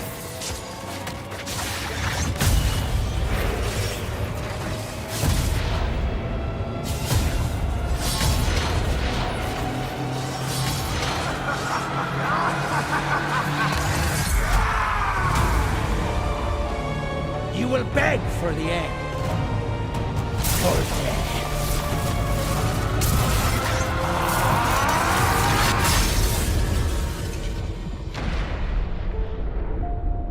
But my revenge has only just begun.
And the bros come to life here in game number 3 as well. One win away from finally getting a series victory. And then they're going to do it in a best of 5? Winning more games than ever? And oh, look at those predictions. You I'm see dead. those things that are in gray? Look at that gray. I think these two. So you're expecting Might be to lose gray the as next well. game? Is that what you're saying? Yes. Or your predictions? Yes. You know what? There was a moment in game 3 where I thought they were going to lose as well, and we have that as one of our highlights. However, the bros are alive, and the Proprium is at an all-time All right, high. Duke, I'm gonna have to stop. I'm gonna have to reality check here. This was a giga draft gap. The Silas angle was unreal. There have been some real bad drafts in this series, but this one kind of takes the cake because they also went Zahin with the Aurora already showing, and then picked Alistair. I'm getting headache. They like gave the I was like, what do you the opportunity to basically for free guaranteed have an amazing Silas angle. You already knew about the Aphelios lane, and you opted into Zeri, Alistair, and then Andal. My man, Yeah. it was a great start to the series. I mean, it we already was one of his best games ever. We already knew that bot priority is everything because whoever won the bot push won a game, right? And this happens is like kind of crucial, you know, like you picked Alista and Zeri. into Aphelios Thresh. And what happens in Highlight 1 is that Andel is gonna have his worst game ever with his Alista. He just jumped in with level 1 Alista into Glacier Augment Thresh, so which makes him unplayable in lane. And also, on top of that, he just path to the river. Hey, don't go into the river. Oh, why? I think we have seen Andel in the past get really nervous in big series and underperform. And this, unfortunately, feels like it's that kind of case because in game number 1, we saw an amazing game. Like, his Bard was unreal. And so something's going on, right? Like, we have seen good Andel Alistair games in the past, so he's going to have to be calmed down. I think his teammates are going to have to really, group up with him and be like, man, I know you can do this, because this is just not the performance we expect from him. Yeah, and although in our next highlight, it feels like this might be yet again another Andel play, you have a different take on it and maybe a little bit more nuance as around 11 minutes, DRX try to find a fight at bot Bush, and the engage comes in, and then there's some waffling from DRX. Yeah, if you are a weaker side, a losing side on the laning phase, then I think you have like only a small window, like only 1 or 2 chances to fight back. So this is one of the moments where DRX could actually take the fight, but for some reason, when Andel Flash is in, Wheeler is not doing anything. Like, he's not really fighting. He did use his Warrior's Trickster to get back away a moment before, so he doesn't have that available, but he did have Flash. And ulti. Yeah, Flash and ult. So I think there's a realistic world where he could have actually gone in there and tried to get on top of Teddy. It's just super indecisive. And our expectation, our speculation here with Didn't I is that the call's coming in from mid lane. Oh, yeah. The rotation from Yukal gets interrupted by Roamer. Roamer messes him up. He loses a lot of health, doesn't have his ultimate, and he's probably calling, like, back out, this is not a playable fight. And Willer, I mean, he was started off in the brush, right? Like, he was in position to try to collapse on the bottom side. He saw the enemy jungler, and it was kind of a domino effect of them losing control, and yet Andel still makes the call to go in. It seems like a communication issue. Yeah, you can imagine those things happening. And DRX held on to their coach voice pretty late in this game. They had at least one left, probably like 25 minutes in, probably for this fight. And any Silas value? This was stressful because we've been here before, and DRX find a good angle, but Roamer earns his nickname as Bromer from here on out. And it already started off really bad for Wheeler. Like, he didn't have ulti and flash for the fight. And also, like, even though you were a little bit stressing out, but like, I was pretty confident about this fight for Brion because they are full HP with the amount of value. Like, it's insane how easy to fight on this trade. Roamer got so much value out of the Alistair stolen ultimate and had the Lantern to operate around, and he doesn't come into this fight until very late, but gets the exact correct angle, gets here on top of Jiu, and then watch what he does next. It's actually unreal how hard he pops up in this fight. And the predict the flash. Insane performance from this guy, and maybe it's just been he's been a little dormant, right? His solo queue dominance has not popped off on stage just yet, but in moments like this, you start to wonder, like, what else has this guy got up his sleeve? Well, he's got a lot of wins in solo queue and is 1 win away from his first best of 5 victory with Brion, but that man right there, Yukal, trying to stop him and turn the tides to get a 3-2 victory in the way of DRX. Let's send it back on over to Ox and Atlas for game number 4. Thank you so much, gentlemen, and all we really want is 5 games. We want this to go the distance. Obviously, Dagon and the rest of the 3-2 predictors are wanting that as well, because if this is a 3-1, no one gets it right. And it's kind of hilarious that the bros are going to outperform themselves that much. Nah, it's a 5-gamer. We all know. We know how it goes. I mean, I do want to, like, set the stage for a potential bro 4-gamer, but we're broing and brewing. This is the ultimate time. Didn't the bros would deny their fans 5 games? They are about maximum value. You pay the bro tax, you get your bro tax's worth of video games. Yep. And so what we want to see is a calculated loss out of the pros here for game number 4, and then move on to that game number 5. Who'd have first pick going over to DRX. They will be on the red side with that one. And so Poppy going to be taken away from Gideon, of course, one of his favorites. These bans have already changed. Rumble to be taken away, but the Jace and the Malphite still up and available. Yeah, so we'll see I think as well, the fact that we talked about earlier, some of the picks that are often being heavily banned in the first 3 have already been through, have been banned away by Fearless, you know, like the Ori, Azir trade, things like the Vi. So I think at this point, so much pressure on the red side to just take the brunt of the bans. We saw in the last game, you know, DRX picked red side and they had to ban Jace, Varus, Rumble. And now DRX are kind of just twisting the knife. Yeah. This time they did ban the Varus, but now they banned Zoe. So Jace and Rumble still, Jace still available. And so is the Malphite. And Malphite. So Jace and Malphite available. And Bro have to kind of decide, do we ban one, give them the other, or do we just trade them in this situation? And the worst part is if you trade them, doesn't the Malphite just like play into the Jace extraordinarily effectively? In theory, if you do just engage every time? Well, I mean, in theory, but we've seen Jace be a lot more successful than the Malphite. Very true. And also he does have more early pressure than Rock Boy. Yep, Brock. Yep, Brock. Yep, Brock Willow. Brock. Yep. Brock? It's been debated. Brock! Hell yeah, okay. Malphite gonna be locked in. I mean, I'm excited about it. It is 0% win rate so far here in the LCK. I mean, but we'll just have to see whether Willow can make something of it. So Malphite's obviously been nerfed on this patch. We haven't seen Malphite be super successful in the LCK yet. But obviously, it has been having success in scrims, no doubt, based on the fact that it's still being permanently banned. Ooh. And this is game 4. We've already seen a lot of the top tier junglers taken away by Fearless. You're going up against a Sejuani. I think you're pretty okay with putting a lot of stock into it at this point. You're into Akali Sejuani though, and that Akali is flexible, so difficult to match up into this. Jiwoo's thinking, I don't want to deal with Akali. I'm going to fly up in the air and hope that by the time I come down again, she's already dead. We'll see whether that's going to work out here. They could just lock in the Lovers duo here as well. I think Rakan is, with all the champions that have already been picked up, pretty powerful in this spot. And so they are just going to secure it.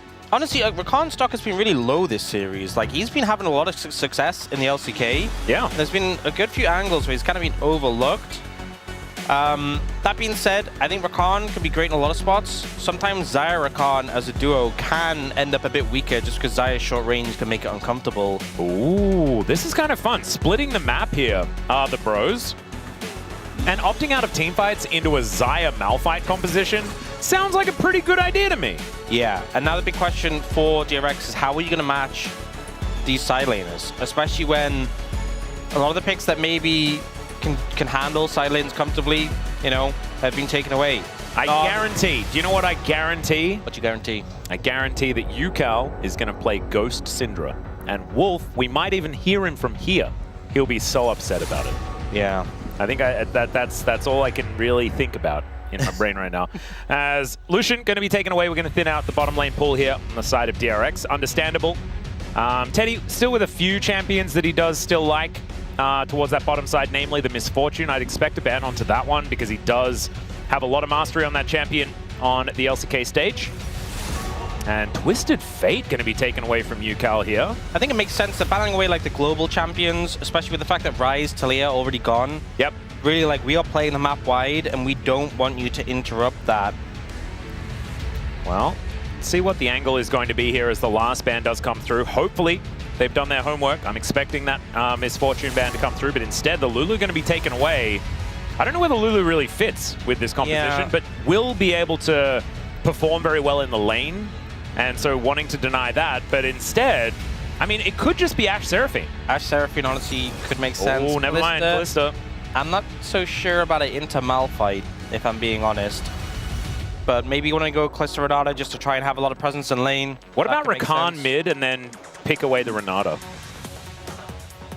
No? We'll keep that one in the notebook. Okay. Save that one for later. That is going to be the final pick here for the Bros.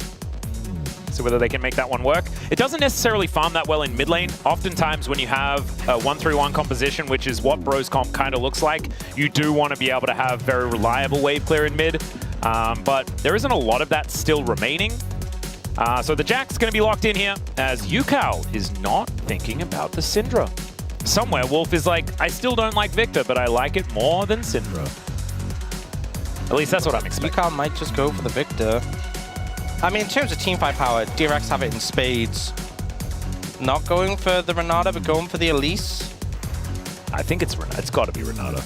Yeah, I mean, you want the disengage. Okay, so strong 2v2 bot lane from Teddy and Namgung here. And then it's more about playing the map wide, because I think the 5v5 definitely DRX are favored. Oh, yeah. Can they execute on the back of this composition? Can you play around? You have the Sejuani syncing up with the solo laners having the stack and passive. And this is like you need... Sorry, go on. Oh, I was just going to say, like, the jungle matchup, this is something that was actually spoken about by Wadid and Umpty, I'm pretty sure, earlier on in the LCK Cup. And that is, if they pick Malphite, you just pick another tank. And then you get to mitigate it a little bit, because if you ever meet in the jungle, like, he's not going to be able to, like, do meaningful damage to you. And then once he's used all his buttons, he just kind of dies. Yeah. But anyway, I've interrupted you like 3 times, so continue with your thought, Ox. I was just going to say, you know, getting some early momentum and being able to just pull ahead, play through your side lanes, have the Calista Renata lane be strong, definitely valuable. I honestly feel like you're hoping it's a weak soul. If it's a weak soul, you can just continue to play, you know, in the side lanes and not have to group up for fights. That being said, if you do get ahead, you know, this Akali can be a bit of a menace on the back line. Yeah. I just worry for the Calista in the 5v5. You know, if you have Rakan, Malphite gunning you down, how much can you really do? Yeah, I feel like there were some other options that Teddy could go for, but a lot of power here. Let's go into the Rift for game 4.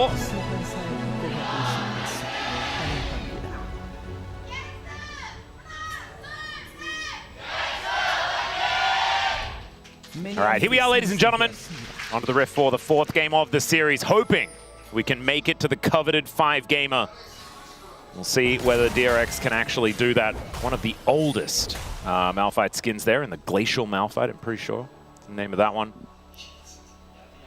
And DRX, I like this composition if Bro agree to teamfight. The problem is I think Casting is never going to teamfight. Him and the Maiden are just going to be hanging out in the side lane, ripping up these turrets. I do have to say, if Bro fall behind, I feel like this comp will just fall apart. Yeah. I can honestly see a situation, though, where if they get ahead, they do just run over DRX. Oh, yeah. It feels a bit all or nothing. Yeah. This game feels like it could just go in that direction. Especially with things like Akali. This champion, just especially with Gunblade and how big of a spike it is, you've seen games where it's just been so obnoxious when it's gotten ahead. Oh, yeah. Doran certainly welcoming us to that one. As Dew and Andal probably going to be very safe as this game goes on, but right now not going to be winning any lanes. And as we can see, Teddy and Namgung with full control.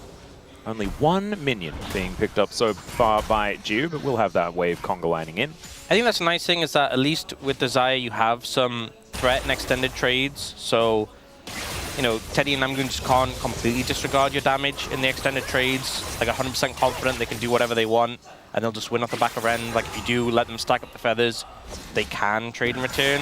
And also, you have the healing from the Rakan to help mitigate. Yep. Rich is going to have to flash. Yeah. Not sure how that came about. I think Rich took a lot of damage and then realized he was about to die and so flashed. I think that's a good assessment. That's a guess. But, you know, been here a while. Yeah, I think Andal having the Gleaming Quill so he can just sustain up. Because a lot of harass helps a lot as well. So, not a lane you're going to win, but definitely a lane that you can survive. Well, that's what they're trying to do right now. It isn't necessarily winning as far as the CS numbers are concerned, but that's not really what they were too worried about at this point in time. Not falling too far behind is going to be the aim of the game. As we've got a bunch of wards going down. Phaelites being lit up all over the place as Gideon. They know that he's here. Namgung is still just going to walk into this brush, standing on a ward, and they are actually very aggressively positioned. As Battle Dance is going to be there. Handshake comes down as Namgung's in a little bit of trouble. You mentioned the feathers. They were getting put down, so a little bit of danger there. Holding onto the summoner spells is pretty important as big electrocution out of Roma, finding a great trade here at level 4. Yeah, I'm interested to see how Willer's clear is, because that's something they did nerf, was the damage to monsters and his W, and his E damage as well, so Oh, there's a big battle dance engage as Namgung has to flash out of the way. That's a good start. Yeah, it already used the heal as well. So this is a big moment here in the lane for DRX. Yeah, getting those sums of Namgun. I mean, the heal's already down, getting the flash there. That's what you're going to look for. Now he can't play nearly as aggressive if that's down. And Rich actually has a level advantage. Still down flash. Casting should catch up pretty quickly, but seen some fight back from DRX in this game. Yeah, it's looking like they're still feeling invigorated. Still a fair bit of damage there as Teddy connecting a fair few buttons. DRX being able to answer here towards this bottom side is certainly a good sign. As not going to quite connect there. There's a lot of damage onto Andor as now the flash has to be employed from Jiu. And just like that, they are back in an uncomfortable position. Yep, there goes. Glad we had our big conversation about DRX's bottom lane doing okay because it didn't last very long. Yeah, trying to find a window there. Bit of a misstep, bit of a... Especially from Jiu, trying to find the feathers, and they kind of just went all over the place. It's tricky as well in the Calista. If you're going aggressive, quite hard to set them up, because obviously she's jumping from side to side. So, Summoner's Burn and pressure awarded to Bro. And now, Teddy with the Berserk Greaves, even more of a problem. Yeah, he's going to be hopping all over the place. Rich just fighting against ghouls right now, which is looking very frustrating. Fighting his demons. Yeah. And Roma, here in this mid lane, pretty comfortable, actually ahead in farm. For a couple of moments until that wave is eaten, as Rich will have his back interrupted. Ghoulie Wall goes down and has to use a ward actually to get out of it. A little bit worrisome. Level 6 now gained for our solo lanes across the board. Oh dear, the giant cat lady joins the lane, and that should be plates going down. As, all right, that's a lot of damage out of Jiu here as Namgung in a little bit of trouble. Willa just fighting against Gideon, only level 5 here for our junglers, as Teddy will get on top of the rock. He's gonna have to flash, does have to use it to get himself out of here. So DRX on the back foot once again. That's the thing with the Malphite, you're just kind of uncomfortable and useless before level 6. Yeah. In certain matchups, like you can trade well, you have a lot of burst damage, and the attack speed slow is quite nice. But Sejuani just really doesn't care. And the fact that she has her Q means she kind of always chooses a fight, right? If for whatever reason she doesn't want to opt into the fight, she can just dip. You can never do that though. You know, she'll jump on you and then stack up the stun. Yeah. And you're either flashing or you're getting locked up. So another couple of camps though, and Willa will be level 6, so that's something. First Drake though goes over to the bros. Good spike to get. I think he's going for Zeke's first for the ultimate haste. Obviously the nice cool burn when you pop your ultimate. We've seen that a fair bit out of the couple of Malphites that we've seen. It's not a great sign though for DRX as far as the history of this champion, as Rich will be able to knock down the Ghoulie Wall, but casting otherwise very comfortable with how this one's going. Just creates a lot more things to hit for Rich in this lane. As level 6 has been gained here, so that Unstoppable Force is available for Willa. I'm a bit worried for this game number 5. I'm not going to lie to you. I feel like the bros are in a really good spot. So far, we'll see. We'll see. Definitely, bot lane's been going good. Yep. But I think first fight is where I'm really looking towards. If one happens, if Bro opt into one, first fight is kind of the signal. Well, we'll see whether they even do, because we've mentioned that they do kind of want to play side lanes. It's going to be the best thing. Bro and Brew? Really? Wow, surprising. I know, it's weird that the bros would opt into not fighting. But that is likely where we are. But no, it does work out very well for them. Oh dear, the Wall of Cats gets the flash out of Rich. This Jack's counter pick is not quite working at this point in time. He's going to get mangled. Yeah. And this wave is going to get shoved in, so he has to cancel that back. And, the sound of the cats getting hit by the turret is just not great. It really is kind of disturbing. Do you think it's not just like the fact he's obviously having a bad time on lane, but just constantly hearing these meow noises? Yeah, and he has to be the one that does it as well, otherwise the cats will get him. As Teddy bouncing around, they are looking to try and focus the Renata, but that means that Teddy is just having the greatest of times. Yeah, it feels like they get a good trade on the Renata, and then Teddy just jumps forward like, okay, my turn. Yeah. That's like the consistent way this has been going, and I think it's starting to get to the point where Teddy will just kill you if you do that. Well, let's see whether Willa can actually get this ultimate out and do something. Baylight does get set up once again by the bros, so I think not an angle at this point in time. Does complete the Zeeks as Willa on that back. So still looking for some sort of fight to break out. Oh God, just getting pummeled. I mean, casting Flash double? Yeah, I mean, the thing is, maybe? yeah, there is the counter-strike that he has to watch out for, but yeah, still so dangerous. I Still, don't have Willer is sheep. coming on over. Probably not. But a lot of pressure afforded. Yeah. Well, that is going to be Gideon locking down that grub. One apiece. There's now Namgung moving over. Roma, first one to get into the river here. As that is going to be Gideon securing grub number 2. Gideon winning on grubs? Oh man, this is so What a dangerous for turnaround. DRX. Yeah. Well, we just have a gentleman's agreement. It's still 1,000 gold lead for the bros with how well these lanes have gone. But no first blood just yet. Zandil going to just dash away. Somehow, neither of them touched each other.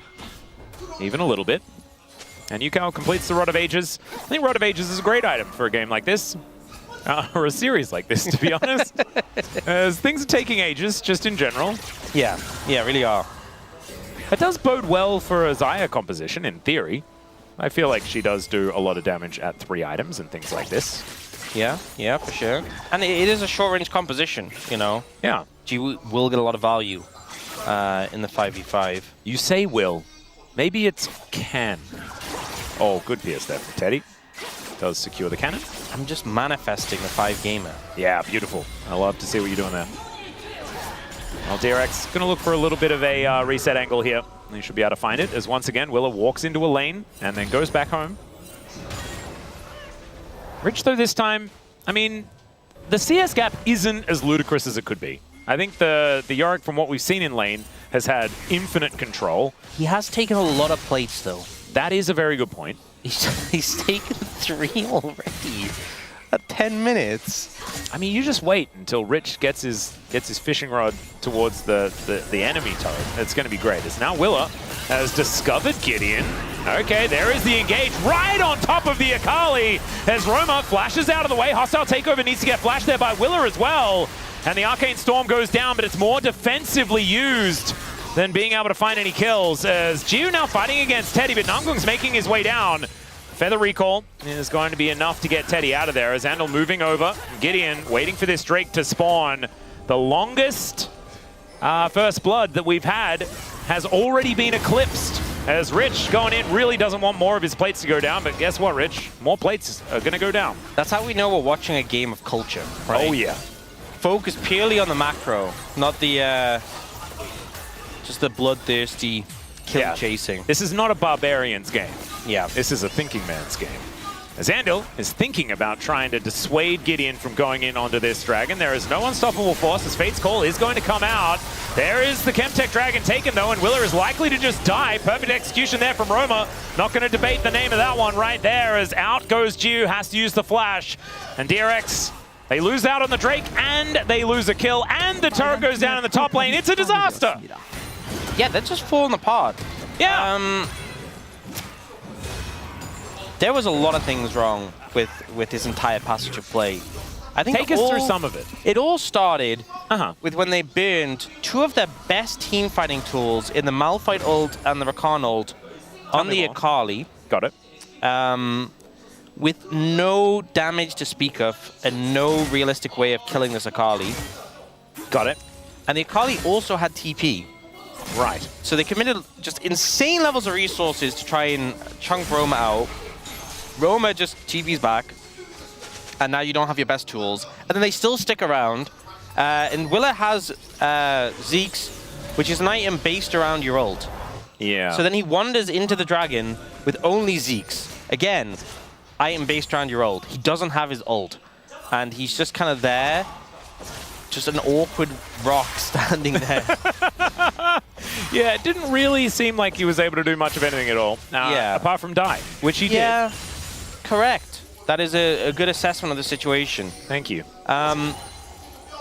You have 2 carries. You have a Jackson top lane as well. You kind of need them to be hitting people, really, to especially Akali this early on is a little bit too tanky, just to blow up. So I think she had Make Treads then, or at least had a null magic. So not ideal. not optimal. And now 2 dragons in pocket for Bro, and it's a Mountain Soul. So yeah, that's going to be a tough soul to deal with, especially with a Sejuani on the table. Andal is just struggling to do much of anything at all, but now we're looking for a little bit of an ulti from Willa. See whether we actually get one, as the flash out from Nangung is going to be there. Yukao still at full health. Teddy down to the bailout already, and he's just dead. Rich in the backline looking for casting here, as it's a trade of 80 carries, but there's the unstoppable force from Willa to stop this Sejuani from getting away. And now Andal gets on in there once again, as now Roma, oh dear, could this be the attack of the Roma, as once again, he's found a decent angle, but Yukao's still there with a fair bit of damage, and Roma's not going to quite be able to get it. So it's going to be a one-team fight by DRX, evening out the scoreline. this was better. This was better. You know, they had their tools in the fight, managed to connect on some good targets. Teddy did not get to play the game. He did I think not. That was a critical advantage in this one. I'm still yet to see the value of the rock, though, because Teddy didn't get to play the game, and then Willa altered to kill a Sejuani who got over the wall. Yeah, well, there's the value. I guess so. So Teddy managed to dodge away, good flash to not get hit by the quickness. And then Teddy just gets jumped by the Jax and basically one-shot. Oh, we're getting more fighting. I believe Andal is dead, ladies and gentlemen. There it is. Teddy pulls out the sticks, and down goes the Rakan. Buddy system. Buddy system is a powerful tool. Yes. Especially when you're playing Rakan. We learned this in primary school, guys. Yep, and then when you get caught, you just dash to them. Really effective way of not dying. So yeah, that's one to pick up here. Ooh, Rich does get the nice double tap on the turret. Knock down some Crystalline overgrowth. As Rift Herald being taken right now. Willa doesn't have his ulti for another 6 seconds. As Handshake is going to go wide 4. Ticking down, they do manage to take it. And so Willa now just looking to try and kill Teddy. There's the unstoppable force just to gap close. Guys, it's not. Yeah. That's not how you use that. No. Wow. Well. But guys, Malphite has been banned a lot, okay? We haven't had many chances to play him. We're still learning what he does. At this point, I'm kind of wishing he was still being banned. Oh, his W got interrupted by Handshake. That's kind of sick from Nangun in the picture-in-picture. Yeah. That's how he died. But again, Buddy System would have saved him. Not much would have saved us from what we saw on our screen from the Malphite ult, but I'm really hoping we don't get a replay. Thankfully, there wasn't much of a kill. So it was just Andal falling down. Okay, yeah. All right, Coach Voice for the bros here. Just saying, great job. Now put Akali top lane, take Herald, play around Akali, okay? That is basically what they've said. Good strategy. Akali is very strong right now with the upgraded Merc Treads and the Gunblade completed. Yep, and just accelerated in general. Yeah, this point of the game, because the thing is there's so much magic damage on DRX. Everyone is doing magic damage apart from Jiru. Why are you going AP Jax? Well, I mean, why not? Bin did it. It must be good. Okay, in they go. Hostile takeover comes down as Roma gets into the backline. He's in the shroud. Jiu is just eviscerated. Nothing he can really do about it. And now into the backline goes Rich. There's the unstoppable force they were waiting for. And everyone melts at the hands of the Victor. Wow. It's going to be a full house here. Victor's full of Jaxes, and down will go the Drake. DRX, welcome back to the series. I see you took a bit of a timeout. I'm glad you decided that you wanted to play the game. Now we see the Malphite value. There we go. That's what you do. You just look at the pro fans. They're like, yeah. Wait, that's what Malphite does? There we go. I thought that ability was a gap closer. It's that simple. You just hit everyone with your ultimate. And you know what? If you're going to do that, I don't think anything else really matters. Jiru gets eliminated immediately. And Rich is waiting over the wall. Oh, 4-man Malphite ult. God. Counter-Strike. The Arcane Storm. And then obviously the Arcane Storm. Oh, Andal, that was beautifully Not played as well. It's not upgraded yet, so it doesn't do the thing where it becomes mega, unfortunately, but it does enough. Yeah, it is. I'm still... Look. Okay. Yeah, I get Dusk and Dawn really cool with Jax, but you are so heavy AP now with your composition by going AP Jax here. Your only AD champion is... Yeah, they're making sure that they don't build any armor so that Jiu can do so much damage to all of them. Okay. That's what they're doing. You remember like the old Karthus strategy? make sure that there's no other AP on the team so that the Karthus does as much damage as possible. Okay, but when Akali kills your Xayah at the start of the fight like last time and has to No. That may not necessarily happen. Okay. Although it's likely to happen. Okay. And has been happening. Yes. But if it doesn't happen... It was a good fight. Look, it was a good fight. Just do that again. And for bros, don't stack up like that. Yeah.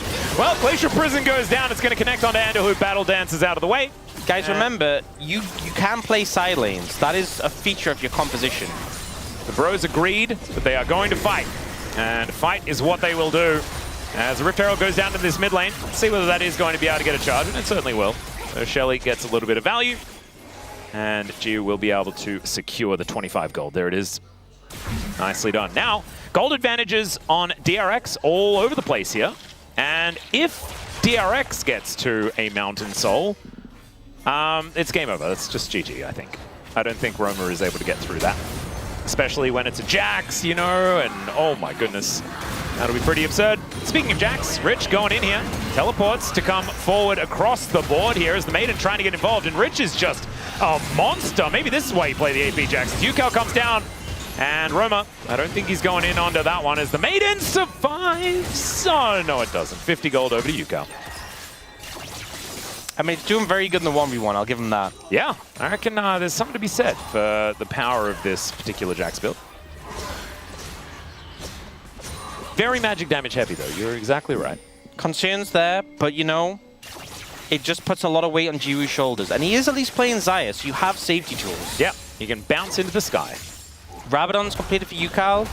He is a real fan of second item Rabadons. He is a big fan of Rod of Ages Rabadons, it seems. Well, I think on the Victor, I like it even more. You do like having a whole bunch of AP. And Jiu now just parking himself in this mid lane once again. 3-0-4 though. This is the dangerous thing, is that Yukal, he is now very accelerated and also has a decent CS advantage as well. He's now parked in the top lane. And DRX really have turned this game around. And the 5v5s are just not going to get better because Yukal's going to get his upgraded Chaos Storm. I mean, I assume he might have it already. And then if you get kills, the ult becomes mega. Yeah. And he's 2 levels up on Roma. I know one of them is from the Rod of Ages, but still, he is very far ahead in that regard. Yeah, it's kind of ridiculous. I was expecting a 1-level advantage, but this is a little bit more than that, as Jiu pulls back some feathers, but is otherwise not able to find too much. And this is the dangerous part, right? If you start losing in side lanes as this pro composition, then what does your comp even do? As Gideon, not going to get hit by the Grand Entrance, as he does go back in. Willer over here, though, 2 items complete. And DRX just probably waiting for this Drake to spawn. Look to lock that one down as Glacial Prison does go a little bit wide. Everyone has the keys to the doors at this point. And yeah, Rich is a menace. These 2 items that he's complete really has put him over the edge, because you can see that wave shoved under the inner turret. There is just no way that Carson can really fight back, as the Rock has discovered the Akali. Roma will be able to get himself out of there. I mean, the thing with the Jax is you have crazy AP ratios, and when the Dusk and Dawn, you proc your ult passive so quickly. Yeah, it's just kind of absurd. And it's working very well. So we'll see what else he's going to be putting together here. But right now, it is a very frightening selection. And Teddy clears out the wave. Roma has a Shadow Flame now, so second item is now complete. But the second item is a little bit less good than Yukal's one, who does have a very dangerous hat. Blighted Jewel also there as well, building towards his first bit of armor penetration. It's exactly the same build as what he put together on his Ahri. And last time, like the first game, he copied the Rise build. Interesting. I don't know what it means, but it's interesting. Gideon, now on a ward. Rich has moved over. He's already started off this dragon, taking matters into his own hands. Let's see whether the bros can actually find themselves a team fight. It's not what this composition is built for, but it's what it's going to have to do to deny this dragon from going down. Dalgook Flash Handshake does come on in. The Glacial Prison goes down as well. Hostile Takeover is decent. Andil down already as Rich getting taken out by Roma in this backline. DRX are getting out team fight by this composition somehow, and the Drake pick is secured by the Bros. The Unstoppable Force right on top of Teddy, but he keeps himself alive as Namgung is going to be able to pick up Jiu, and this time, at least Jiu has survived, but I don't know whether it's actually going to win it out as the Featherstorm goes up, but he doesn't have the other option. Teddy's taken down. Oh my god, he lasts for such a long time, but it's the Bros in the end that reign supreme. Finding exactly the fight they need. The flank angle so good, and you could see DRX uncomfortable, not seeing the opportunity to find a good engage. The Malphite ult held for so long because there wasn't a tight area for them just to fire on. The last fight that they won was everyone was clumped together. It was easy, it was obvious, but here everyone was split off to the side. And Roma was such a threat. Yeah. On the back angle, decimated Rich on the back line. These are getting look. I don't know whether Andil is going to be able to do enough. He's a Rakan. Yeah, he wants. Although Rich is not a Rakan. He is not, and he is looking to make his way in. That is going to be the first kill on a Namgung. Now a teleport forward. Roma is in a lot of trouble. Leap Strike is there, and I think Roma should be going down if, yeah, Yukal finds the Death Ray. So 2 are dead in exchange for the Baron. I don't know whether it's necessarily, if they take the Maiden, it's definitely worth, but the Maiden survives with 100 health. You know, we've obviously talked about Baron being worth less, but I do think the Baron buff has a lot of value on the Bro composition in general. You also get catch-up XP. We'll talk about this fight first. So the problem is, it ends up being super split. Roma just finds Rich and just absolutely decimates him, in all honesty. The R2 doesn't connect though, that would have probably just killed him. But he still ends up super low and gets cleaned up by casting on the back end. They do finally engage here onto the bot lane of Bro, but there's just no real opportunity to follow up when Teddy flashes out. Okay, we're just fighting. Yeah, we are. Bros are going to back up their jungler as Gideon is very difficult to kill. Willa not looking quite so much as he does ult his way out of there. Yeah, so I was like Baron power play. Doesn't give us much gold, especially because people died, but let's talk about what you can get, because you can play Sentinel, we're fighting. Yep. They're down a lot of gold on the Baron power play. Well, I mean, it's going to be less as they take out this outer turret. Rich with a counter-strike there, but Casting not too worried about it. Yukal makes his way back. These minions, even with the Baron empowerment, are still going to melt to the hands of this Victor. Yeah. Carly doesn't have it, but if you get Casting in the silent, you should be able to pick up that bot top pretty easily, get some extra gold in the pockets. Got to bear in mind as well, it's 3 dragons to Bro. That's what I was just thinking. I think this soul point is going to be such a big deal. Because a 1-3-1 composition needs to have dragon control. Otherwise, it just doesn't work. I mean, and so they have it. If you get the next dragon, you get that mountain soul, you know, you start stacking up some MR, you can become really hard to deal with. Yeah. Not to mention the fact that Teddy is going to start building more defensive items at this point in time. And so he is not going to be necessarily one-shottable as this game goes on. With send value, would be pretty big. Yep. So let's see whether the Bros can hold on and then find themselves some team fights to close out this series with the very unexpected 2-1 scoreline. Gideon moving on over here as Roma does find the Shuriken backflip onto Willa. Yukal is there though. Pretty scary is this Victor. 1.5 minutes on this Dragon. Andil going in. I mean, Yukal, level 16, Roa, Rabadon's Void Staff. Oh my god. Yeah, Can't really ask for more, to be honest, at this point in the game.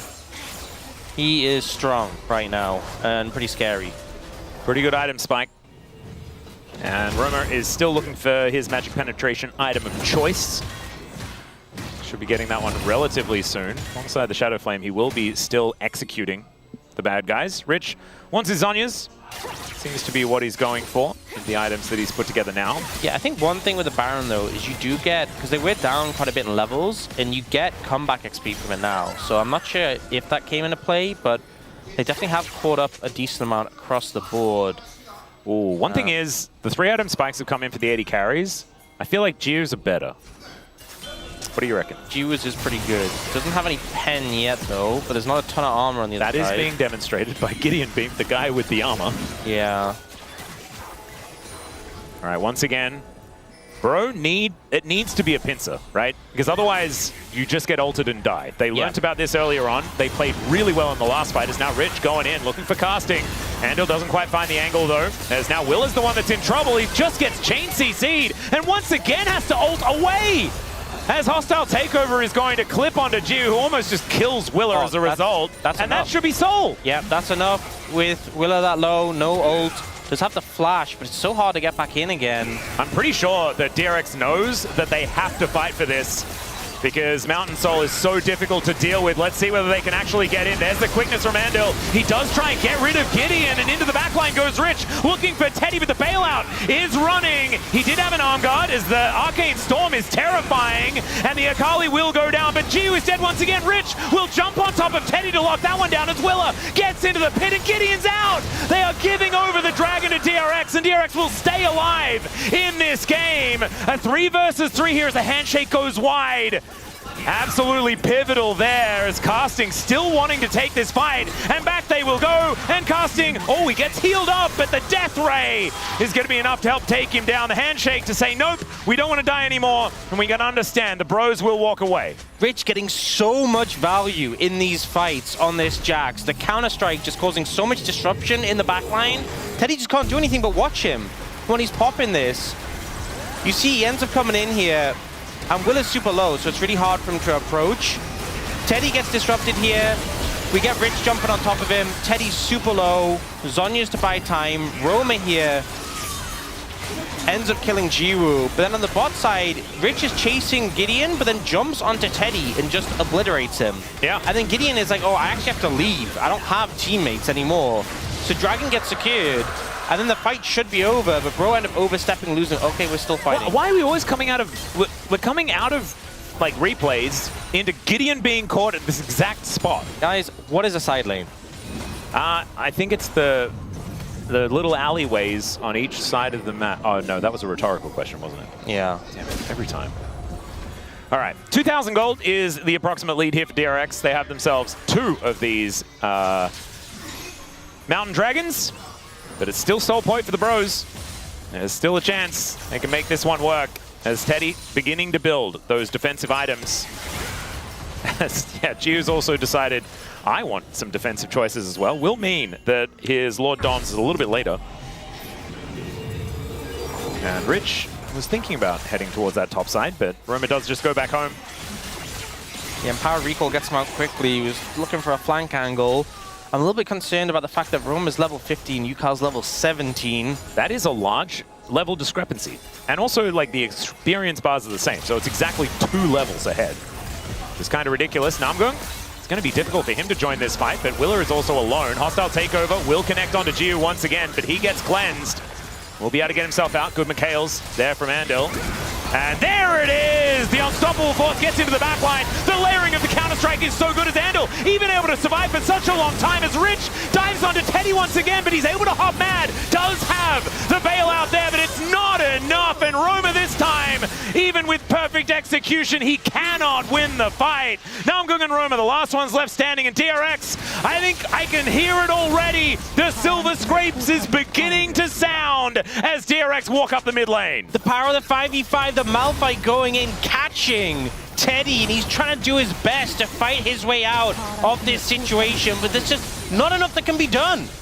Well, we'll see whether the Broma can do some absolute heroism here to save this game. The health bars aren't exactly the highest, but Giu is at full health right now and has the Featherstorm available. I'm pretty sure this is just going to game 5 right here. Yukao going to go down. The bailout is not going to be enough. And Namgung, he is just going to be icing on the cake. Never mind, he'll survive, but the Nexus will not. And DRX will tie up the series. Very back and forth. DRX managing to find those big team fight wins, putting the Malphite to work, and I think that might have been our first Malphite win. Can you believe that that was the first Malphite win? Yeah. I still have the ulti wagon wheel in my brain. Wow. It is see it in there. That was certainly a play, but they got it together. Yukal doing a crazy amount of damage, Rich getting a ton of value. And ultimately, I just think that was a bloodthirsty game. Bro, you saw how the composition could have worked in terms of playing through sides, but they were just trying to brawl with their comp. And even though they did find some good angles, right, like the flank from Roma that worked pretty well, I think in 5v5s it was just hard to execute. You know, once Willer connected that ult on a Teddy, it was just so hard to fight their way back in from there. It's a tough one, but man, an entertaining game, and we get it. We get the beautiful, beautiful music, the dulcet tones of Silver Scrapes here on the first day of Super Week. This is only the first day, and we get Silver Scrapes. What a beautiful time to be alive. We are going to go to a short break. When we get back, the Space is going to break down that DRX win. Then we will have the coveted game number 5. We'll see you soon.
else do you expect from the LCK? The first possible opportunity for 5 games? You're damn right, you get 5 games. Going to Silver Scrapes after DRX find the Malphite ultimate that changed the series. It's 2-2 here in this LCK super weak matchup. You ever find yourself 3,000 gold down, unplayable team composition, broken lanes, and then you get the one angle where the enemy team stands in one Malphite ult sized location with a Jax over the wall to get you the wombo combo to possibly win you your first best of 5 as an org since you won the world championship 3.5 years ago. That's a wolf Sometimes fact. miracles happen, all right? Sometimes LCK says we're going 5. Yeah, they just had one chance to win the game, and like they just had one with the Malphite ulti into Victor collecting like 2k gold after that.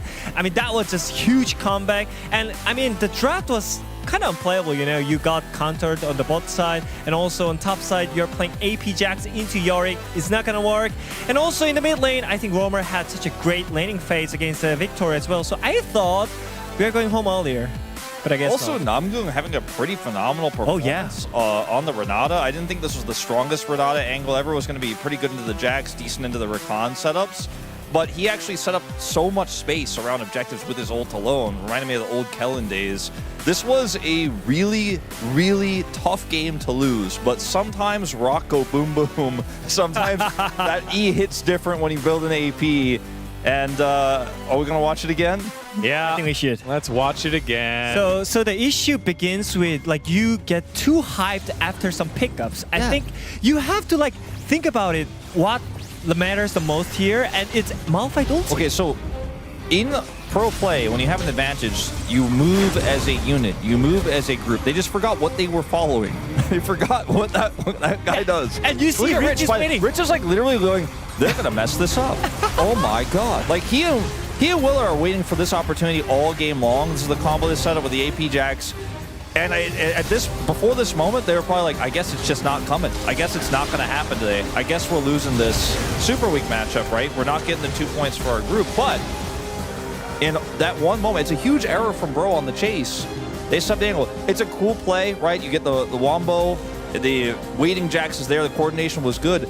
But it's on Bro. You can't stand on a Malphite-sized location. I mean, maybe some people are asking like, why you cannot fight after? Then you see the champions like you have Yorick, Kalista, and Akali, which has no control if you don't have the push in the side lanes. So I think they had to snowball perfectly, otherwise they're gonna get outskilled in team fight. Yeah, and they were snowballing. It was just that little mistake there, and maybe earlier it was because Willer wasn't able to line up ults, and you think, okay, we can outskill check this, and that was not the case. However, game not over yet. Still an opportunity. Akali's still popping off. You had the Yorick that had the early lead, so we fight yet again here at the Drake. And this is where DRX put the exclamation point in sending us to 5. There's really just no control with this composition of objectives at all. And the engage comes through here from Andil initially, and this really splits things up. Notice as well, if Willer is incredibly low and does not have his ultimate, he's not even a factor really in this fight. This is basically a 4v5, but Rich gets backline access after Andil's sacrifice, right? He goes in super deep to try to push the backside over. Then Rich goes into the pit. Gideon is too low to hold the dragon. And on the top side, Roamer gets taken out. That Victor is just too big at this point.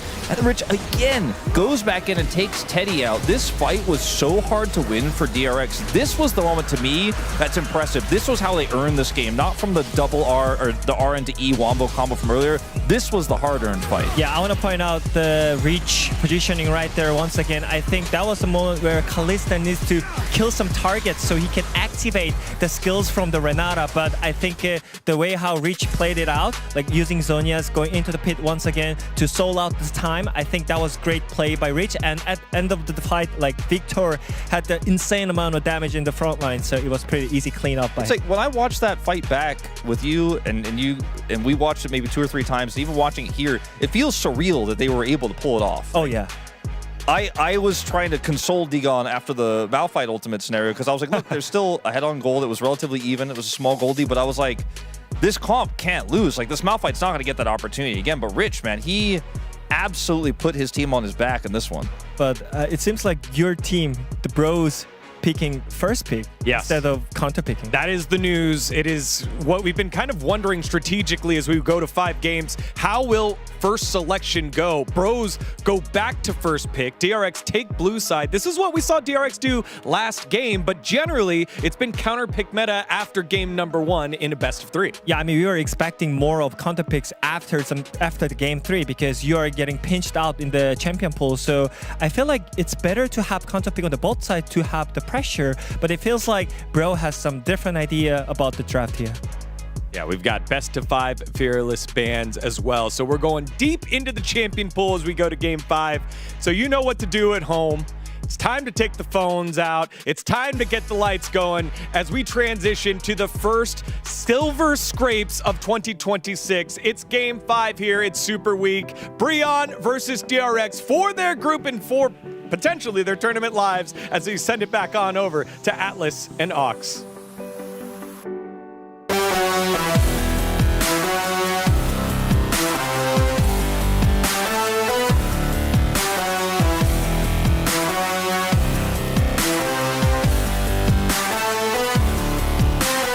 So much, gentlemen. We will deal with it. We did. I really love that Wolf realized he already has glasses, so the best thing to do is to just take them off. Yeah. You don't have to, because I don't have glasses to put on. Actually, no, I do. But we're not on camera, so it doesn't matter. I won't put them on. Unless Jason tells me that I should. You know what it means, though? What does it mean? We've already had a perfect day. True! Could have a perfect week. A perfect Super Week? That would be certainly a Super Week. My goodness. There are some matchups where I think that might get difficult. However, this could work. Hang on, let's have a look. DN Supers versus BNK. I think that is where things are going to possibly fall down. But that does happen immediately. So we will know whether we have a chance for a perfect week, a perfect Super Week, tomorrow. That's when that one's going to come in, I reckon. Yeah. That's the dicey one. There is also one at the very end that also could be difficult, but we will just have to see. As all right, it all comes down to this. Several hurdles in a row that we have to jump over. Yeah, we may stumble. However, we might get over, we'll at least definitely getting over the first one. And we'll see which team is going to be the one that actually finds the angle. As Coach Song, you can see, oh man, I can feel the tension from here as the phones are going wild. It's looking absolutely beautiful here at the Chijijik World Park for our very first game of Super Week. And man, what a gift. What a gift today has been. And I just don't know what's going to happen because we've got so many champions that have been fearlessly banned away now that we could get some really wacky stuff in this particular game. Yeah, we have now moved to first pick really being prioritized. With game 2 and 3, it was second pick. Now teams are like, no. We want first pick again. And a lot of weight has been put on second pick to do the heavy lifting in terms of banning away the OPs. Yeah. But, you know, with Malphite now taking out the equation, it's kind of Jace or bust. Jace is a big one, Varus is a big one, and Rumble's a big one. So yes, the Rumble. I think the expectation is kind of that DRX will have to ban all 3 of those, because if I'm Bro, I'm not banning any of those. I'm like, you take them. Yeah. And that's what they're doing right now, as the Lucian going to be the first one taken away. So Rumble definitely needing to be banned. I think that is the highest priority. Champion has been pretty ridiculous. And then what are you looking to get in terms of first pick? You know, the Corki's been thrown around as a ban. So that's a good one. Maybe that's something you could prioritize as a first pick even, or look to ban, or see if it gets through. That's a question mark. LeBlanc coming through as a ban. I think Roma was just like, you know what? This made me really sad last week, so let's just not do it. A week before last, sorry. There was that Zoe ban that came out from DRX, so maybe they want to get their hands on a Zoe? Could be an angle. LeBlanc can be a difficult matchup for Zoe. And we've seen Zoe late in Fearless just be very hard to deal with. There is that Corki ban coming through. So Varus is now the ban for DRX. So, I mean, the other thing that was banned in the last game was Poppy. I think the Varus was extraordinarily obvious, but is the Poppy a first pick? It's a great pick for Gideon, but it's also a flex. So, but the thing is, it's good into champions with dashes. There's a lot of champions with dashes, but bold to go blind quickly. Zoe first pick for Roma. This is what I was thinking with the LeBlanc being banned, that it could make sense. We've seen a lot of Zoes, again, Deep and Fearless, be really effective. And with a lot of the mid pool thinned out, what are you going to play into this? I think that's kind of crazy about the Zoe as, oh dear, this could be, this could theoretically be Wolf's worst nightmare. As the Zoe, like, it thrives in compositions that are just chaos, you know? As we could have a very weird sort of situation here, but the Syndra will be locked in. Nautilus now for Andil. Possible angle here, unless Willow wants to take it into the jungle, Raptor style. But I highly doubt that, although there are a lot of jungles that have been taken away. There's a lot of things that we have to look at as far as the things that have been overlooked in this series.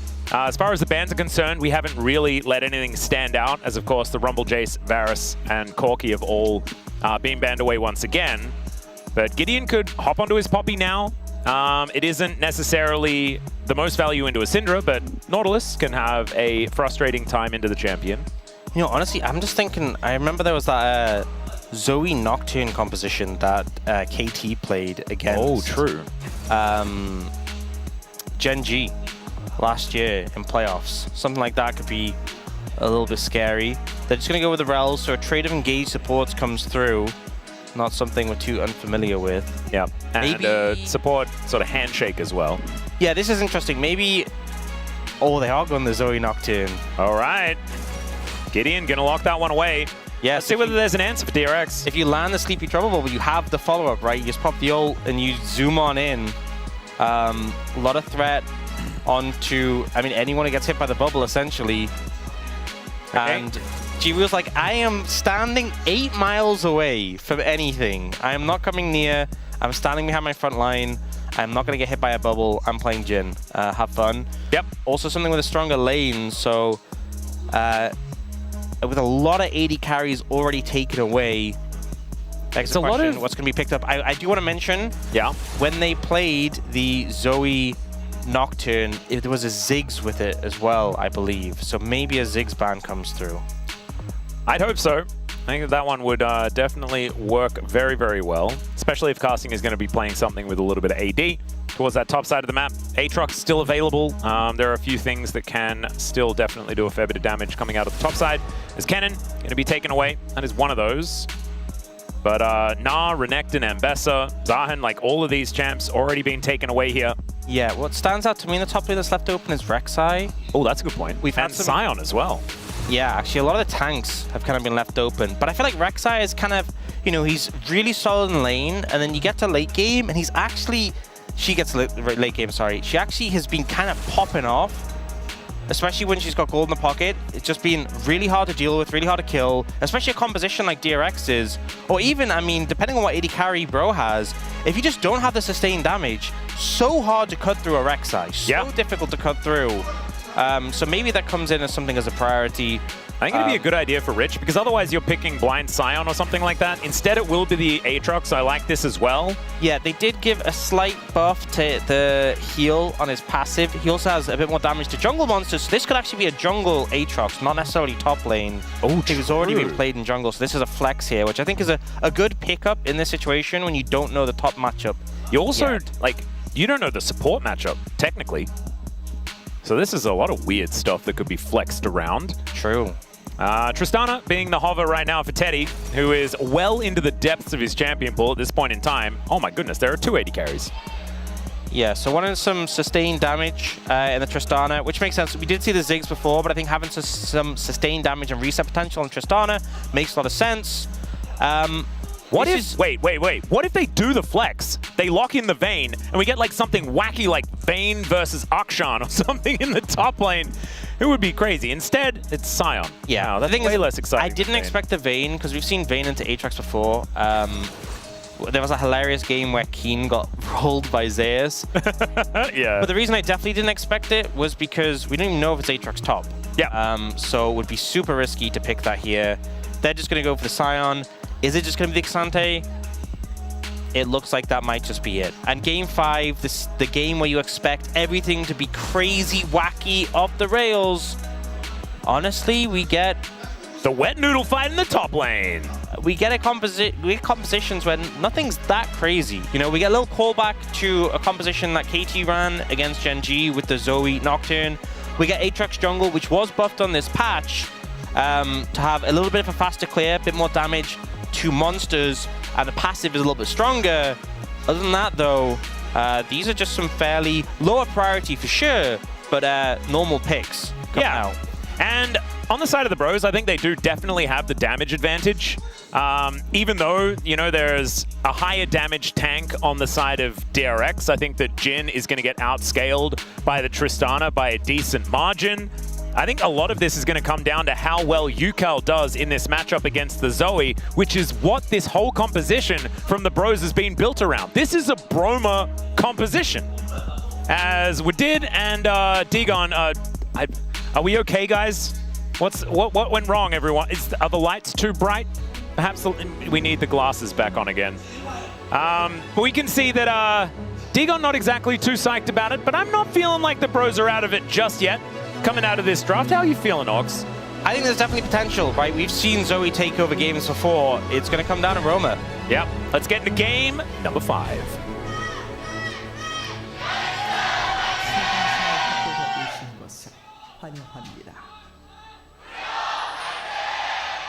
All right, here we are, ladies and gentlemen. Onto the riff for the final game of the series. And we made it to game number 5. And now we have guaranteed predictors getting it correct. Guaranteed? Guaranteed. Demacia Teed. Demacia Teed. I think Garen's name is actually Demacia as well. Oh, yeah. Because you know how I was saying all of his buttons into Demacia? I think Makes his name sense. turns into Do you say it when you lock him in? Yeah. Oh, yeah. Yeah, Every single time. Yeah, the thing with the Aatrox is he was already seeing play and was already fine, you know, having some decent games. Again, it wasn't a ton, but there was some play before. I mean, the Kanavi game was ridiculous until they lost. What a great sell. Yeah, I needed to do that.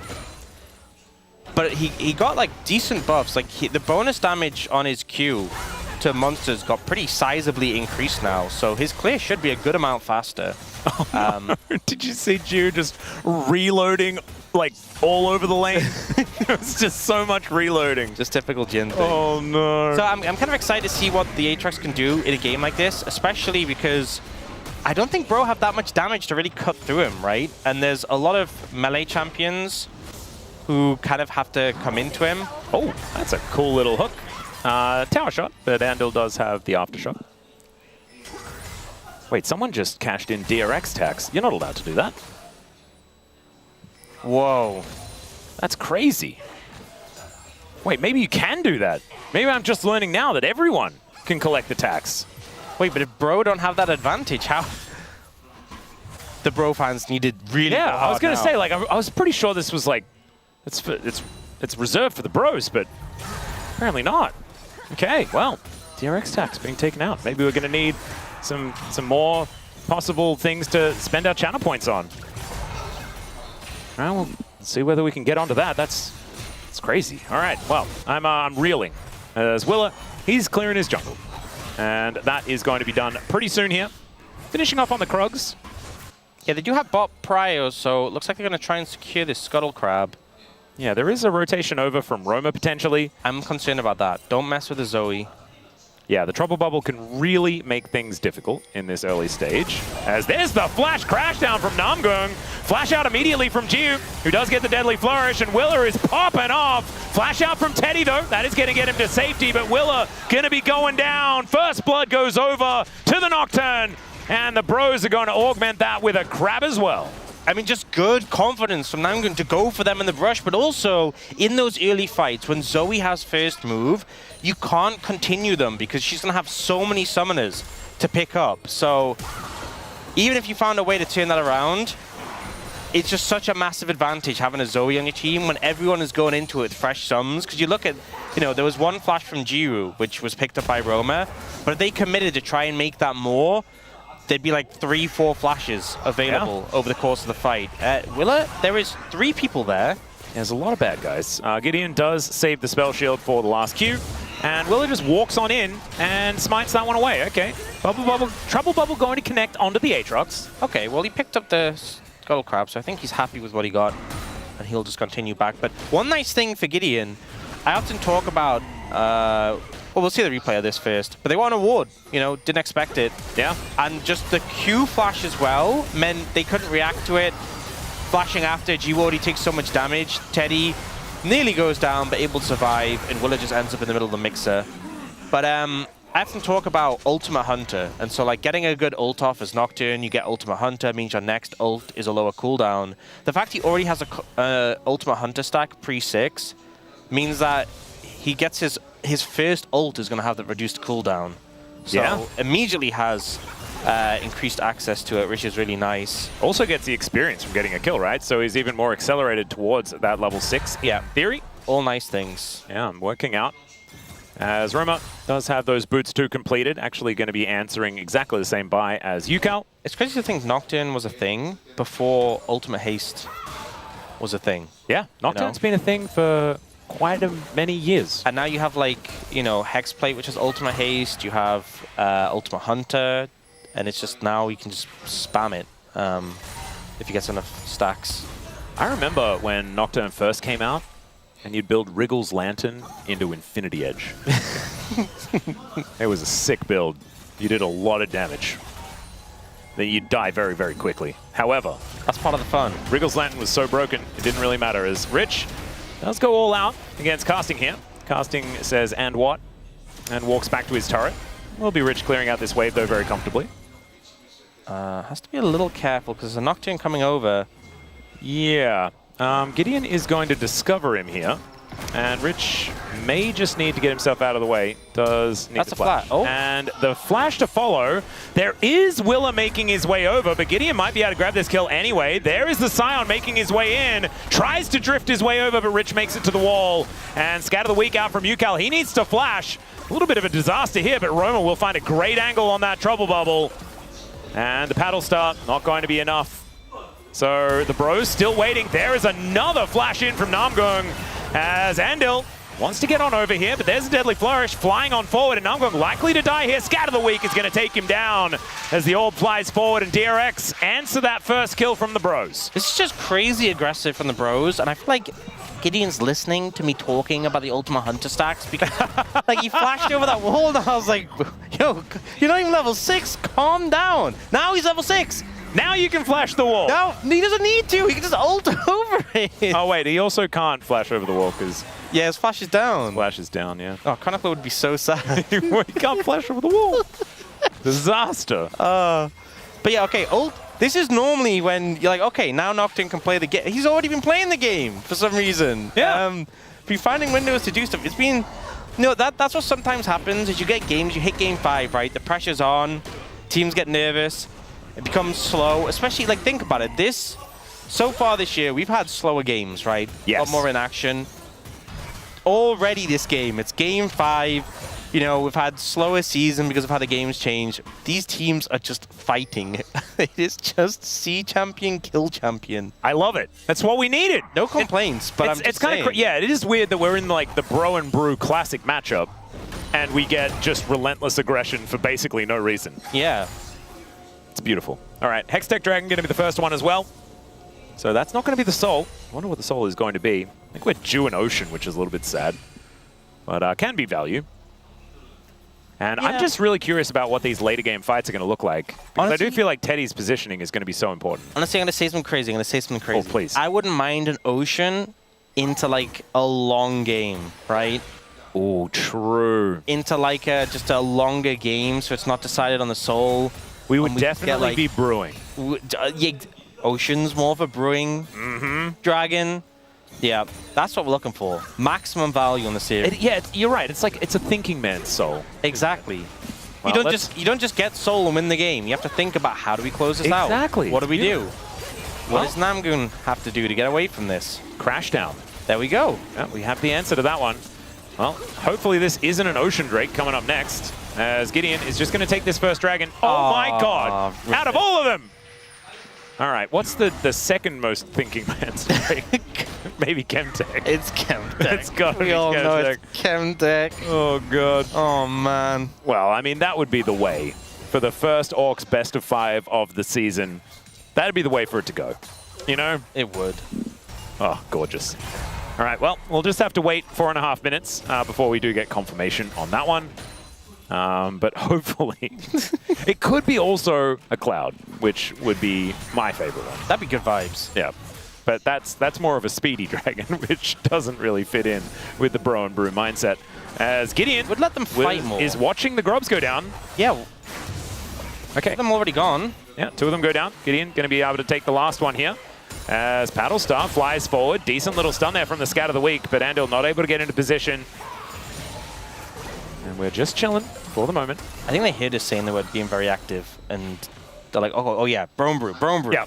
They certainly locked back in. Maybe there was a coach voice. Okay. It was a coach voice. You know what I find hilarious? I think there's 2 aspects to it, okay? I find it hilarious that Nocturne hit level 6 and we stopped getting action, but I think the reality is DRX realized Nocturne's now level 6, so I'm like, guys, respect the Nocturne. That's the reality of it, right? You're not going to go for those aggressive plays when there is a Nocturne who can just ult in. And also Gideon reminded them that there is definitely a Nocturne in the game because he decided to do things a whole lot before level 6. Yeah. He now has a Hexblade though, so he may as well just press ult for fun. Yeah, it's going to be pretty low cooldown already. And when this is going to be a Bro and Brew game, you may as well just make it dark to annoy your opposition. Just flick the lights on and off. Yeah, seriously. Just a mess. It's like a 5-year-old, you know? Discovering what light switches. Like Nosferatu with that SpongeBob episode. You know what I'm talking about. All right, well, we're pressing the button, and it's Yukal that has to use the flash to get out of the way. And the Ghost actually invests everything to avoid that. So, nicely done. We were making fun of it, and then immediately does the right thing. Yep. Oh, Bubble was pretty close there. Yep, Roma continuing to be frustrating as he's evened out the farm between himself and Yukal. I think Zoe's just a very unfun champion to play against. I would say so. But definitely fun to be in chat around because there is a lot of copy pasta that does get thrown in, which I do enjoy. Yeah. Now I'm going for it again. Does get knocked back, though, as Jiu in a pretty comfortable position, and Teddy not so much. Depth charge comes on through. Deadly Flourish is there, and Willa has the follow-up. Boom goes the 4th shot, and Jiu's able to lock it down. There is another Trouble Bubble connecting as 4th bullet. Will it land on Namgung? That's the question. The answer is no. Roma is going to soak it up. Yeah, I feel like that's the sort of play you go when you have your jungler backing you up, but Gideon's ult wasn't available, and Willow was just there. Like, yeah. And 2 plates went over to Yukal. I think Willow was just kind of shadowing. He was like, I'm here if something happens. And then Teddy and Namgun jumped in. He was like, oh, okay. Sure. Thanks for that, guys. I appreciate it. Let's tango. And there's a nice pickup there. I just want to apologize for everyone who wanted to have a chatting experience that didn't have only Zoe spam. That was my fault. Oh. So there it is. Yeah, you invited that. I did. I will take full responsibility. As Rich, fighting against casting. You can tell this is a Bro and Brew. We're looking at the top lane, and there are 2 tanks. Yeah. It's a 300 gold lead for DRX. Nothing much else to report. Minute and a half on the 2nd dragon of the game. Then we'll find out the soul. We always have stacks on things like, the Scion W. Like you can see next to casting's name how many stacks he has, and the Syndra stacks. Yep. I love if we had grasp stacks, just so we could keep tabs on which top laner. And it should be like in bold lettering above their character. So we just know which top laner is winning in the tanks, because like it doesn't actually matter what the health is, but and the farm is like, I mean, yeah, farm's kind of relevant, whatever, but really it's just like who got the most grasp stacks. That's what we care about. Whenever you're playing top lane tank versus tank, who got the most max health off the other tank? Yeah, it's a very good point. We'll need to, maybe we can check in. We can have a grasp stack counter that someone could set up for us. As Paranoia goes in once again. World Ender is there in answer, but it's a decent crash down and Magnus Storm from Namgung to hold them in position. Andal's going to go down as well. Paddlestar lands, and 2 lying on the floor 26 seconds before the Drake. Yep, good engage there. Just instantly goes for the Aatrox. Doesn't give him any space really to kite or heal up. And the follow-up's there from the rest of the team. It felt like a coordinated attack from the bros. Yeah. And now looking for this dragon, and we'll answer our question. What will the soul be? Well, 8 seconds. Willa might actually be able to make it over in time. It all kind of depends on how quickly Bro can get over there for the Drake, but it looks like they're not really prioritizing it as Dancing Grenade flies on forward. Jiu is actually pretty powerful right now, currently ahead by about 300 gold. but still does want to get to that Ghost Blade before anything is really going to be attempted. As Rich gets out of the way, and Gio is now here, so Willa diving on over. Looks like DRX will be able to at least start off this dragon first. Gideon doesn't have ult, so I think Bro are like tentative on contesting this. Right now, there is a lot of vision in the area for the Bros, but they're not really able to do anything about it. And Ox. We called it. No, we knew it. Beautiful. Well played. Yeah. And honestly, not even evil this time. This is not Susja. Don't put that in the chat. Do not put that in the chat. Because this was what we wanted. We wanted the gentleman's agreement. Like, take out the value of the dragon. One dragon to give us an honest game of League of Legends. One dragon each. Chemtech Soul. Oh. This game's going long. Yeah. We're gonna be here for a while. We're invested. I want to see the thinking man's League of Legends. Yep. And I want to see Teddy beat his record for the longest game that he's played. His casting gonna get pulled underneath the turret. Trade of ultimates here between himself and Rich. Yep. Casting just shouting coward as he runs away. I'm not sure he actually shouted that, but I love that actually so much. All right, well, Trouble Bubble going to connect, but I think that Andel's going to be okay for the moment. Rift Herald has just spawned, so Shelly going to be the next thing that we're going to be looking out for, and Willa already starting that one up. Roma with some information, as Namrung has to crash his way out of the way of Gio. All right, casting now with his Swifties completed. And Teddy and Gio just hanging out here in this mid lane. Rift Herald, not entirely sure what the status of that one is for now, but it is just down, so now I do. Shelly is now just going to be secured by Willa. Yeah, they're neither support going bundle pipes, so sadly that meta has died because they made it way more expensive. It has been nerfed into oblivion. They hate hearing the tunes, you know. Yeah, it's a bit of a shame. The bundle tunes. I'd probably still pay the premium for it. It's really expensive. Just like bundle pipes, man. Yeah. Brendan does too. He was talking about his favorite song. Really? Yodel Over the Hill, he said was his favorite. Oh, really? Yeah, that was his favorite bundle pipe song. I didn't actually know that one. No, you didn't? Yeah, it's a really good one. It's weird. I've just been playing random notes. I like the instrument. Yeah, playing your chords? Yeah. I don't have like a favorite Bundle Pipes band. Oh, you don't have a favorite... Like I assume it would probably be the Bundle Pipers. Oh, the Bundle Pipers, The Bundle Pipers are pretty good. A lot of people go to the yeah. Bundle Pipers. A lot of classics, you know. I think Yasuo is the lead Bundle Piper. Yeah, which is interesting because his flute skills translate. A lot of people expect it to be all yodels. No. But it's a misconception. No. Common misconception. Everyone is welcome in the Bundle Pipers. I'm pretty sure. Yeah. Large entourage as well. Oh, yeah. The entourage is largely yodels, though. Yes, of course. They are drawn to the sound of the Bundle Pipes. Wow, nothing has happened since we've had this ridiculous conversation, Ox. Like, this is the crazy part. There is a Trouble Bubble landing, but Roma doesn't quite have enough range on his Trouble Bubble. His Paddle Star. So there you go. That's an explanation of what's happening in the game. What's your favorite Bundle Pipers song? My favorite Bundle Pipers, Rocky Road to Bandle City. Ah, I love that one. Yeah, it's a classic. Yeah. Oh, we got Bandle Pipes! Rich built it! There we go! I hope he plays Rocky Road to Bandle City. It's a classic. Yeah, he must be rich. He bought the new Bundle Pipes. Oh, God. Obviously, the perfect person to purchase them. Yes. Oh, my God. Thank you, Rich. That was beautiful. Yeah. All right. In the meantime, the Bro have put together like a 1.5k gold advantage. That was kind of there already because of Gideon picking up the couple of kills and them having a fair bit of control. But I think that DRX are probably just casually okay with how this one's going. Probably wanting to fight around this next dragon, perhaps. We'll see what the setup's going to look like. The problem is, Teddy is just going to continue drawing beads, right? And this Tristana is going to be more and more difficult to kill. Yeah, that's a major concern. I feel like as well, the Zoe is, I mean, not ahead, but just Zoe becomes so problematic if you can't get on top of her. And it's just the way team fight's going to be set up, right? You have the strong front line for Bro, you're firing off the the trouble bubbles, and it's like it's on DRX to close the distance, because otherwise you're waiting for when Bro land a trouble bubble, then the Nocturne ult comes in, your backline's threatened. So I feel like DRX are the ones who have to try and pull the trigger sooner, otherwise the fight start is favorable for Bro. Yeah. And as you said, the sustained damage of the Tristana is going to be there.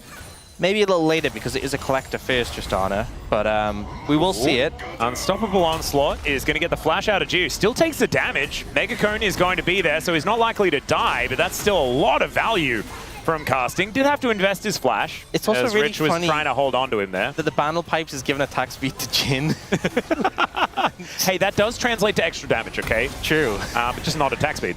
As alright, does manage to land that one as the anchor comes through as well from Andil. Still, casting just does not care. He's Scion.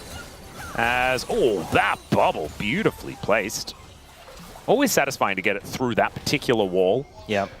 Okay, Andil very low. Jiwoo a little low.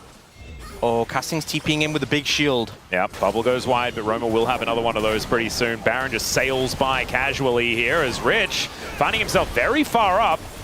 As another Paddle Star going to connect here. There's another Deadly Flourish to come down. The Nocturne secures the Dragon as Will is in the back of the pit trying to get that steal off. As the curtains have been called, but all of the bullets went into casting, and he just did not care. Andal dead in the blink of an eye as Roma is going to be able to line up the Paddle Star, and that is a kill and a Drake over to the Bros. And Bro didn't even pop the Nocturne ultimate. They saved it. They held it. They were looking for an opportunity, but Gideon was like, hey, we won the fight. We got the Dragon.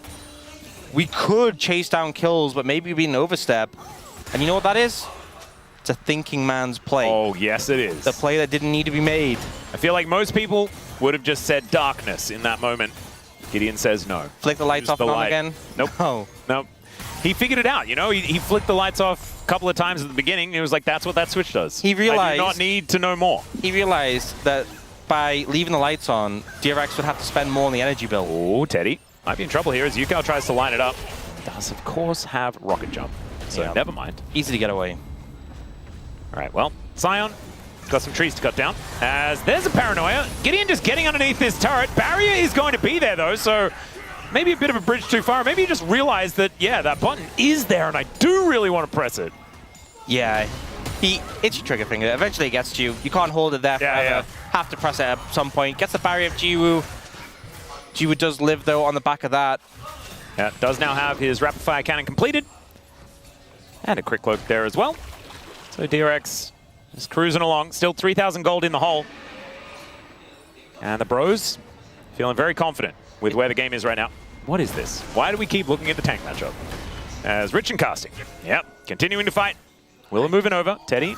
Really He's defending a very, very low turret. Yeah, and with the Crystalline Overgrowth, it's one auto and it's gone. Jiwoo also has rapid fire, so... He could just walk up and shoot it, is what I'm thinking. And look at this. Wanders up and shot it. There it goes.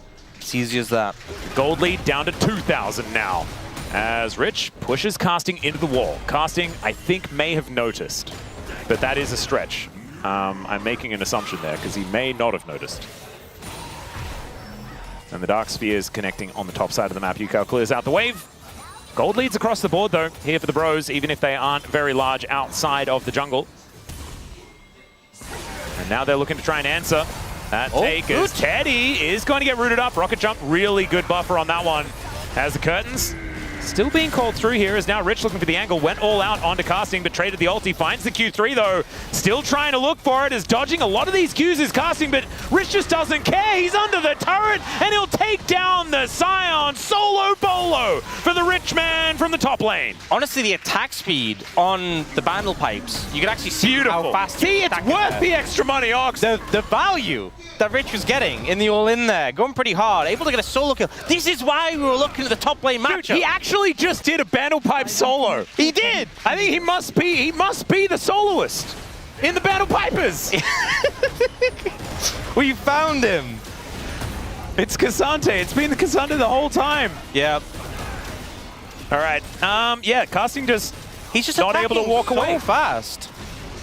You don't. Honestly, I can't think of a time I've ever seen Cassante with attack speed. Yeah. But yeah, it goes hard. Being able to build a tank item that gives you that attack speed.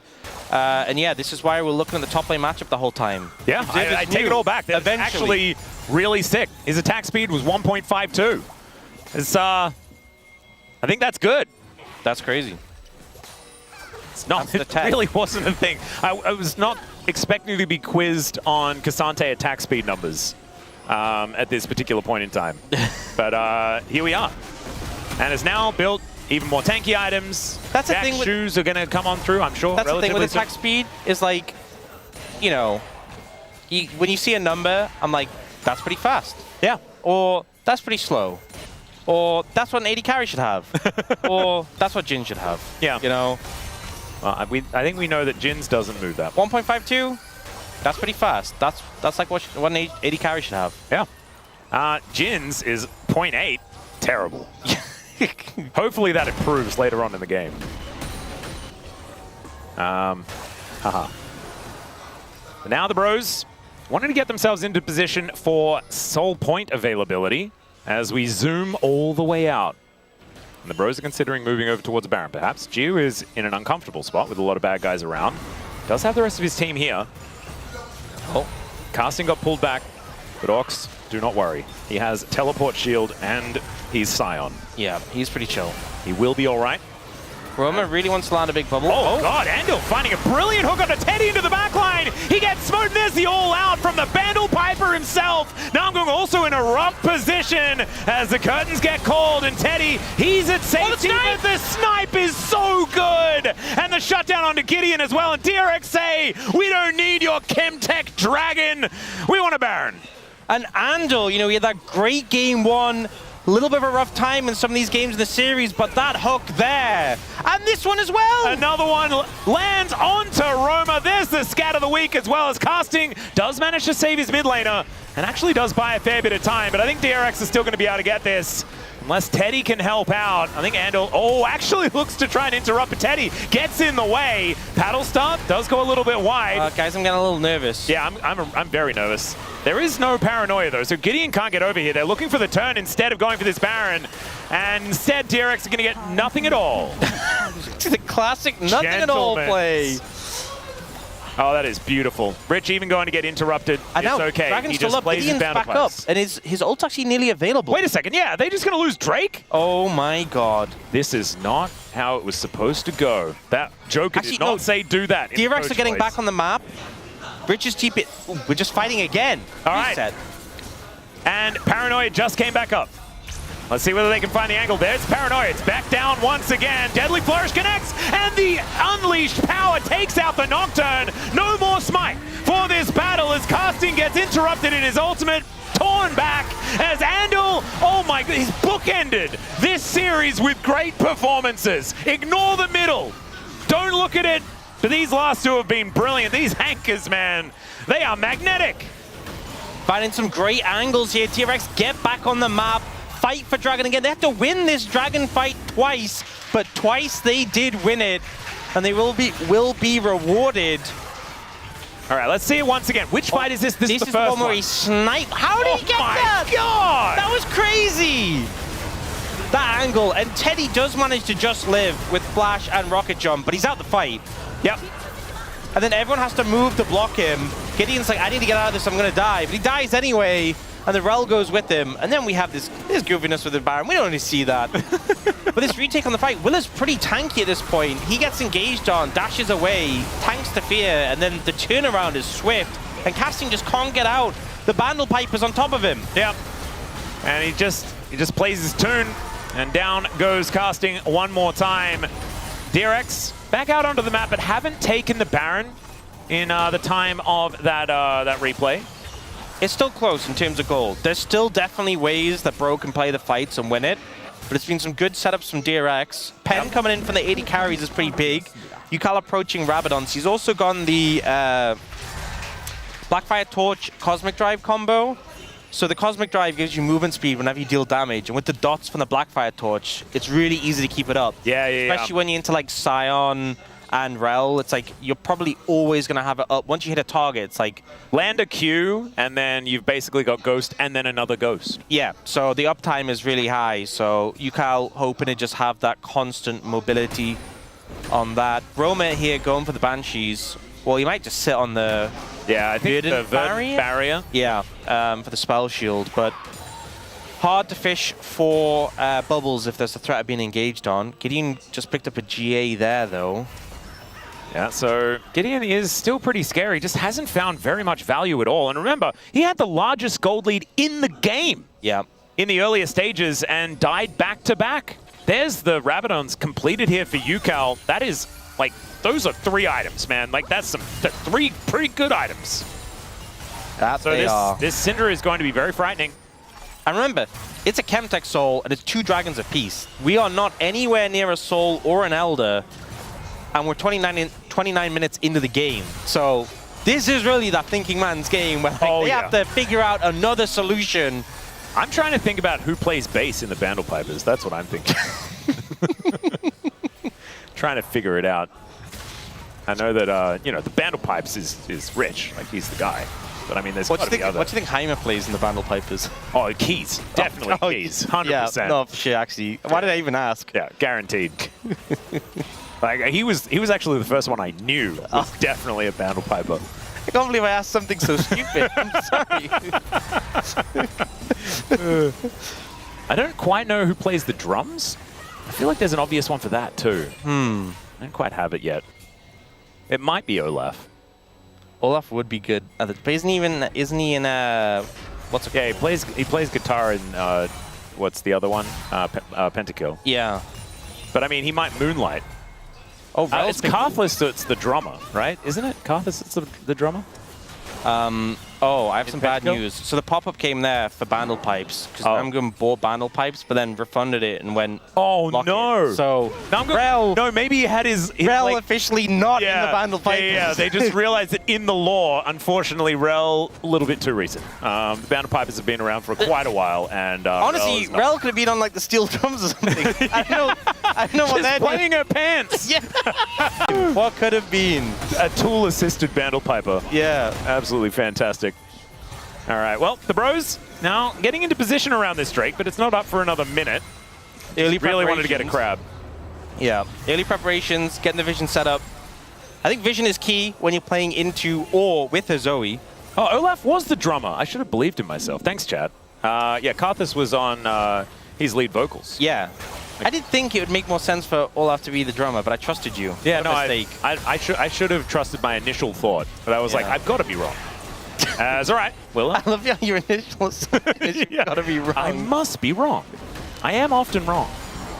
All right, another hook going to connect, but it's onto the Scion. I don't know whether they really want that one. Didn't know whether they wanted to push him away or bring him closer as well, as the scat of the week did come on through. Just ate a bunch of cooldowns, but not exactly the big ones here.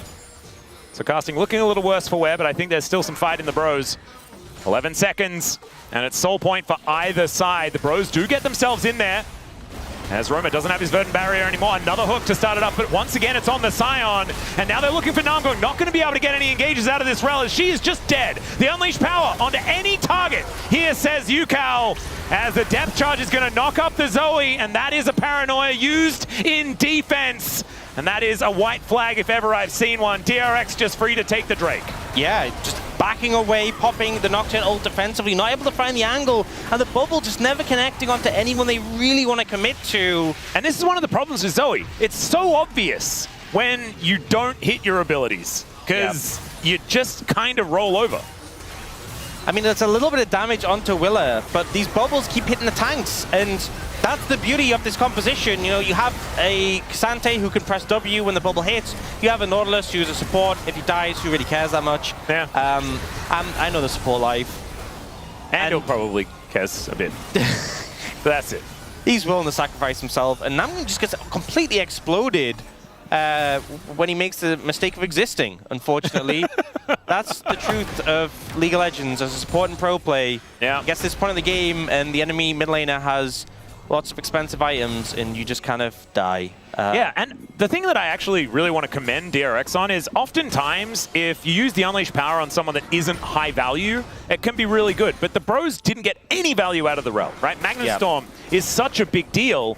And without that extra layer of frontline, they literally couldn't do anything. You just cut the engage before it happens. Yeah. And I think the problem is that, you know, Bro are waiting for this pristine moment where the bubble hits the right target, Gideon can go in, they can get a big engage, they can follow up, but it's just not happening.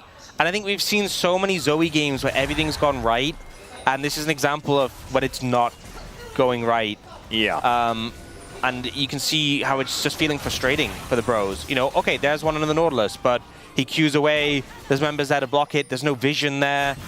So what does it mean? It doesn't mean anything. Because Roma is hitting bubbles. It's just there's always people there to block, or it's hitting the target who's specifically there to soak it, you know? Yeah, like, or it's hitting them when there's no follow-up to be had. There's no opportunity for Gideon to go in, right? Yeah. It's also DRX playing well around space that's unknown, right? Exactly. And getting vision where they can. And this is what happens. This is the benefit of being ahead and having a tempo advantage in the game, is that you get to put wards down. And that's really important against Zoe especially. I think also the fact that it is a Jhin, right? I know, I'm sorry to say this, I know how you feel about him, but honestly, it's looked pretty good this game. It's the fact that hurts me physically. He can sit 7-8 miles back and just doesn't ever have to be anywhere vaguely near. Yeah. And then when, you know, you are winning the fight, he just gets to come in and shoot 4 times and reload. Yeah. Honestly, not even sure if he needs to reload at this point. No, he reloads in a cool way, because someone dies initially to his spells, and then he has 4 shots for the remaining people. Yeah. But the thing to be said is, you know, it's still close in terms of gold. The soul isn't super meaningful. Teddy's starting to ramp up some big items now. Yep. It could just take one big moment. Well, Paddlestar doesn't quite connect, as Roma is slowed down. And there's the Unleashed Power. That's a lot of damage. Yeah, send him home, but isn't really doing too much more than that. That was actually close, because he gets executed if he goes under a certain amount of health. So yeah, he could have actually really just died there. If there was like a little bit more damage, he would have gone down. So Roma lucky to survive. Yukal also presses the ghost button. Oh, there's we're practicing the combos here between Yukal and Jiu. And it is something you can actually do. You can fish really effectively with a composition like this, with the amount of long-range, non-committal CC that they have. I think that's what makes it so effective into the Zoe as well, is that there's a lot of accountability. Yeah. I think there's some comps where it's like Zoe just functions and never has to be held accountable for how she plays, so she can just fire off and play really aggressive. But with this comp, I mean, there, you just had your spell shield procced, so now you have to be a bit careful when you're fishing. Ooh, beach ball. Okay, good poke. Well, taking a lot of damage here, and they are immediately going in. Flash out from Yukal as the Paranoia does get used. There's the flash on forward. Namgung actually very far away from the rest of the team, and once again, Yukal just presses an R button on him. I swear that was on cooldown, and oh god, Roma just explodes! Here is the return salvo! As Willer and Rich just bouncing around the team fight. A deadly flourish from off screen is exactly what Gio wants to do. Walks up, throws out the bullet, and even has time to reload before the Scion goes down again. DRX find a clean, almost a clean ace. Somehow Gideon makes it out alive. And I think that might just be enough. They're looking for the end. Gideon can't get a recall either. 5 members up. Oh man, the pros so incredibly close to glory here in this best of 5. But unfortunately, looks like DRX are going to put an end to it, as the inhibitor is going to go down. 5 members strong, looking to close in on these Nexus turrets. Hook is going to get flashed here by Namgung. Does manage to get the Shadowing Strike onto a couple, but still, he's going to be going down. In goes Gideon, desperately trying to find a kill. Does get it onto Yukal here. And that is a fair bit of the damage now removed. Okay, he's trying to be annoying, and there is the pullback from the Infernal Chain. So it is going to be Nocturne going down, but the GA actually is going to buy enough time to save the game for now. That's enough. Teddy's here. Yeah. Wants to try and find an explosive charge. Does get that. As now a teleport's coming in. Oh, never mind. Maybe we spoke the eulogy a little too early. As Anchor, Andal realizing that he's in a lot of trouble. Blast Cone comes on through. Actually breaks the CC quite nicely. Speaking of breaking CC, Willer is going to get casting out of his ulti. But Andal in a lot of trouble here. Isn't going to go down just yet, though, and there is still power here, as Rich will pull Teddy over the wall, just gets him out of the fight, convinces the bros to let them leave, and Casting says, all right, I'm out. A gentleman's game. Because now, and now Willis, DRX would like to take a dragon. Yeah, but I think Bro might be able to force them away here. Willis still hovering around. And what is the gentleman's thing to do? Give the dragon to the bros. It would be. Because they don't have as many dragons. Yeah, that would be fair. Willis doesn't seem to want to do that, though. Yeah, he's in the back of the pit for the moment. Gideon's Rich is now very up, scary. though, but he's clearing the waves. Okay, so the game almost ended. Instead, Chemtech Soul over to an Aatrox, Cassante. Yeah, scary composition. Let's have a look at how this fight went, though. This was beautifully retaliated here by DRX. Yeah, big poke onto Yukal makes it seem like it's going to be a good play, but you know the flash ends up turning it around. Engage comes in, but again, you're not connecting really onto the backline. Rel gets blown up, Locket comes in, backline's still alive, and they push forward. They catch Roma, importantly, and then Rich jumps on a Teddy. Teddy tries to go in to get some cleanup resets, but it's just kind of to his doom, and casting is just in the mixer. Yeah. I feel like this Cassante is getting so much more value in these fights. Rich has honestly been an absolute hero in these games for DRX. I have to say, this is one of the more impactful Cassantes and the more impactful Jins that we've seen throughout. I get a little bit anxious because sometimes they don't do a whole lot. And look at this, Dew topping the damage in this game. Ignore the second place because it doesn't make much sense, as obviously our top laners have just been hitting each other all game long. It makes that stat very confusing. As DRX now with the Chemtech Soul, pushing forward. I mean, it was already a struggle to kill them, and we often talk about Chemtech Soul not being the most value, but look at the items on Willa and his Aatrox. Are like, when people say, okay, Chemtech Soul's not good, but the champions who are good with it, it's always Aatrox Cassante. Yeah. Those are always the champions. People say, what about these two? It's literally them. So, DRX actually getting a good amount of value from this. Rich purposely puts himself low health, and Willa, we've all seen when Aatrox goes a little bit under half health. His health bar is a rubber band. Yeah. Roma fishing. We'll find the bubble onto Willa here. Thinking about looking for an angle, but okay, I don't understand Teddy's build. Well, he went to the shop and went to the attack damage items. Okay, Paranoia is going to get popped here. Let's see whether the bros actually pull the trigger. So they don't quite find a way in, and Gideon was just playing with the light switch again. Just couldn't quite get it.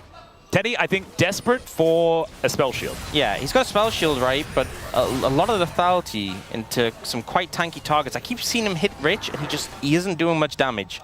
I'll tell you that much. No, I never thought of Tristana as a lethality champion. Maybe because she is.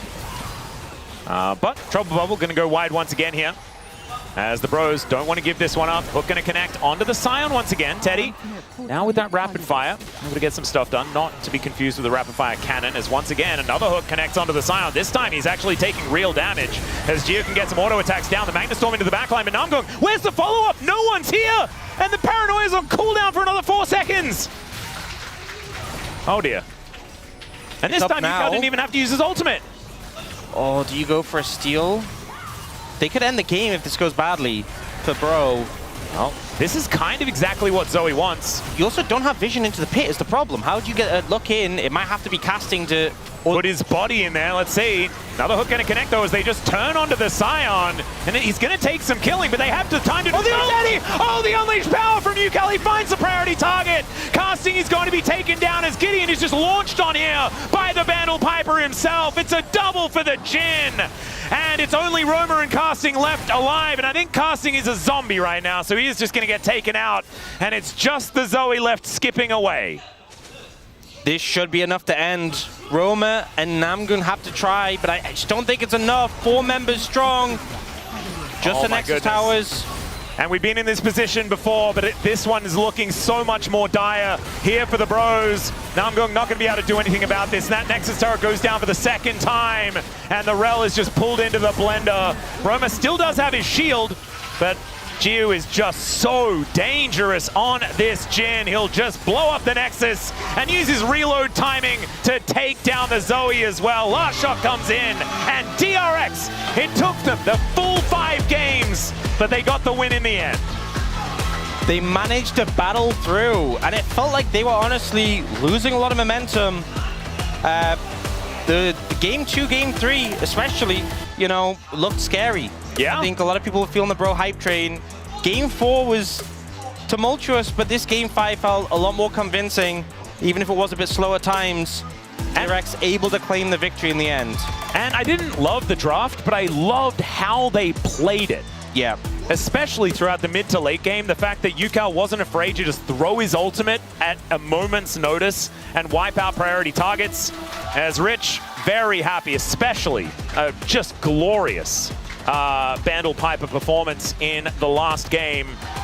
And Willa, he was a rock, and then he played the Aatrox really effectively in game number 5. UCal not doing any acrobatics off the chairs this time around, was probably spoken to about that by the referee staff. As, have you done a POM yet? I'm figuring it out. I am pondering.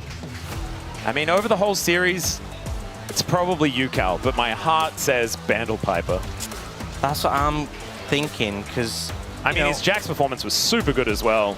As Andil's parents are here, and they got their value out of the ticket, and they also got the outcome that they were looking for. And that's a very stressed-looking Joker there, just at the back, walking off camera. Rich packing things up, but what an incredible day's work from that man from the top side of the map. And Ox, you still haven't made a decision. Ion's waiting. Yeah, I think I'm going... Just go with your heart. We know where your heart is. Just vote. It's okay. No one's going to judge you. It's so difficult.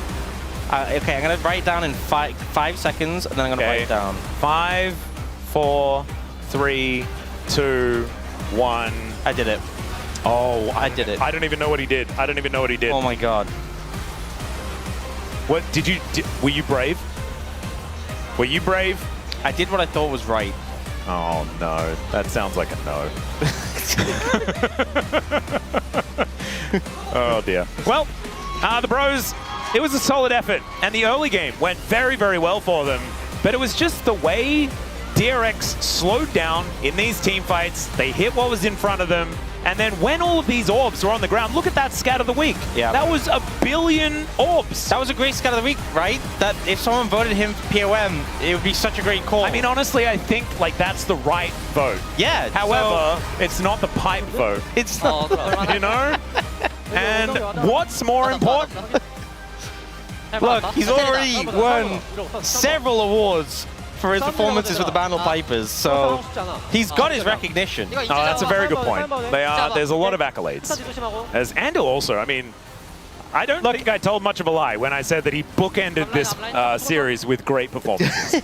Look, Andil, I think, had some career best and also not career best performances in this series. Let's just say it was a valley, but the valley has high sides. Yes. You know?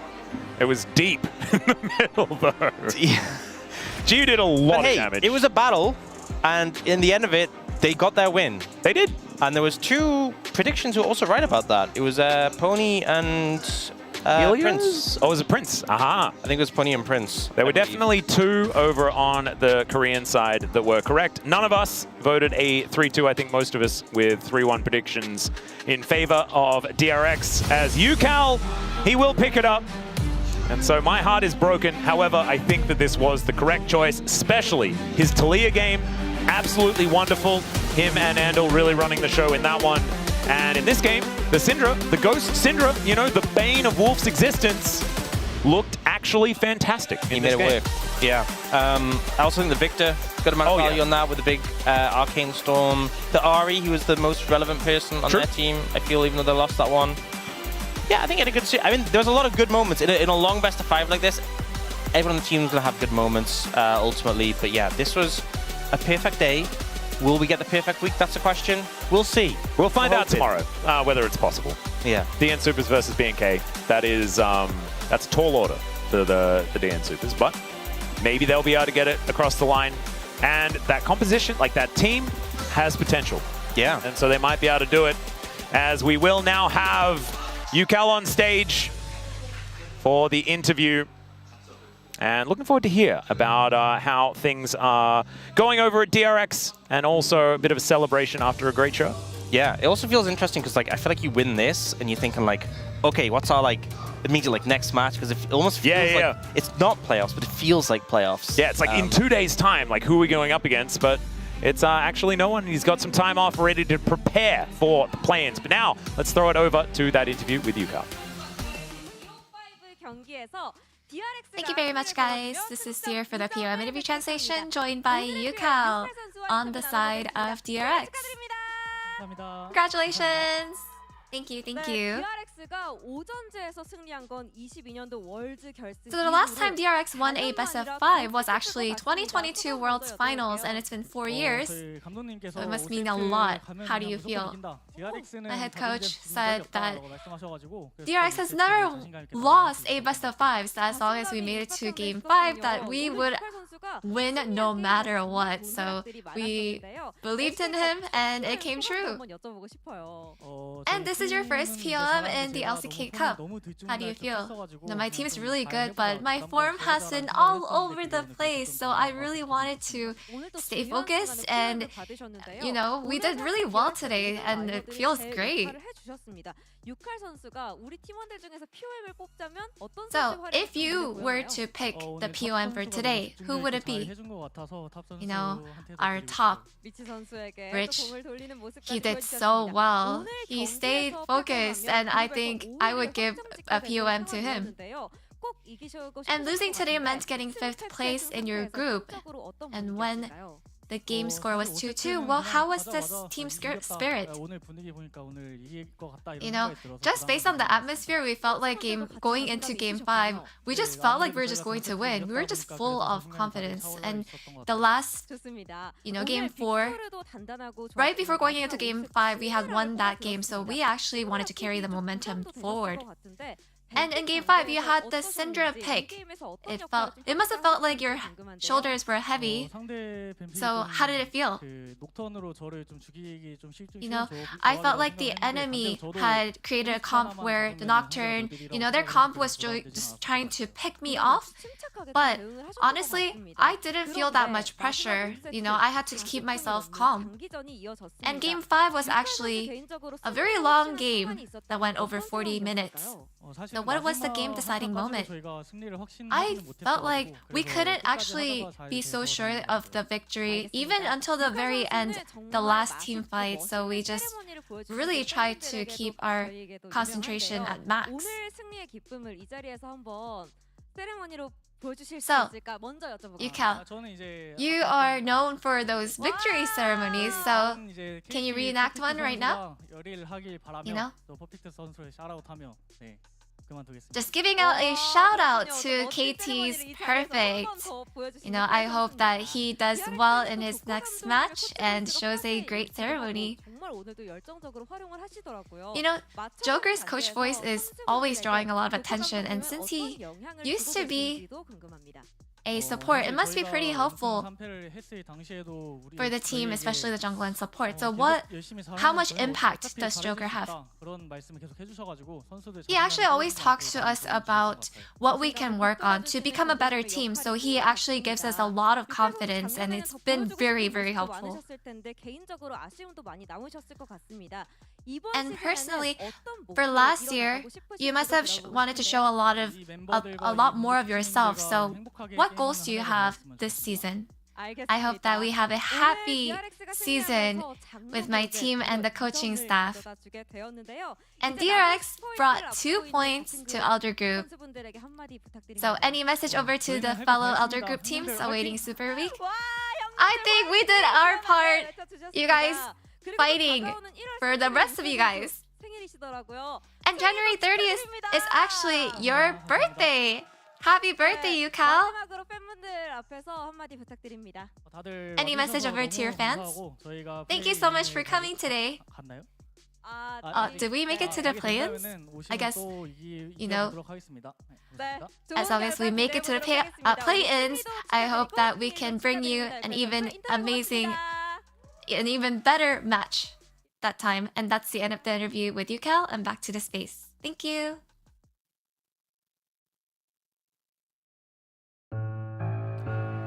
Welcome to the space. And before we begin our task, we want to take a moment to remember Digon, the Brawl Leaper. Even though I memed him a lot and I really This is really hard for me. I really tried to make him look bad on occasion. It was a good friend. But this is a cautionary tale. Only pay as much bro tax as you can afford. Even if bro are struggling, because you never know what could happen. Digon lost his home. He lost his mod privileges. He lost all of his channel points. And now he's lost his life. And you know, he did die as he lived, as a delusional bro predator, a guy shouting at the TV, looking for any opportunity to cheer his bros on and use their silly nicknames that he loves so much. I don't know. Digon. You put too much on bros. He bet too much. Never bet too much. Anything could happen in the LCK on any given day. And so just let this be a lesson to all of you at home. Only bet what you can afford. We miss you, Digon. We miss you, bros. But to be honest, it's all these deaths are going to be a little bit smoother now. You know, I think you did a great job. It was actually a really solid opening from you. You know, we already got through like Chronicle left. Things seem fine. Digon's gone now, so pretty much think, you know, like pretty much think like this. You know, all right, we did the whole like funeral thing. That's enough. Like, get that off the TV. Yeah. Let's just start off. So let's take a look at the POM result for today and see where those votes did lie, because there was an opportunity, I think, to vote in jungle or top. Rich getting a few votes here does make a lot of sense. Really amazing performance on the Jax, and then his Cassante with the pipes was definitely making waves. So pretty solid vote all around here. Even some votes going the support role. We did have the ups and the downs. Yeah, so many ups and downs. Yeah, for sure, man. I think especially I voted for you, Carl, because he was the one who had the like huge task coming into the mid lane. Because, I mean, welcome to the LCK. You gotta beat me first if you wanna stay in here. And I think Romer played well, but at the end, like, he couldn't be able to carry out the game. And I think Yukal Syndra definitely worked out really well for the team. Let's see what else we got here for today's comments. Looks like it might be me up next. Didn't even fall out of his chair. Stayed composed today. Said in his interview he's feeling a little up and down in terms of his performances, but even though I'm a Ghost Syndra hater, as everybody knows, I thought his performance on it was pretty phenomenal and pushed him over the line for me for the vote. Yeah, I mean, I think just in general, every player's had such a great moment in every single place, so I feel like everyone deserved the vote. And also, I just want to hear something from like someone who supported Brion, but I guess it's not the time. But yeah, best performance I've seen since I saw the Bandle Pipers play live. Oh man, that's a classic Ox comment. Ox sometimes he really hits it. As the playmaker Ando, it was close, but he shined. You know, we'll give him the W's on this one today. I think looking really good in those wins. The very beginning and the very end. Yeah, to be fair, his part was on point, right? And also really he had solid form with Xin Zhao and Wukong. And there's The Rock too. Wheeler is leveling up. Wheeler is leveling up. Looking like he is back to his old form, and it's difficult, it's chaotic, but Willow was the most stable player. I almost voted for him earlier on in the series. I was feeling like this was going to be a solid vote because he was so consistent, and that was what he was back in the Live Sandbox days. Yeah.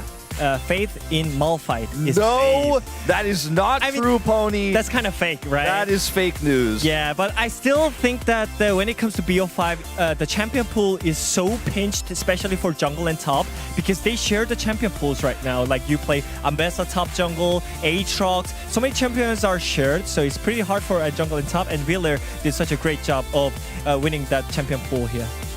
Now, we do have, of course, our pred results for the day to remind everyone what we had. Okay, match result first, of course. 3-2 here for DRX, which we did have two predictors pick up here. And started off with a great start for DRX. We saw the performance on the Bard from Ando. Looked like maybe it was going to be a quick day, and then we ended up having the two as... And this made Digon die. Yeah, he put too many channel points. What's that? Digon's pile of bro merch is rustling.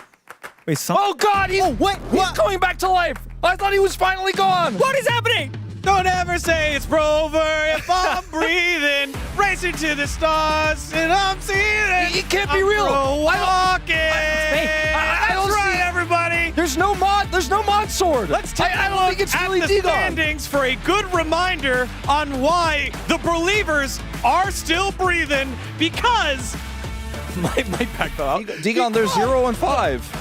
Group Baron might have gotten themselves into a little bit of a hole here against Group Elder, but it's not done yet. Remember, the team that gets eliminated is only from the group that loses. And so there are still 4 matches left here for Group Baron, and they still have an opportunity to qualify if the rest of their squads come through. So they're still in, but the issue is that the group Baron have the issue with the power value, you know, because I feel like Genji and Tion, they're the only one that has some like insane amount of value. But other than that, I don't think group Baron can survive that. Yeah, Digon. I'm not sure what you're talking. Digon. A little bit more delusional than when he was alive, I think. No, there's a chance. Also, I told you to get rid of the Jersey Horcruxes. I thought you destroyed all of them. I told you to get rid of all 7. Why is he still here? I don't know, man. And it all starts tomorrow. Bros Resurrection here with DNS versus BNK. That sounds like a sure bet, Digon. That sounds like a totally safe scenario. They have right of first selection, so I guess that's you've got that going for you. The Bros also had right of first selection as well in this series. Didn't quite work out for the Bros this time, but potentially there's the next time for the Bros. It was DRX with a huge victory here and getting the points for Group Elder. We'll see if they're able to continue on. Best of 5s. Fearless. What a great way to kick off the LCK Cup Super Week. And we'll have more tomorrow. On behalf of everyone here at the LCK, thank you so much for watching. And we'll see you tomorrow. That's right. And I will be here. Wolf will be here. Wadid will be here. That picture won't be here. Why? Gray screen in the wall too? What are we doing? All right. Bye. See you tomorrow.